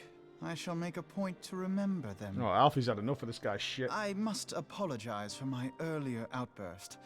I hope it will not sour our good relations. Not at all. You but spoke from the heart.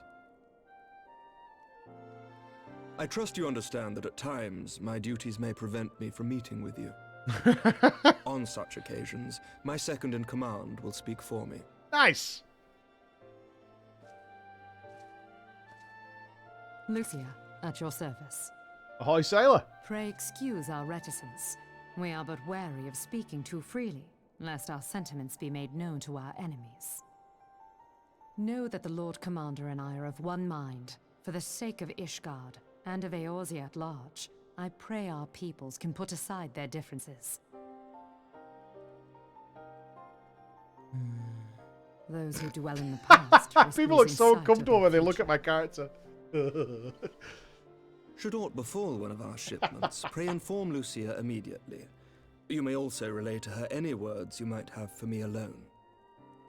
Not being of Ishgardian birth, she owes no allegiance to any noble house, making her as near to incorruptible as one can find in my homeland. Suffice it to say, I trust her completely, and so may you. I don't trust you, though. Which reminds me, Lord Orchefort, if you would be so kind. Certainly. Slap Alfie. Oh. In times such as these, trust is ever in short supply. Mayhap this will go some way to rectify the problem. The results of our investigation into the heretics' recent attacks, as well as our interrogation of the merchant you detained. Sir Emmerich, I cannot thank you enough. Think nothing of it. Ishgard may be many things, but it is no friend to Garlemald. Did I not tell you to have faith, my friend?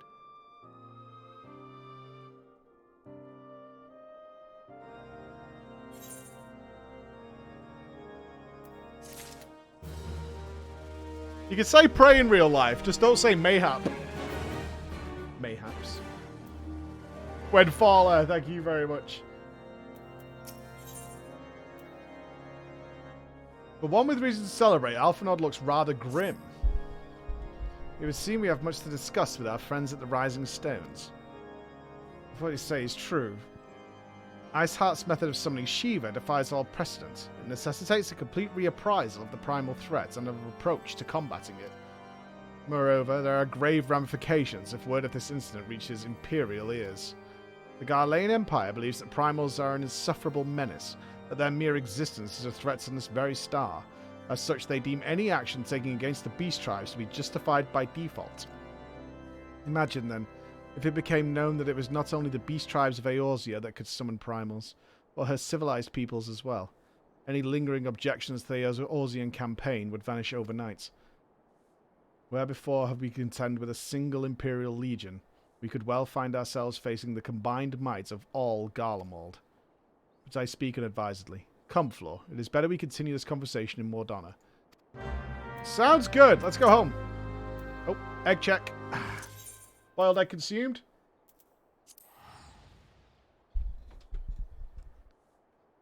I don't know where my Moggle staff is. I must have hidden it at some point. Checking.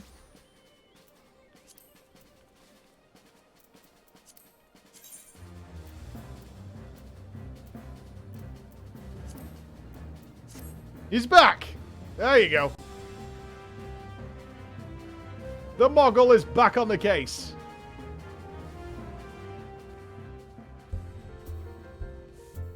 Do, do, do. I love this music when we come in here. It makes me so happy.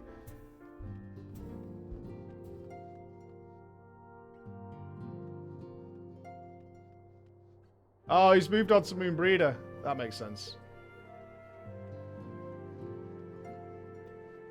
What an absolute fucking loser. Hey, I just gotta say, Pretty, you're all right. I was killing the primal, by the way, Thancred. I killed the primal. Thought I'd let you know. Bit busy. Signed a treaty with Ishgard. Yeah? Good.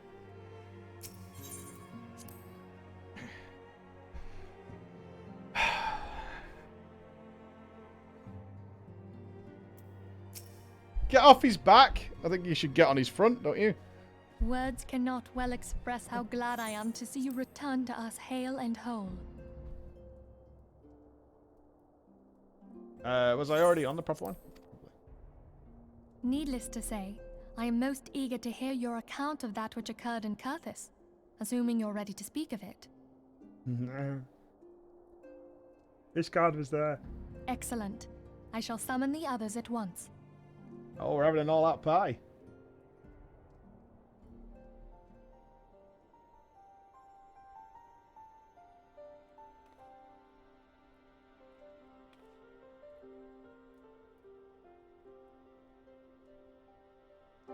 Iceheart used her own body as a vessel for a primal soul?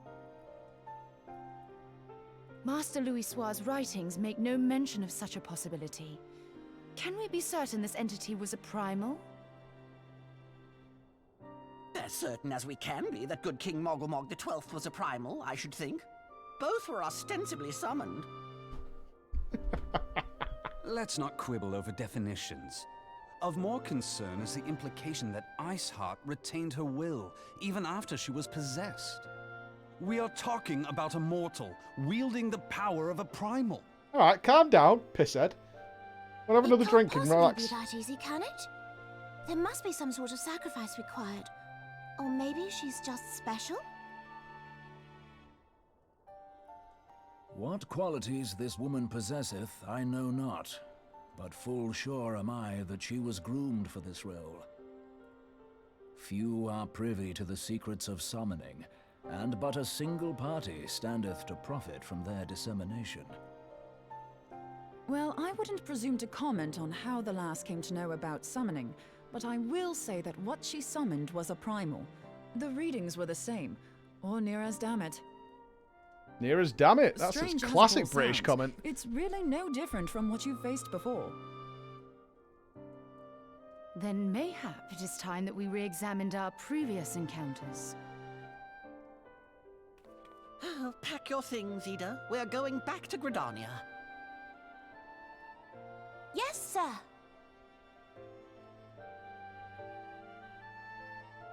About I hope at the Iceheart's start of final Heaven's words Ward to she you. gets hit by a bus. Hear, feel, think. Yeah, Mother Crystal. Hydaelyn speaks to her as well. If Iceheart is blessed with the power of the Echo, she will doubtless have used it to further her goals. Or could it be that it was a revelation granted her by the Echo which first set her on this path? She did say that the Ishgardians were blind to the truth. Do you think she has knowledge of the origins of the Ishgardian-Dravanian War? It would do much to explain her unwavering conviction. Did not the Lady Iceheart implore thee to seek the Keeper of the Lake? And did she not imply that in so doing thou wouldst come to see with eyes unclouded? Fucking hell, RJ. Midgard-Zoma was a king amongst kings who reigned for centuries on end. But he is dead and his wisdom lost to the ages. Unless the Ishgardians' fears are well-founded. It would seem we have yet another reason to stand watch over the Keeper of the Lake. For a mercy, we are well positioned to do so.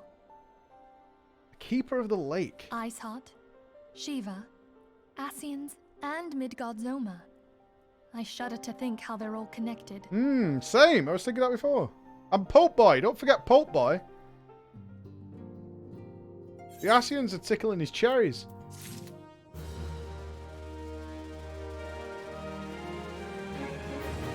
Mustn't forget Popey. I mean to scour the annals of knowledge for Midgard-Zoma.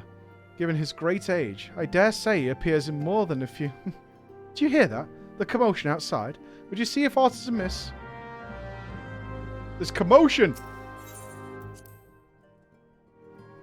Commotion?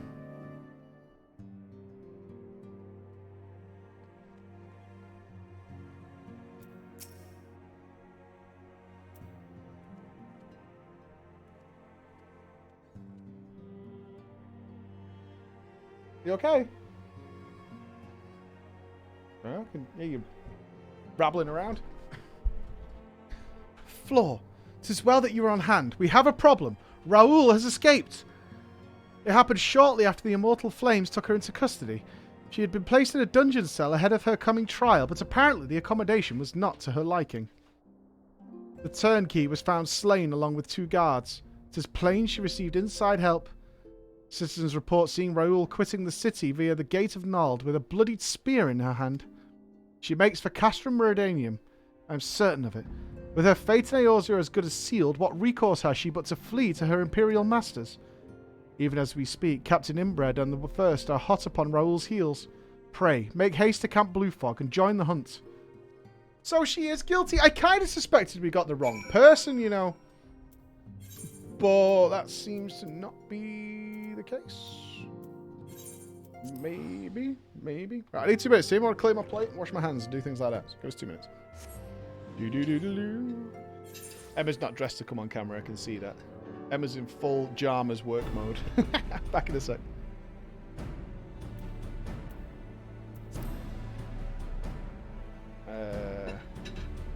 What was that camera thing that we did? Something iCam? iPose? Is it iPose? What was that action cam that you could put on for the area? iCam. I should remember to do this. Someone said when you're AFKing just for a few minutes, this is a good idea. Alright, back in a sec.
these fucking guys in. We'll take a break.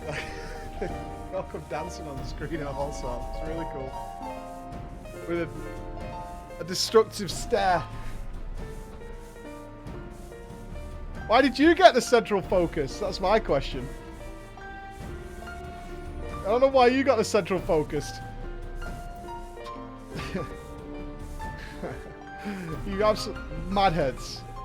Love you all, man. Let's go.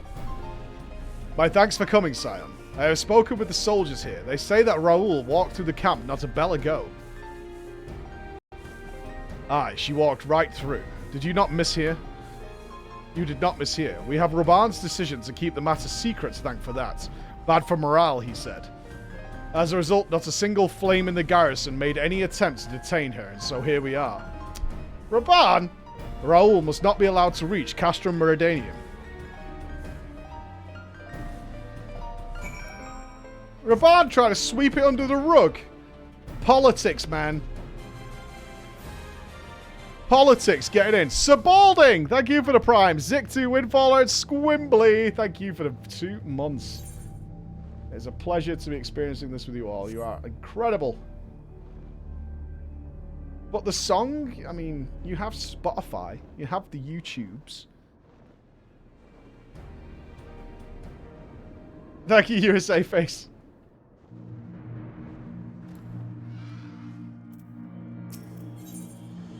Oh, it's a duty. Okay. Afternoon, Boza. Good afternoon. Good afternoon. This wretch was with Raoul. He threw himself out as the mistress might escape. She didn't blink when we cut him down. Not even when we started screaming. No loyalty even to her own. The goddamn harpy. With me, Scion.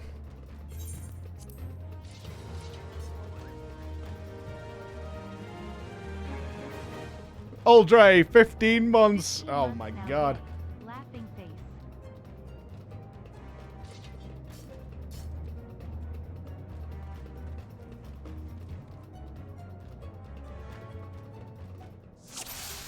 Ooh.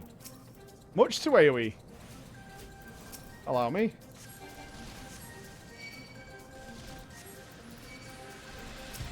Yeah, come.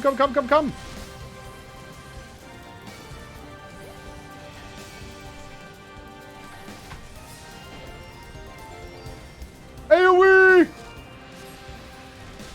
Kind of just want to drop a flare, but I think it won't do much. There's a healer somewhere. Get flared on.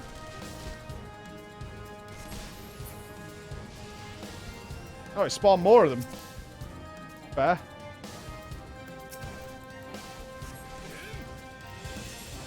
This music's kind of funky.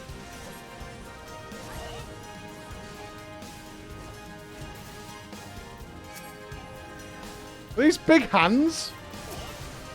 That's a really cool model.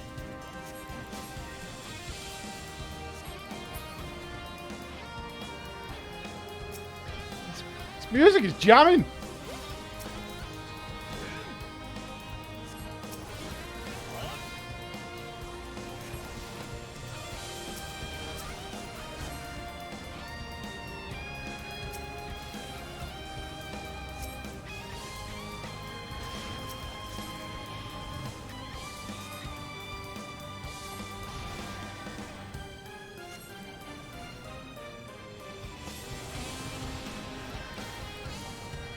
Then we should kill the Colossus. Are you a healer?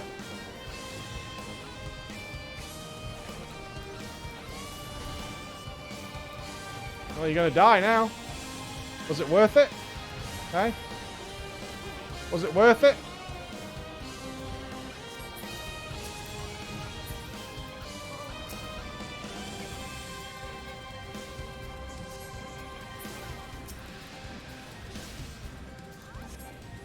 Aline the Razor.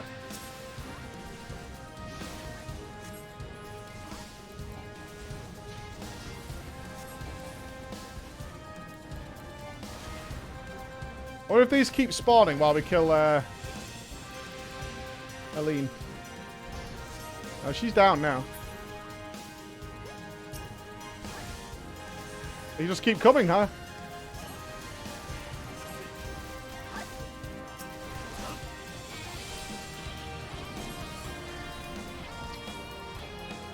This is a battle.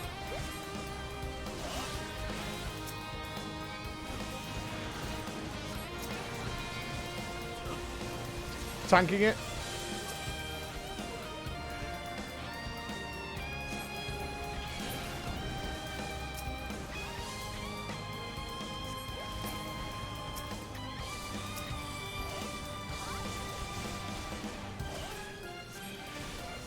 They must keep fighting until all the ads are dead.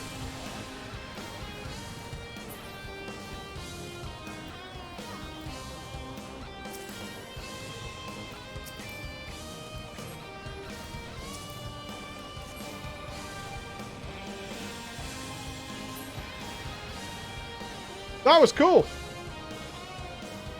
Actual waves of enemies.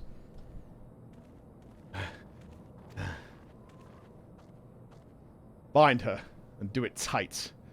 You know how I like it. Yes, sir.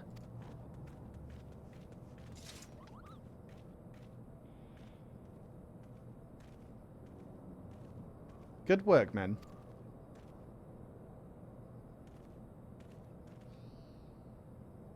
She and her Imperial cronies pushed us close, but we were better. Behold, a respected officer of the Immortal Flames. People looked up to you as one of the Order's founding members, one of its pillars. It saddens me to see you fallen so low. What would you know, Vlo? You, a spoiled little lordling who has never known any want. People such as you take wealth and birth for granted. You think it your God's given right to rule over others. You know naught of our plight. The injustice that we lowbornish guardians must endure. To the noble lords and ladies, we are not people, but resources to be consumed. I did what I had to do to survive, stealing, killing, even whoring myself.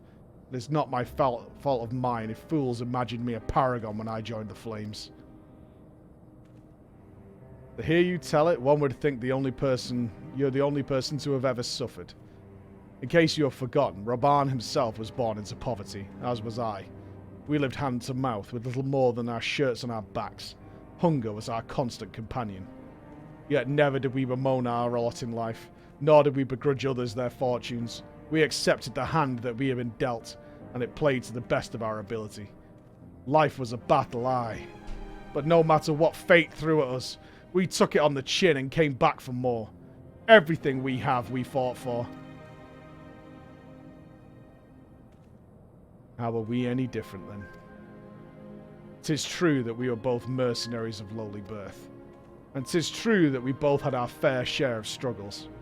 But whereas I sold my sword, you, Marshal, you sold your comrades. If life has taught me one thing, it is that you never betray your own. I would sooner cut off my own arm than raise a hand against a friend. But enough talk. You will return to Uldar to face justice, and the people who trust you have dragged you through the gutter.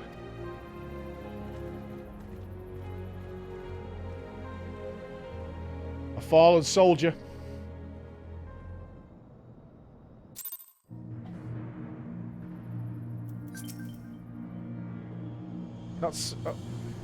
Not so much as a hint of remorse. It is well that this sordid business is finally at an end. A friend's betrayal cuts deeper than steel. We must hope that we have chosen our own allies more wisely than Raban chose his. Oh, don't blame Raban. He was desperate at the time. He did what needed to be done. Oh, meanwhile... I've heard.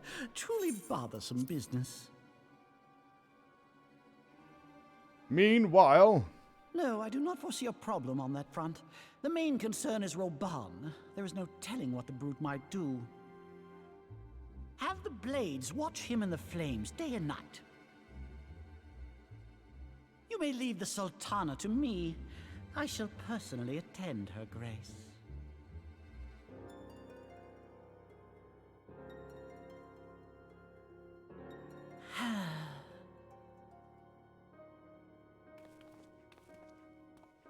sever one of the East Aldenard trade routes.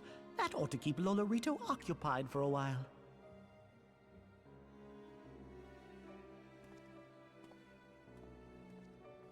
Nanamo Ulnamo. For my sake, pray be a good little sultana to the last. I don't know about you guys, but I think this guy's up to no good.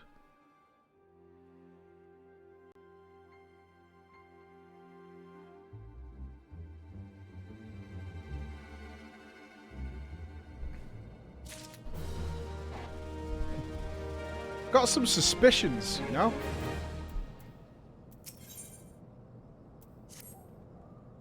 Captain Hildebrand and I have a few questions for the Flame Marshal regarding the circumstances of her miraculous escape. When we have completed our interrogation, we shall take our findings directly to General Raban, and that shall be the end of it. Your work here is done, my friend. My thanks. Ah, but I have one last task for you. Return to the Rising Stones and apprise Minfilia of all that has happened. I am aware that the antecedent held Raoul in high regard. For better or worse, you will want to know how this tale ends. It seems like everybody but me is a bad judge of character. You know what I mean? I'm the one holding this whole fucking thing together. This whole Scion business would collapse if it wasn't for me and my watchful eye. In many ways, God bless me.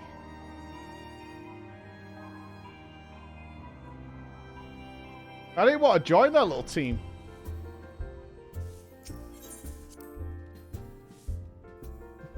Makes me so happy every time.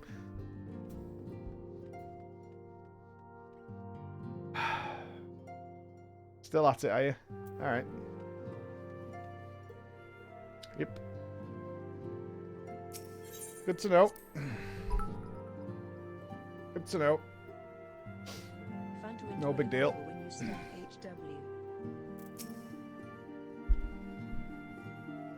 I do know what he's been through. Fucking all. I have already received word from Alfino. He told me to come and tell you. To think that Flame Marshal Huayu was the Garlean Alfie! I know not what to say. Together with Robon, Eileen lent us much needed aid at the time of our order's founding. She was particularly passionate about the need to tackle the primal threat. When we discussed the subject, her eyes fairly shone with determination. Whatever else she may have been, I choose to believe that it was her true self with whom I spoke then. But now is not the time to dwell on such matters. I have an important announcement to make regarding our effort to defeat the Asians. We shall begin as soon as everyone is assembled. Oh, you guys are fine to talk about what you want, honestly. I know when to not look over at the chat. I could judge it by the pace of chat moving, My thanks honestly. for coming, friends. Moonbreeder, the floor is yours. By now, I'm sure you're all familiar with white auracite, the miraculous material that'll allow us to capture Asian souls. Back at Snowcloak, we verified its ability to absorb vast amounts of ether. Alas, it leaves something to be desired in the area of stability. The stone can only store ether for a short while before expelling its contents. In addition to auracite's inherent limitations, we must needs be wary of our enemy's strength. Our foe draweth upon an infinite wellspring of power. Even should we succeed in entrapping him, the stone will not long contain his wrath. Meaning that, if we want to kill the swine, we'll have to be quick about it. I could do that. 'Tis our belief that an Asian soul may be permanently undone if Oh, smitten right. by a sufficiently concentrated Yeah, the burst whole point of pure the story was to try and permanently kill an Asian. The I remember. only trouble is, we can't I totally say for forgot sure about that how part of it as well. concentrated the burst needs to be. Without knowing how much ether an Asian soul is composed of, we're basically guessing. There's a lot going on, man. Our sole clue lieth in thy struggle with La Hebrea. During that encounter, Heidelin bid you forge what she called a Blade of Light, a weapon which took the form of a luminous stream of energy. Wow, Based thank on her you so description, much. We believe Thank the you, blade Phil. with which you vanquished your foe was composed of ether. Admittedly, your victory Thank proved you, Phil. ephemeral, as Lahabrea was able to use a crystal of darkness to flee into the space that lies between our world and the void. I remember the presentation. The fact remains, however, that Heidelin placed the means to destroy the Ascians in your hands. Be that as it may, it would be unwise to assume that you will do the same when we next encounter such a foe. Quite so, my lady. We must needs find the means to forge our own blade of ether, one to equal that which Heidelin did benevolently bestow upon her champion. That is all well and good, but it seems to me that producing such a blade will require a prodigious quantity of ether. Whence will it come, pray tell? Oh, what if we had 2 pieces of white orosite? One to trap the Ascian, and the other to store the ether for the blade. Oh, nice try. But it's as I said, the stone won't hold ether for any length of time. We'd still need to collect the stuff there and then, sorry to say. We need a ghost containment unit, right? And therein we lies need the rub. fucking Egon Finding a way Spengler, to baby. create the blade whenever and wherever we choose. It would seem more research is in order. I'm going to linger a while, perform a few more tests on the Orosite. And I could do with some help. Urianger, why don't you lend me a hand? Go on, lad. Mine apologies, but I am required at the Waking Sands. Lady Minfilia hath given me sole charge of the premises. This guy's only move is missionary. Unseemly to leave them unattended. Sole charge, you say? So you're basically alone there, then? Well, that settles it. I'll just have to come to you.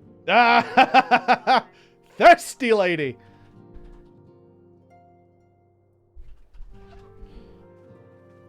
There's no getting away from it, Urianger. She's going to undo those sandals, pal. While you were afield, word arrived from the Sharlayan motherland.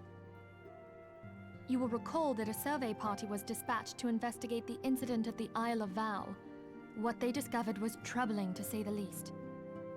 According to the report, the Isle has been erased from existence. Yikes. It was as if a hole Yeah, had oh been yeah, we torn didn't do in the anything about very that either, fabric did of we? reality. Aye. Yet the mystery endeth not with the Isle's disappearance. It hath come to light that a number of scholars in various other locales were reported missing at a similar juncture. What's more, they all had something in common with the head of the students of Baldessian. Every last one of them was researching a phenomenon called dimensional compression, or the rejoining as the ancient texts call it. I'll be Jesus damned if Christ. that's a coincidence. I need Geordie LaForge on standby. All indications suggest Ascian involvement. But I sense that a force greater still is at work. The entity the dark beings call the one true God. We must pray that my dear friend Kryl regains consciousness soon. If she bore witness to the Isle of Val's final moments, she may be able to shed some light on this mystery.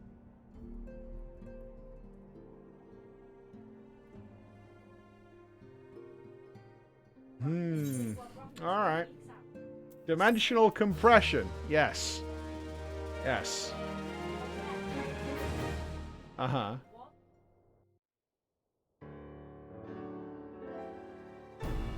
Meanwhile...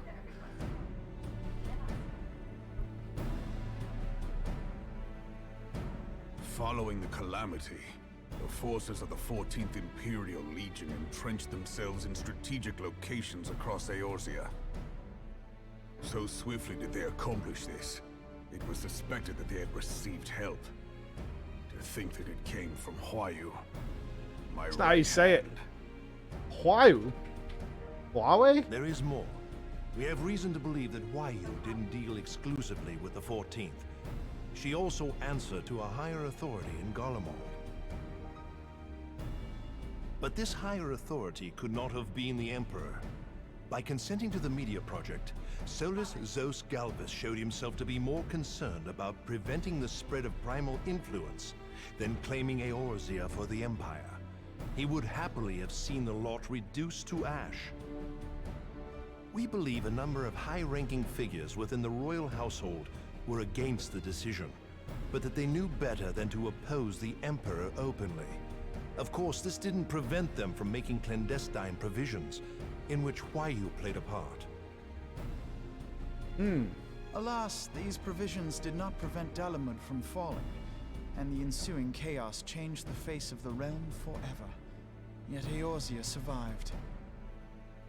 To all intents and purposes, the Meteor Project had failed, and the Empire was left to rue its lack of a decisive means to eliminate the Primals.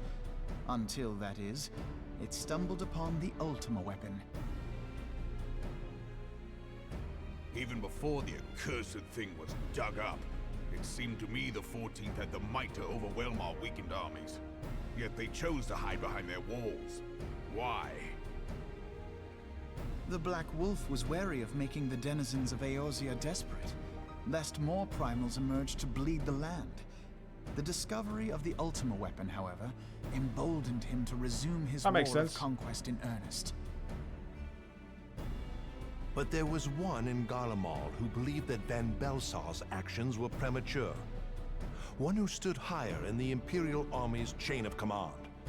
He ordered the Legatus to halt his advance, only to find that the Black Wolf had slipped its leash, and that the 14th now acted alone. In a bid to bring Van Belsar to heel, he used the agent he had planted in Ul'dah prior to the Calamity to undermine the Legion's efforts. A man who outranks Van Belsar, yet opposed the late Emperor's decision to annihilate Eorzea. This could only be the former High Legatus of the Garlean army, now known as Emperor Varus Zosgalvus. So he was Huayu's true master. But one of several in actual fact. We've learned that even as Huayu served the Empire's interests, she sold Imperial secrets to a certain faction in Eorzea. In so doing, she helped to maintain the status quo, thus prolonging the conflict. Considering who stands to profit from war, it isn't hard to imagine who her other masters were. The little fella. 7 hells! You mean to say that she was a double agent? Good God! Triple, if you consider her services to Van Belsar and the new Emperor as separate. As neatly as these pieces seem to fit, one aspect of the puzzle remains unclear to me. By whose will was the Marshal feeding intelligence to the heretics? And try as I might, I fail to see how aiding their cause would profit either her Imperial or Monetarist masters. Could it be that another hand is at work here? More suspects! If so, Huayu must be made to reveal whose it is. Good God.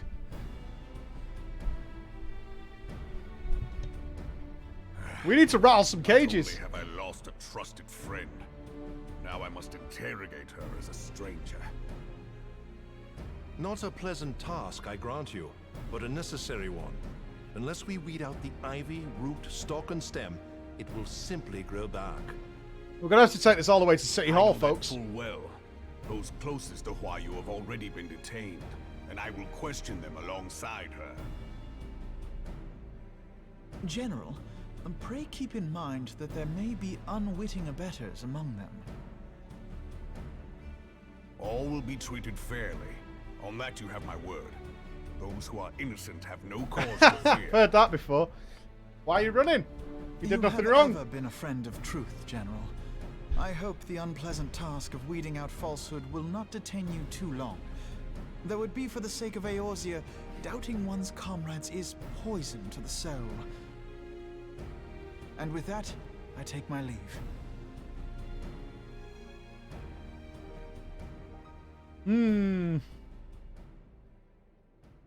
Yeah, if you're not guilty, you're gonna be fine. Trust me. All these years, I've been made to dance to their tune. How could you, Huayu? How could you side with them? Uh-oh. Those cankers who take from this land and give naught in return, who use their power to disempower and grow fat while the people starve. I know you can hear me, monitorous scum! Your crimes will not go unpunished! One day I will purge this land of your sickness! Before the eyes of the 12, I swear it! Oh, you're dead, dude. There's a Lalafell hiding in that turtle. 100% there's a Lalafell in that turtle. Meanwhile... I shall have no further need of you this day. Your Grace. Oh, she's sus as fuck. Capital S. I fear that not even mine own chambers shall remain private for long. Piss on the bed. Has the situation grown so grim?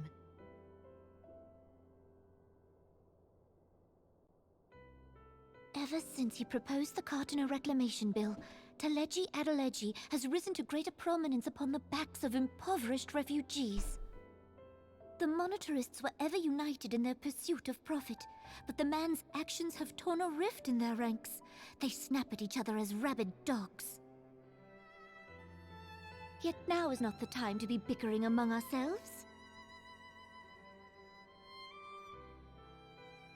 If this bickering is a threat to law Oh, and what a order, quality might dinner you not party. have grounds to Inv? dissolve the syndicate? Would that the solution were so simple, Admiral. Alas, my moving to dissolve the syndicate is certain to spark outrage among the influential merchant class, whom the Cabal represents. This would serve to exacerbate the current unrest, and peace would slip still further away. Be they rich or poor, natives or refugees, all who reside in Ul'dah have a right to pursue happiness. It is the duty of a ruler to protect this right. If I am to perform my duty, I must needs tread warily. It would not do to make enemies heedlessly. Were Lord Lolorito here, he would doubtless say that I have my head in the clouds. A ruler is required Fuck! to take a wide view. I forgot you were here. Try as we might to cater to all needs, some will inevitably be overlooked. As such, there shall ever be citizens who feel aggrieved. It cannot be helped. But as you have informed us, the monetarists take no view but their own. They hunger for power while the masses starve. In the absence of a common cause, it seems beyond any one individual to make Ul'dah whole. And the presence of a Garlean agent within the Immortal Flames only makes matters worse. Even accounting for Uldah's historic reliance upon mercenaries, such a grievous breach of security is unprecedented. I fear this business will provide the monetarists with a rod to beat Rauban.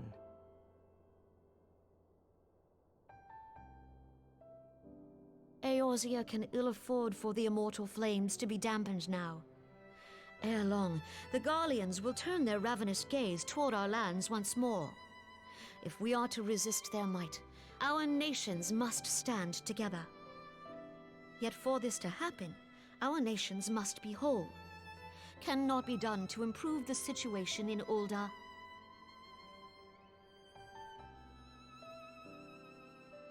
The true wealth of Ul'dah lies in the health, happiness, and hopes of her citizens.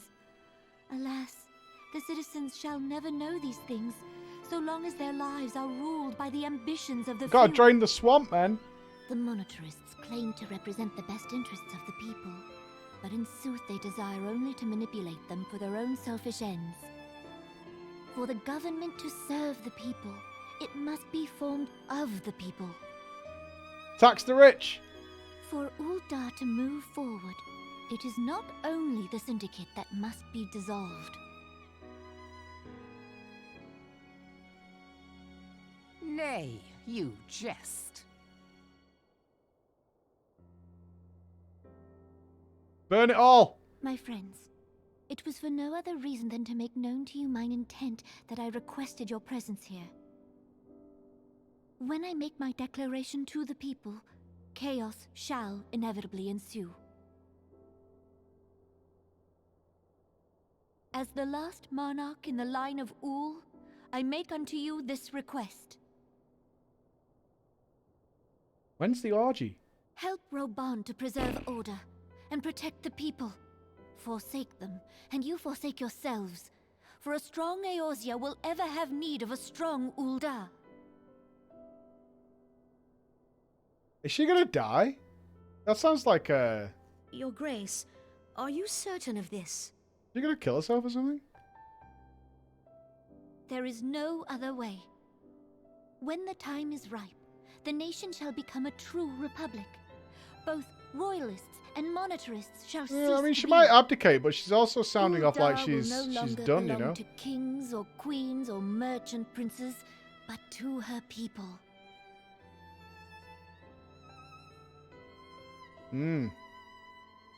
Fucking hell. Read the emotion on her face. It says, Roban, please turn over. forgive me for casting aside all that you have toiled for in my name. Beyond this gesture, I am powerless to help my subjects.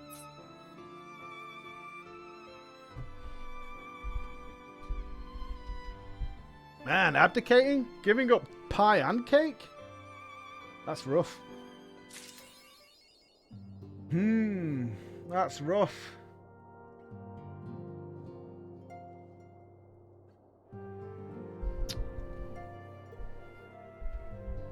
Yeah, giving up the pie and the cake.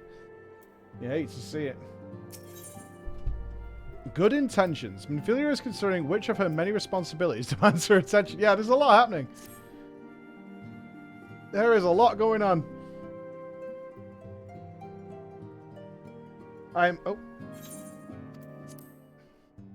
We both know full well that Saint Shiva will not be the last primal we face, and our relationship with Ishgard is still tenuous at best. To think that the resolution of the primal threat was once the sole priority of the Scions of the Seventh Dawn. Some days I wonder if it was wise for us to take on so many other responsibilities. Lest you forget, Antecedent, the Scions should not shoulder the burden alone. We're not the Crystal Braves, established for this very reason. Look at everyone looking at the floor when he mentions the Crystal Braves. Yeah, guess so. True, we are presented with a multitude of problems. However, we have all the resources we need to address them in turn. Flor, in particular, is ever a steadying hand who I trust will continue to support the Braves.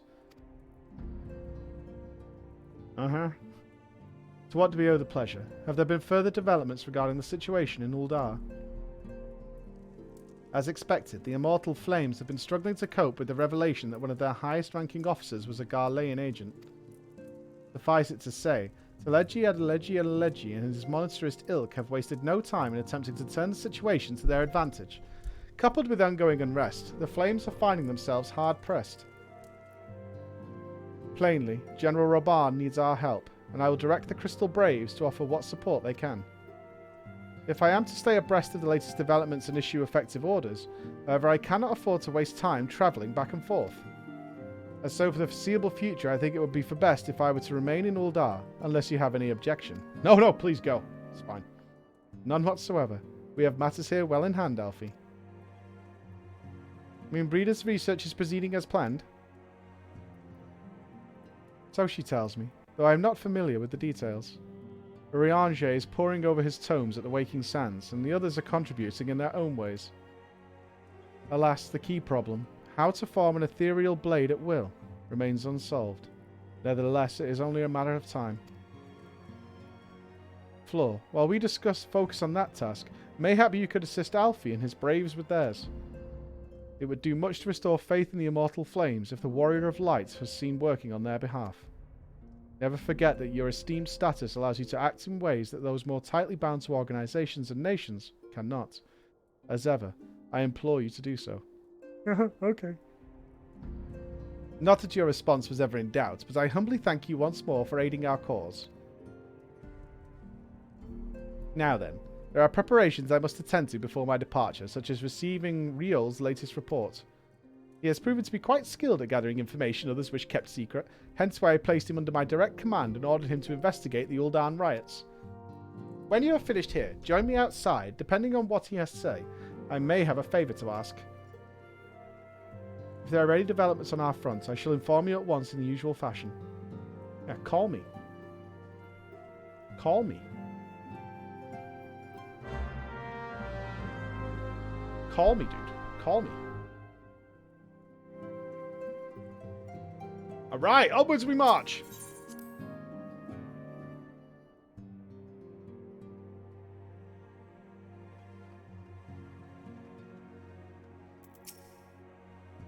I can't remember Riol. Youngster. Pleasure as always, Floor. You'll be escorting the commander to Uldar, I take it. Actually, I had another task in mind for her. If you'd be so kind as to repeat your report for her benefit. Right then. Me and mine have been making inquiries into the source of the weapons that found their ways into refugee hands a ways back. I remember that. So happens we caught wind of something promising. A rather large purchase of sharp and pointy things by a black marketeer holed up near Highbridge. I doubt that this man would have secured such a quantity of weapons if he did not already have clients waiting. Clients that, for whatever reason, would prefer for this transaction to remain secret. Brings to mind that merchant we caught on an arrow while talking to Floor, don't it? Generous fellow he was, doling out swords and spears to the downtrodden and disgruntled. Which isn't to say that these clients have some mischief in mind, but if you want to be sure, might be prudent to intervene before they collect their goods, savvy?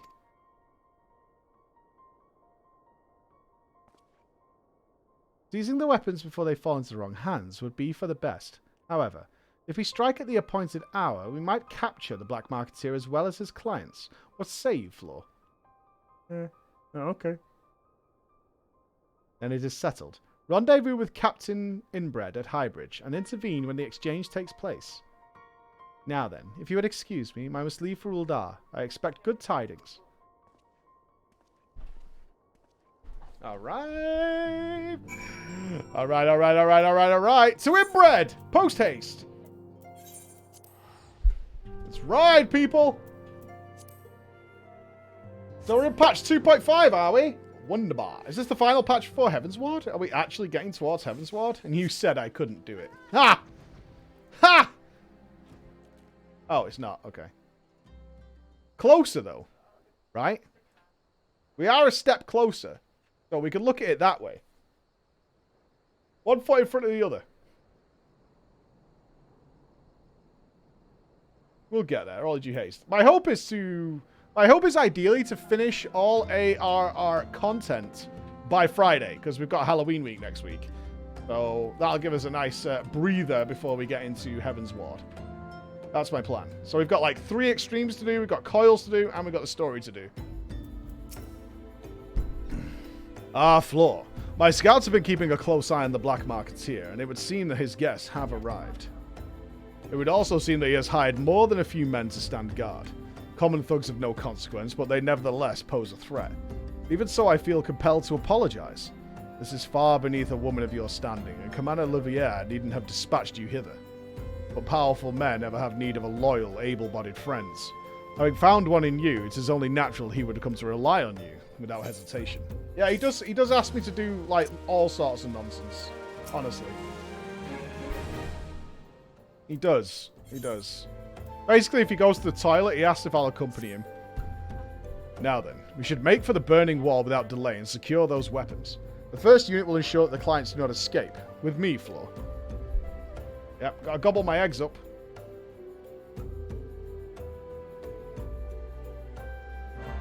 The highlights on Lulu's videos crack me up. On Lulu's videos? I don't know what that is. Hey, I'm enjoying streaming it, man. I'm having a blast playing this game. And I've barely even scratched the surface. We're still in, like, vanilla. Do you know what I mean? I have no idea what lies ahead, but I'm in for the ride. I certainly don't want to burn out on it, that's for sure. So, like, playing some horror. I think we play some horror for a few days for Halloween. I'll get us all nice and fresh for Heavensward. Are we going under the caves? Oh. Where are you, Inbred?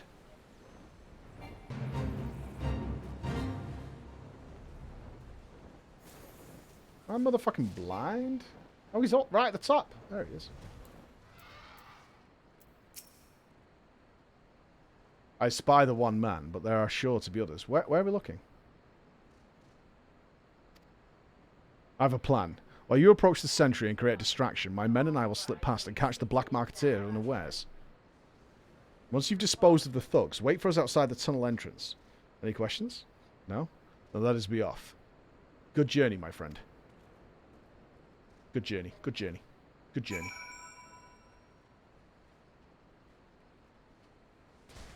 Hi. Yes, my wife. Love of my life. Mute it. Okay.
Alright, we're good. Let's go! Who goes there? An adventurer? Damn fool. You should never have come here. Hey, wee! Oh, no, it's just bank stuff. Emma's dealing with the tax man.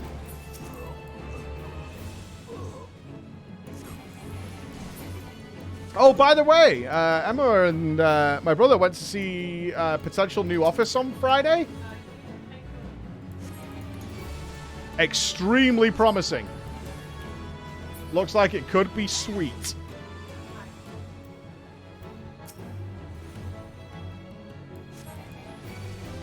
It's the monitress. Yeah, Emma's dealing with the monitress. Yeah, I'll have more details on that as we go, but it's not an old KFC, no.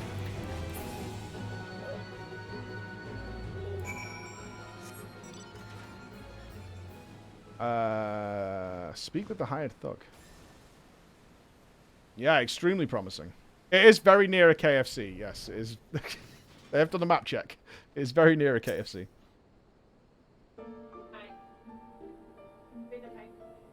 Is the office paperwork's coming today?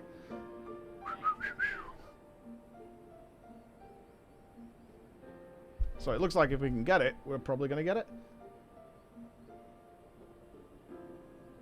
I don't understand. What's all this about?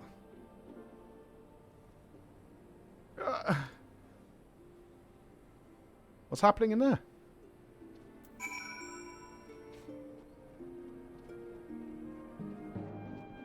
It'd be so weird to separate home life from work life.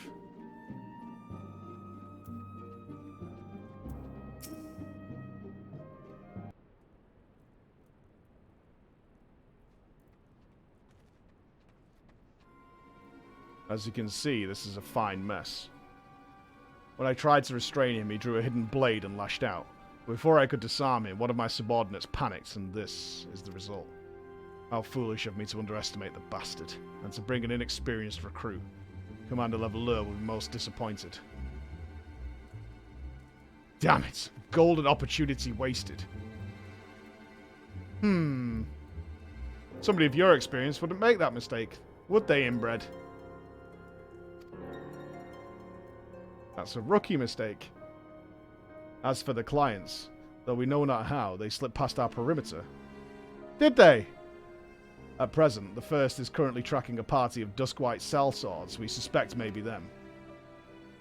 Would that we could have enlisted the aid of the immortal flames or the brass blades. Alas, we're here to aid them, and they're in no position to aid us. Well, at the very least, we have secured the weapons, yet even that accomplishment is lacking, for the information we received indicated a massive shipment, and this is anything but.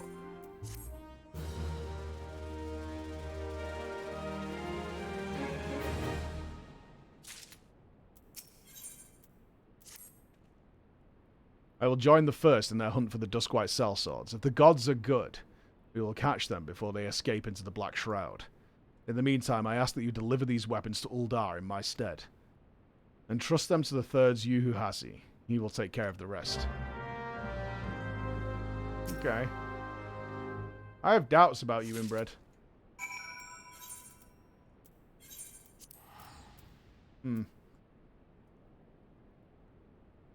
Everybody got away and we got no information and we got a box of swords.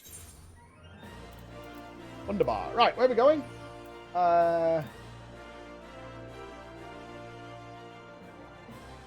Weaver's Guild? Box of swords, PogChamp. Yes. An entire box of swords. All for ourselves. What dreams may come, my friends. What dreams may come.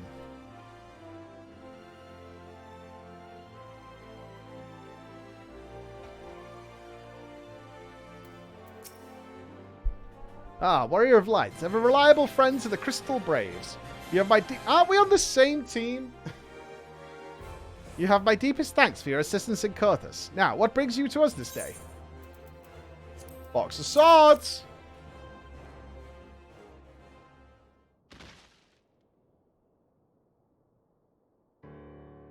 A gift of weapons from a certain black marketeer. Courtesy of Captain Inbred, you say? Understood. Once we've catalogued the contents, I'll have them delivered to the Hall of Flames. This cannot be everything, can it? Riol stated with confidence that there would be a far greater quantity of weapons. A blatant falsehood. Clearly Riol is unfamiliar with the ways of Uldan merchants, who ever strive to present themselves as greater than they are. We should be thankful that his information was not completely erroneous, and that we managed to achieve anything of worth at all. Still something worth celebrating, isn't it, Lieutenant? Besides, we've got more important things to worry about, like fighting those Garleans up north. There'll be no fighting if I have anything to say about it. Our orders are to stand watch, not seek glory in battle. If you have no further need of us, then I shall take my units to the cerulean processing plant. Time for the four to earn their keep, eh? Fight well, Eliane, and for the freedom of all!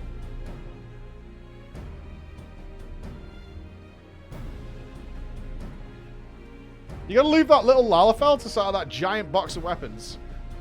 Excellent work as always, my friend. Rest assured, the immortal flames will hear of your contribution. Until we meet again.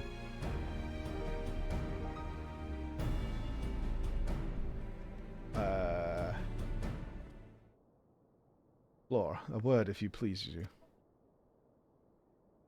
Not here.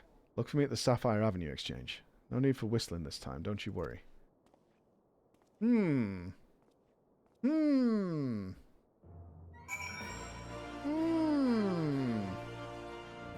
Alright, it turns out everybody is a double agent except me, including Minfilia. And her mum. Literally everybody works for Garlemald. Maybe I am a double agent at this point. I don't know. Nobody's trustworthy, though. Ah, this is much more subtle. I like it. Thanks for indulging my request. Few places better than a market for privacy, I find. All the hustle and the bustle of commerce means most conversations go unnoticed. I'll get to the point. At the Burning Wall, when you and the captain interrupted the exchange, what happened? Tell me everything. Leave no detail out. I jumped on the men and then I killed them all. And then we found a box. That's not quite how the first told it. These Duskwights they were chasing. Latest words, we lost their trail. But you never saw him yourself. Not before fighting started? Not after? Something ain't right. I don't know what it is, but I can feel it in my bones. I'm not daft enough to be misled by some merchant's drunken boasts. Our information was reliable, goddammit. I know he purchased those weapons. It's as if I've never deciphered a moneylender's books or had to follow a transaction back to its source. Did plenty of that back when the Braves were getting started, believe me. The commander wanted assurances that we weren't taking gil from the wrong sort of benefactors. Curse these days, the money flows like water and the first and the third get the shiniest new toys. Forgive me, friend. I have a lot on my mind these days, and I appreciate you lending an ear. Right, let's get back to it. He's a good un. He's a good egg, that lad. He's a good egg. Hello? Hello? Oh, can you hear me? It's Tataru. Your presence is urgently requested at the Rising Stones. Please, come see me as soon as you're able. Alright. Alright. No problem. We got it. Oh, you have no idea how much Tataru smokes. It's unreal. She smokes Marlboro Blacks. They're just pure tar.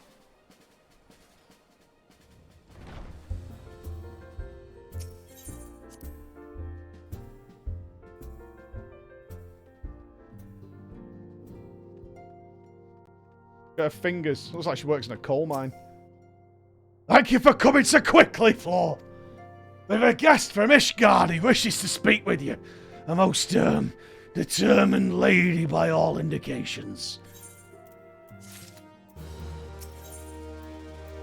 The Rising Chorus. Our guest is with the antecedent in the... in the solar at present. Let's not keep her waiting any longer, shall we?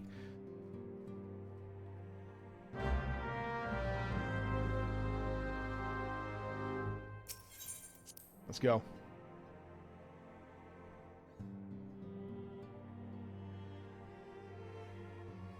Moonbreyer, Lucia. Ah, it's Lucia! Hypers! Yeah.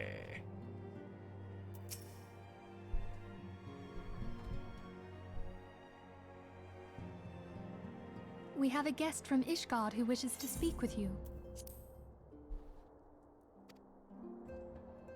I believe the two of you have met. We have.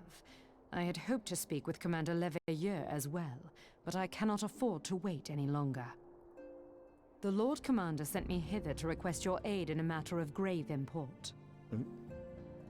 You see now why I had Tataru summon you.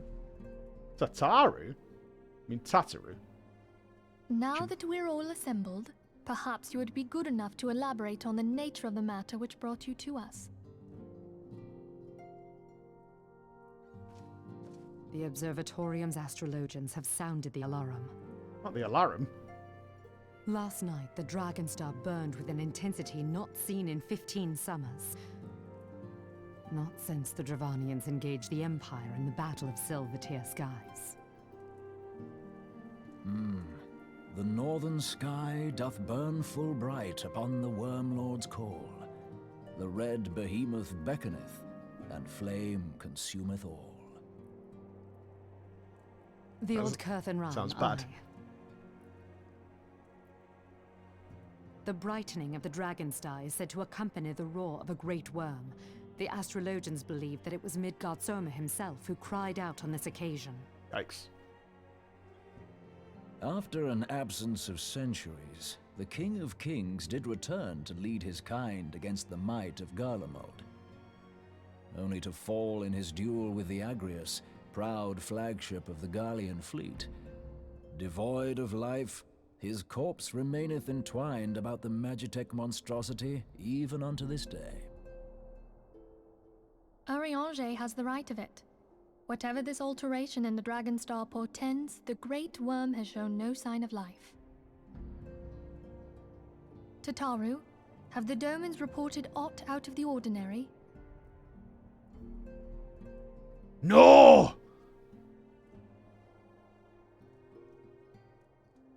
Correct me if I'm wrong, but if Midgardsormr had roared, wouldn't we have heard it here in Revenant's Toll? Roar is but a figure of speech. Dravanians can communicate in ways beyond our ken. It is for this very reason that we are forced to look for signs in the heavens.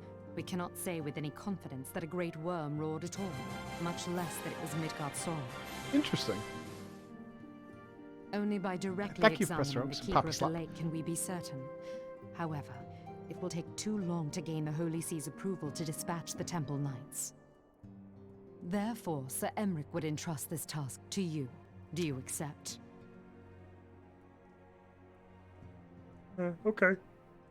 We knew you would not disappoint us. Now, if you would excuse me, I must return and assist the Lord Commander. We have precious little time to prepare. To prepare for what, pray tell? When a great worm roars, his brethren cannot choose but answer. We prepare for battle. Battle!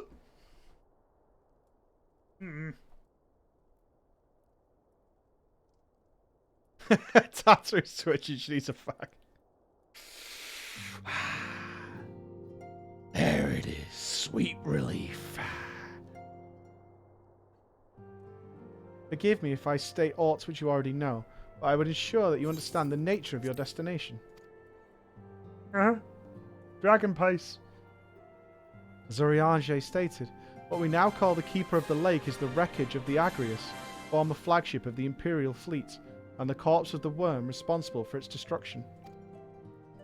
15 years ago, as the next step in his campaign to subjugate Eorzea, Gaius van Belsar attempted to seize control of Mordana. So massive was his force that all thought his victory a foregone conclusion. But an unlikely ally came to Eorzea's aid that day. Midgardsormr, legendary guardian of Silvertear Falls, burst forth from beneath the waters of the lake and led a host of dragons against the Garlean airships overhead. In what would later become known as the Battle of Silvertear Skies, the Great Worm felled countless airships before engaging the Agrius. In the ensuing struggle, the flagship's cerulean engines failed, and it tumbled into the lake below. Yet this victory came at a great cost, for the explosion which followed claimed the life of the Great Worm as well. That same explosion transformed Silvertear Falls into the desolate wasteland it is today, draining the lake of its waters and crystallizing ether from arms around. Yet a remnant of the lake remains, and its center a constant reminder of that fateful day long ago. In accordance with Sir Emmerich's wishes, our Doman allies have been standing watch over the Keeper of the Lake. It would be wise to speak with them before investigating the wreckage yourself. Okay. Be careful, my friend. We know what dangers await you within. Now then, let us not neglect our own tasks. There is much to be done and precious little time to do it.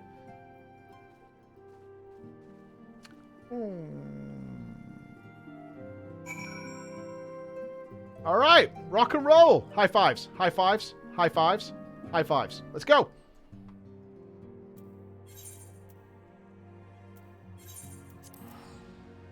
High fives.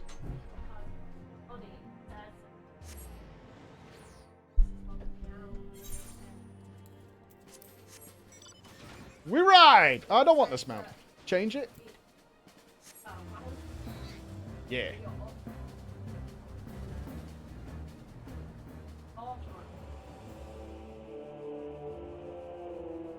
Let's go. Big plays. Blurred Edge. Thank you for the 3 months in a row, my dude. 4 months total. Good morning or afternoon. It is later afternoon here. It's 2 p.m. right now. It's rock and rolling. The Lawful Geek. Thank you so much for the sub as well with Professor Oaks from earlier on. Thank you all, guys. I'm glad you're enjoying this. Coming in hot. Ooh. Woohoo. That is a big dragon. Look at that.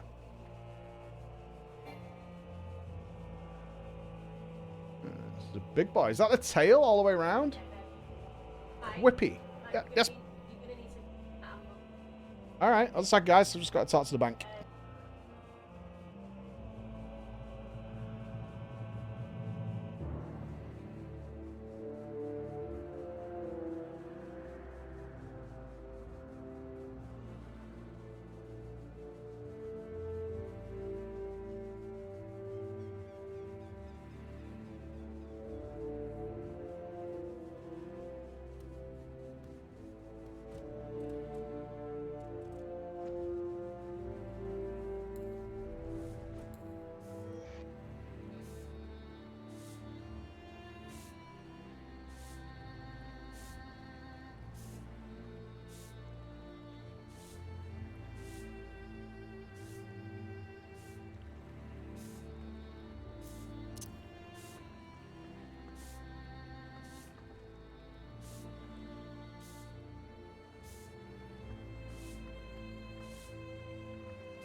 Closing parenthesis.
Enjoy the end of ARR winking face.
And she's finished. Yay. Thank you, James.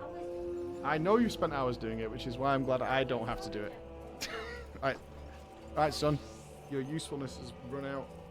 You can't play balloons on my PC right now. You can in a bit, though. Sure. Yes. What's up? Work.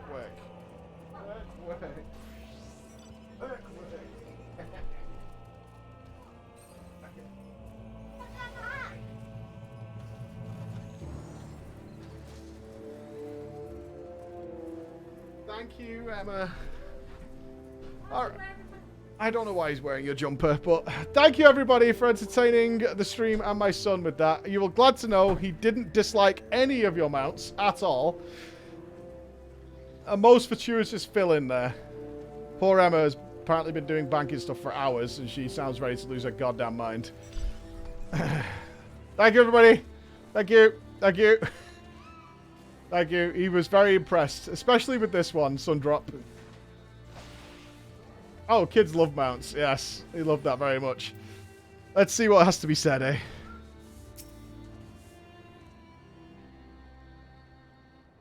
You're in luck, miss. I was about to send word to Revenant's Toll about the Garleans. Of late, I've seen small airships, likely from Castrum Sentry, come and go from the Keeper of the Lake. Though I cannot say for certain at this distance, I believe they may be salvaging something from within the wreckage. The Castrum supply lines have been cut for some time, and I'd wager they're desperately in need of spare parts and other equipment. Oh, really? So it's true then. The Ishgardians honestly fear that the worm might rise again. Well, from here that seems rather unlikely, but if it's assurances they want, you've no choice but to inspect the corpse in its entirety. Easier said than done, given the creatures which inhabit the wreckage, and the aforementioned Garleans won't take too kindly to your presence. They're sure to fire upon an airship, so I'd advise a more stealthy approach. Take this boat and a few of your comrades to the base of the Agrius, then climb to the top. That's the only viable approach, I'd say. Is this a dungeon? Ooh! Awesome!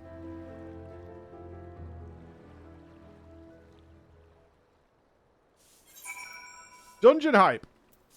We don't want that one. We want the Keeper of the Lake. I can't believe we're still getting more level 50 dungeons. Like, this is ridiculous. Look at this list. Actually crazy amount of dungeons they had at the end of the day. Actually crazy. Yeah, I saw many people suggesting the 1.0 trailer. We have seen it. We watched it early on to set up what was happening in the game. But thank you for the suggestion, because it gives a lot of context. Jenny Bravo's here with that classic haircut. Oh, is Jada back? No, almost. I can't believe I can't remember the Twitch name of the viewer, but who had the character Laura Bailey at the party. That was sick.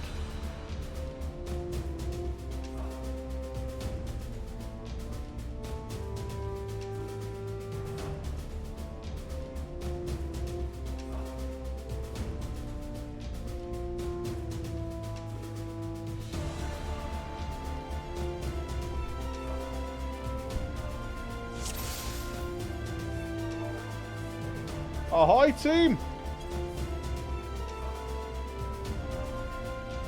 This is cool. We've got gloom as well. Crabs! Crab people. A codpiece clipper. That's a terrible name. Oh, we do need to egg up. True.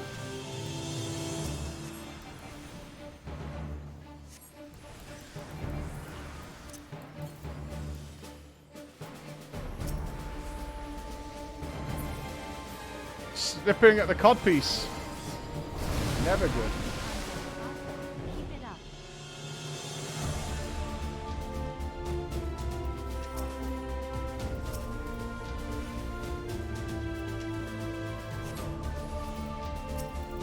Son of the Keeper.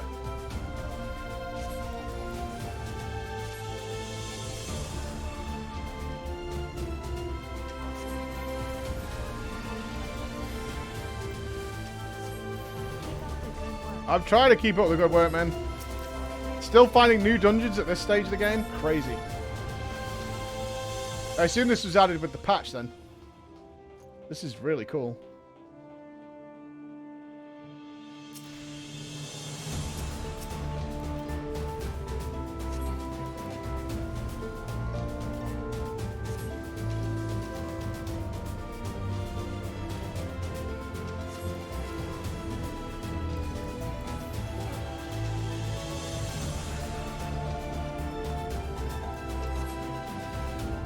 Story dungeon or whatever. Don't matter to me.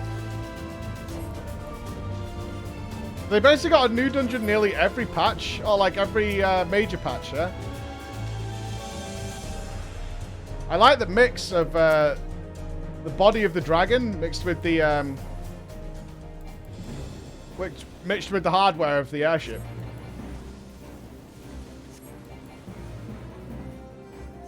I'd be curious to do some research as whether they made it so you got more gear. Like, just keep increasing the item levels. So, farming-wise, it was only one dungeon. Or one or two dungeons you would actually farm for items or whatever. Or do they boost the item level of everything?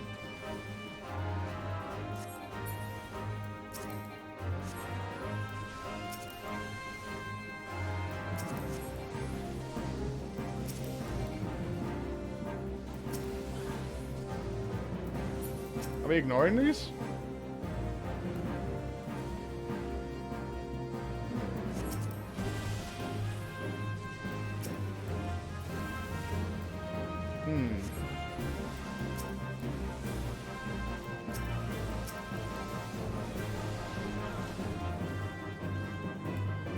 Are they gonna blow up?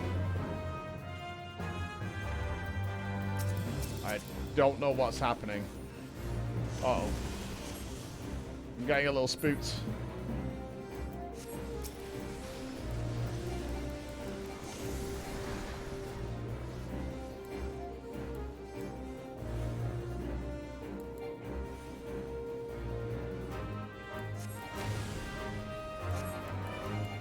I'm in front of the tank again. I shouldn't be here.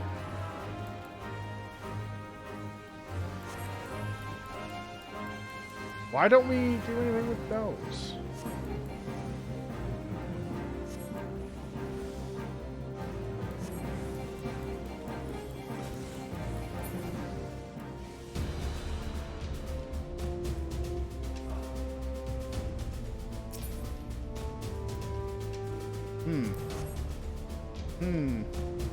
Not sure what was happening there with all those items.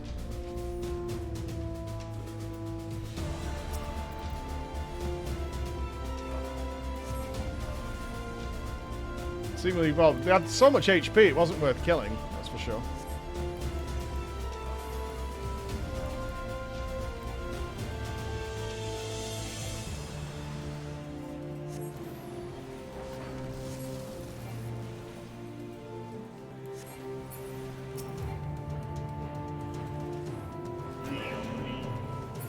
Red alert! Uh-oh.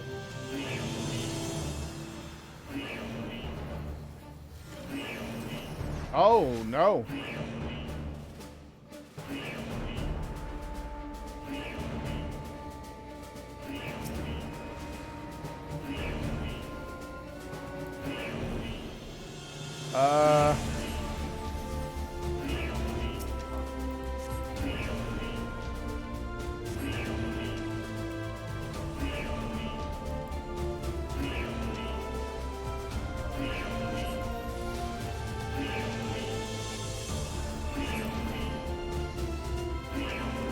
Sounds like that thing's saying, feel me?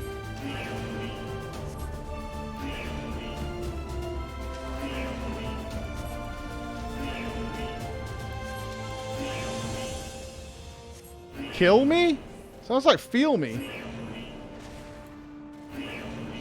No, I say feel me.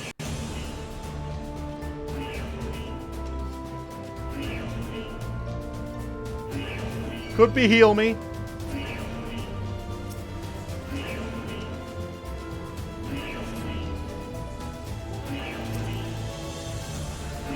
Could be.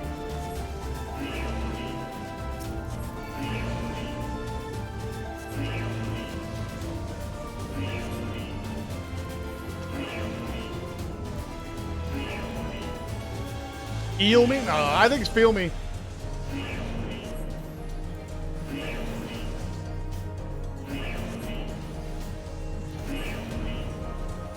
Sounds pretty annoyed though.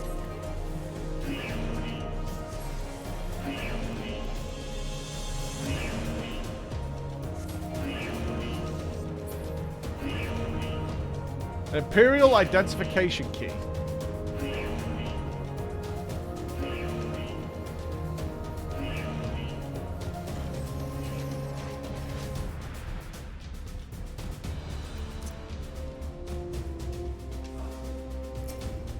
Whoa! A gunship. Sick. Yes! Do like.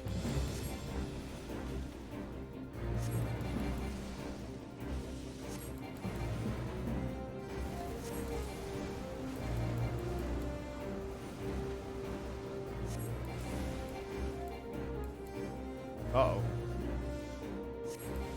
Oh, you got targeted. Oh, oh, oh, oh. Phalanx? Does it burn the whole room?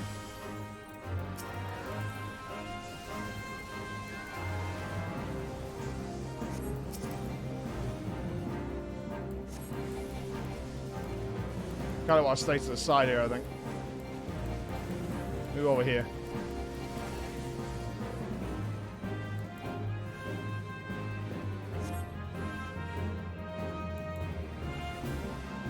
Oh, it's being baited. Okay, so if you got the targeting marker, you got to bait it.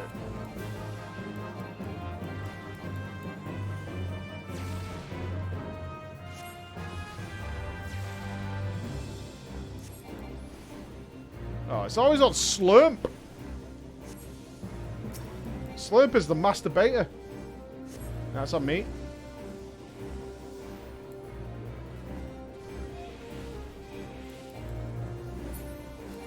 I think I did a good job there.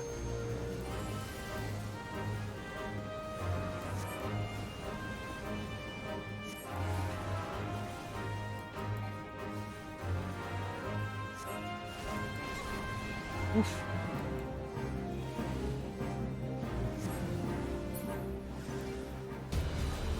Nice.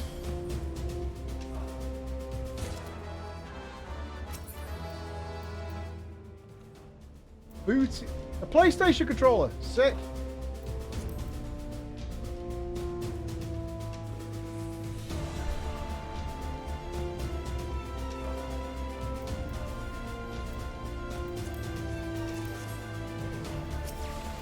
A loyal dragonfly. Oh, this is awesome. Running up the side of the dragon. Reminds me of Deathwing's fight.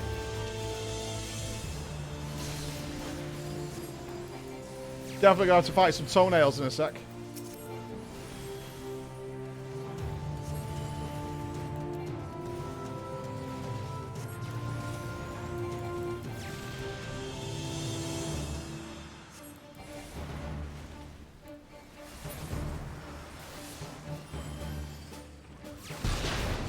Oh, it blows the door open. That's cool. They timed that pretty well with the end of the trash as well. What the fuck? Okay.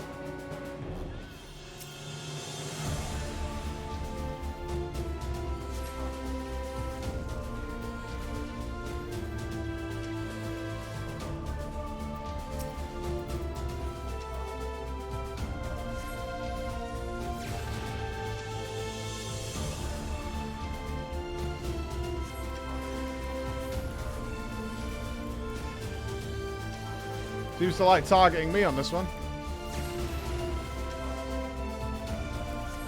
What if it's on ranged only so it doesn't annoy the melee?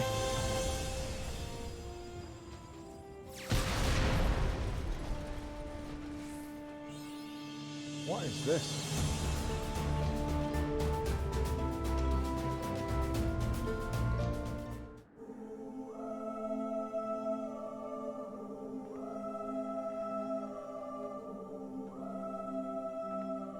Who treadeth now upon my bones, and waketh me from slumber sweet? Only me.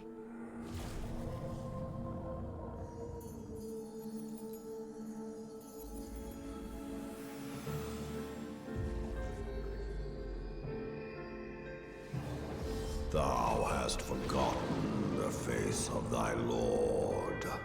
Remember, mortal, and fear me.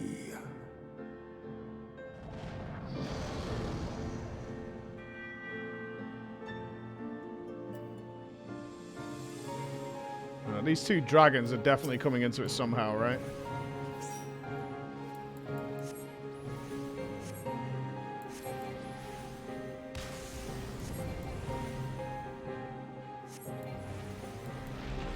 Yep.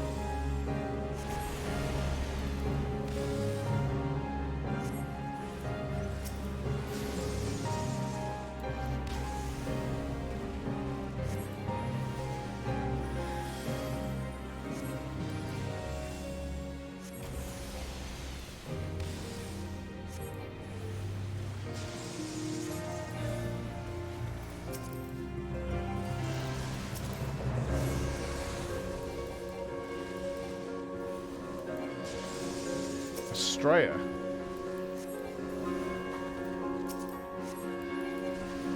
Many dots.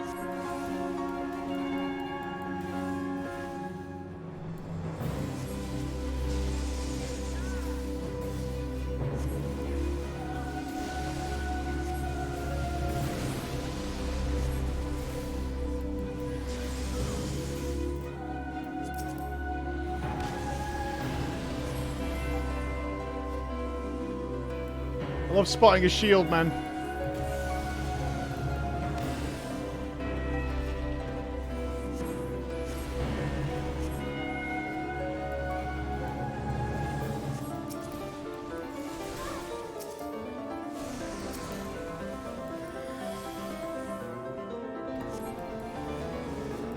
Whoa.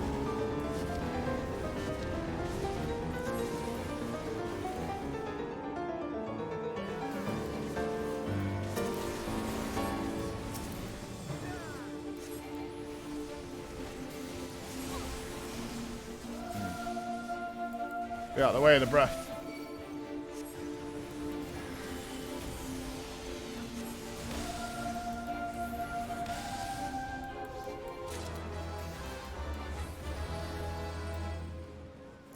Do we want to kill this thing immediately or delay it a sec? This is what spawns the shield, right?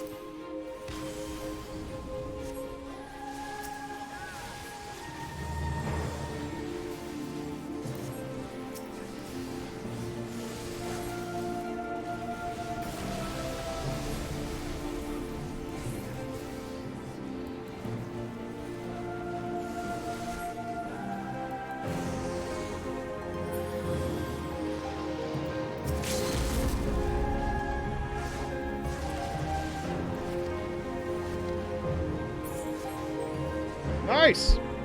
That was a really cool boss. That was a very cool boss.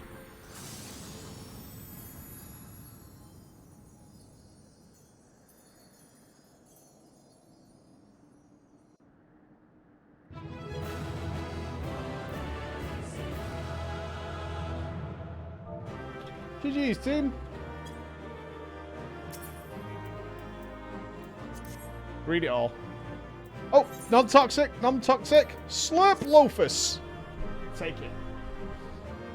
Non-toxic player strikes again.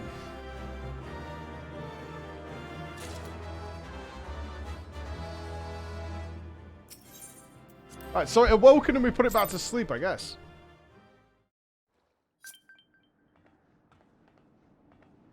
By her gifts hast thou earned a moment's reprieve.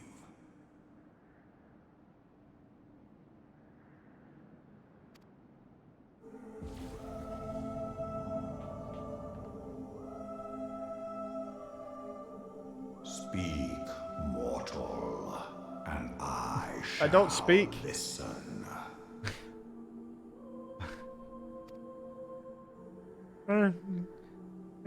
Guided by a star.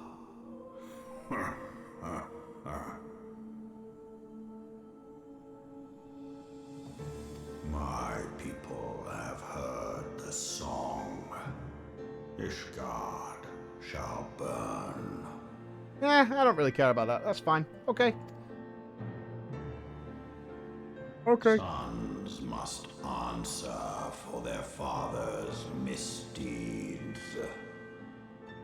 We do not forget. We do not forgive. No. 7 children did I sire. One now singeth of retribution. I rise to join in the chorus. Thou art powerless to silence us, mortal. Yet thou shalt not live to labor in vain. Thy reprieve is at an end. Cool dragon. Okay.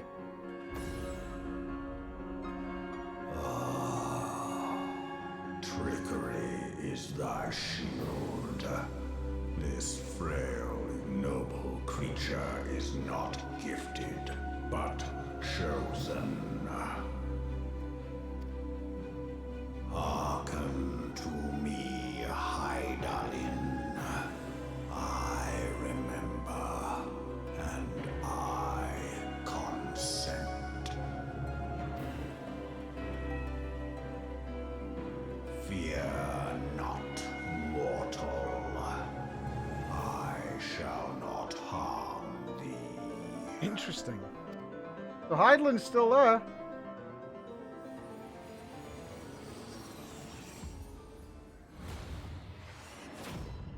Oh shit. I'll be fine.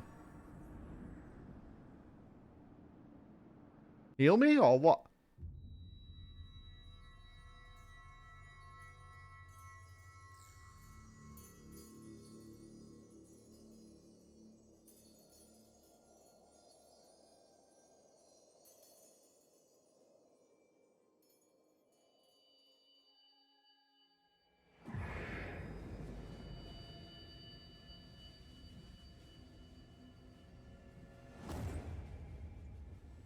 Oh no! He's turning off my Infinity Stones.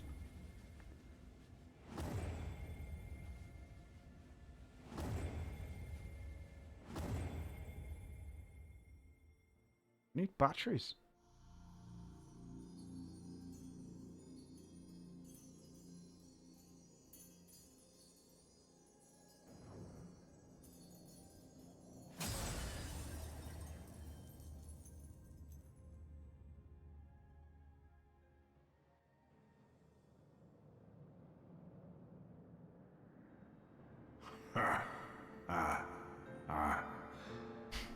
Mayhap thou thinkest me an oath breaker.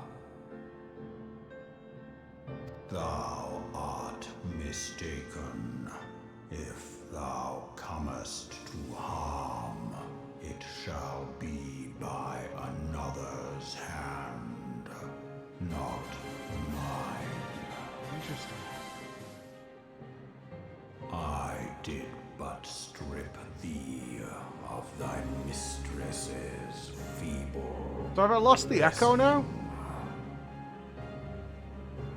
Thou didst profit much by her grace, but no more. Okay. Just shoot me again? Ah! Hey, Spyro! Come here, little Spyro. Use a shitty PS1 game. You are. Binds me to thee. No, I don't want to choose a covenant. No. I'm not binding myself to anything. I shall watch, listen, and wait. Fight and struggle, if it be thy will.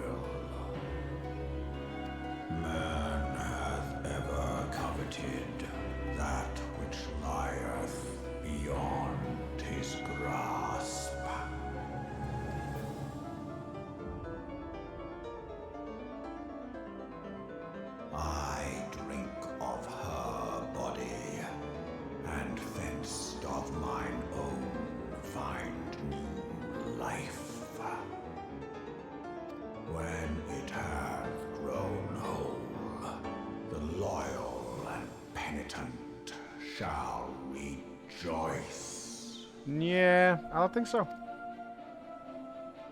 The dragon song heraldeth our beginning and an end. This dragon came to help us, right? Seems a bit of a toolbox.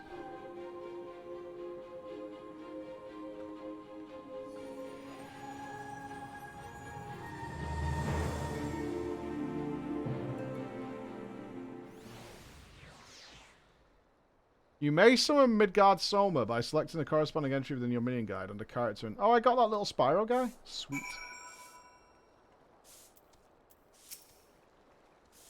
I was beginning to fear the worst. With those explosions I saw. Ah, but you shouldn't waste time talking with me. Alfie left a message stating that you were to return to the Rising Stones at once. I am a little confused. And maybe I'm supposed to be. The story of Midgard Soma was that when the Garlean invasion fleet came to Eorzea, it flew out of Silvertear Lake with a stream of dragons in order to protect Eorzea. And in the ensuing battle, it did die, taking down the Garlean airship. But the dragon seems awfully pissed off at us. Which I don't know why. I mean, it should be pissed off at Garlemald, right? Which is over there. So maybe go over there.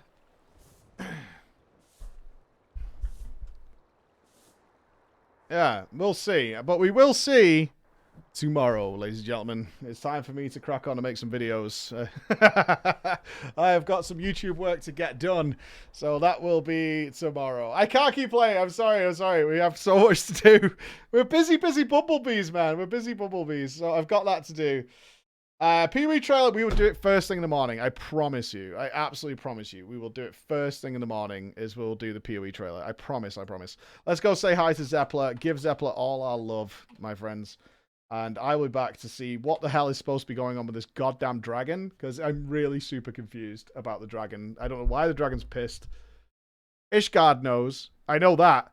Ishgard is definitely hiding something that is going to be interesting. Because he's not pissed at he's not even pissed at Garlemald. He's pissed at Ishgard. And I don't know why. And I really want to figure that out. So, we'll figure that out tomorrow. Alright? So be good. And I'll see you tomorrow morning. Bye, guys.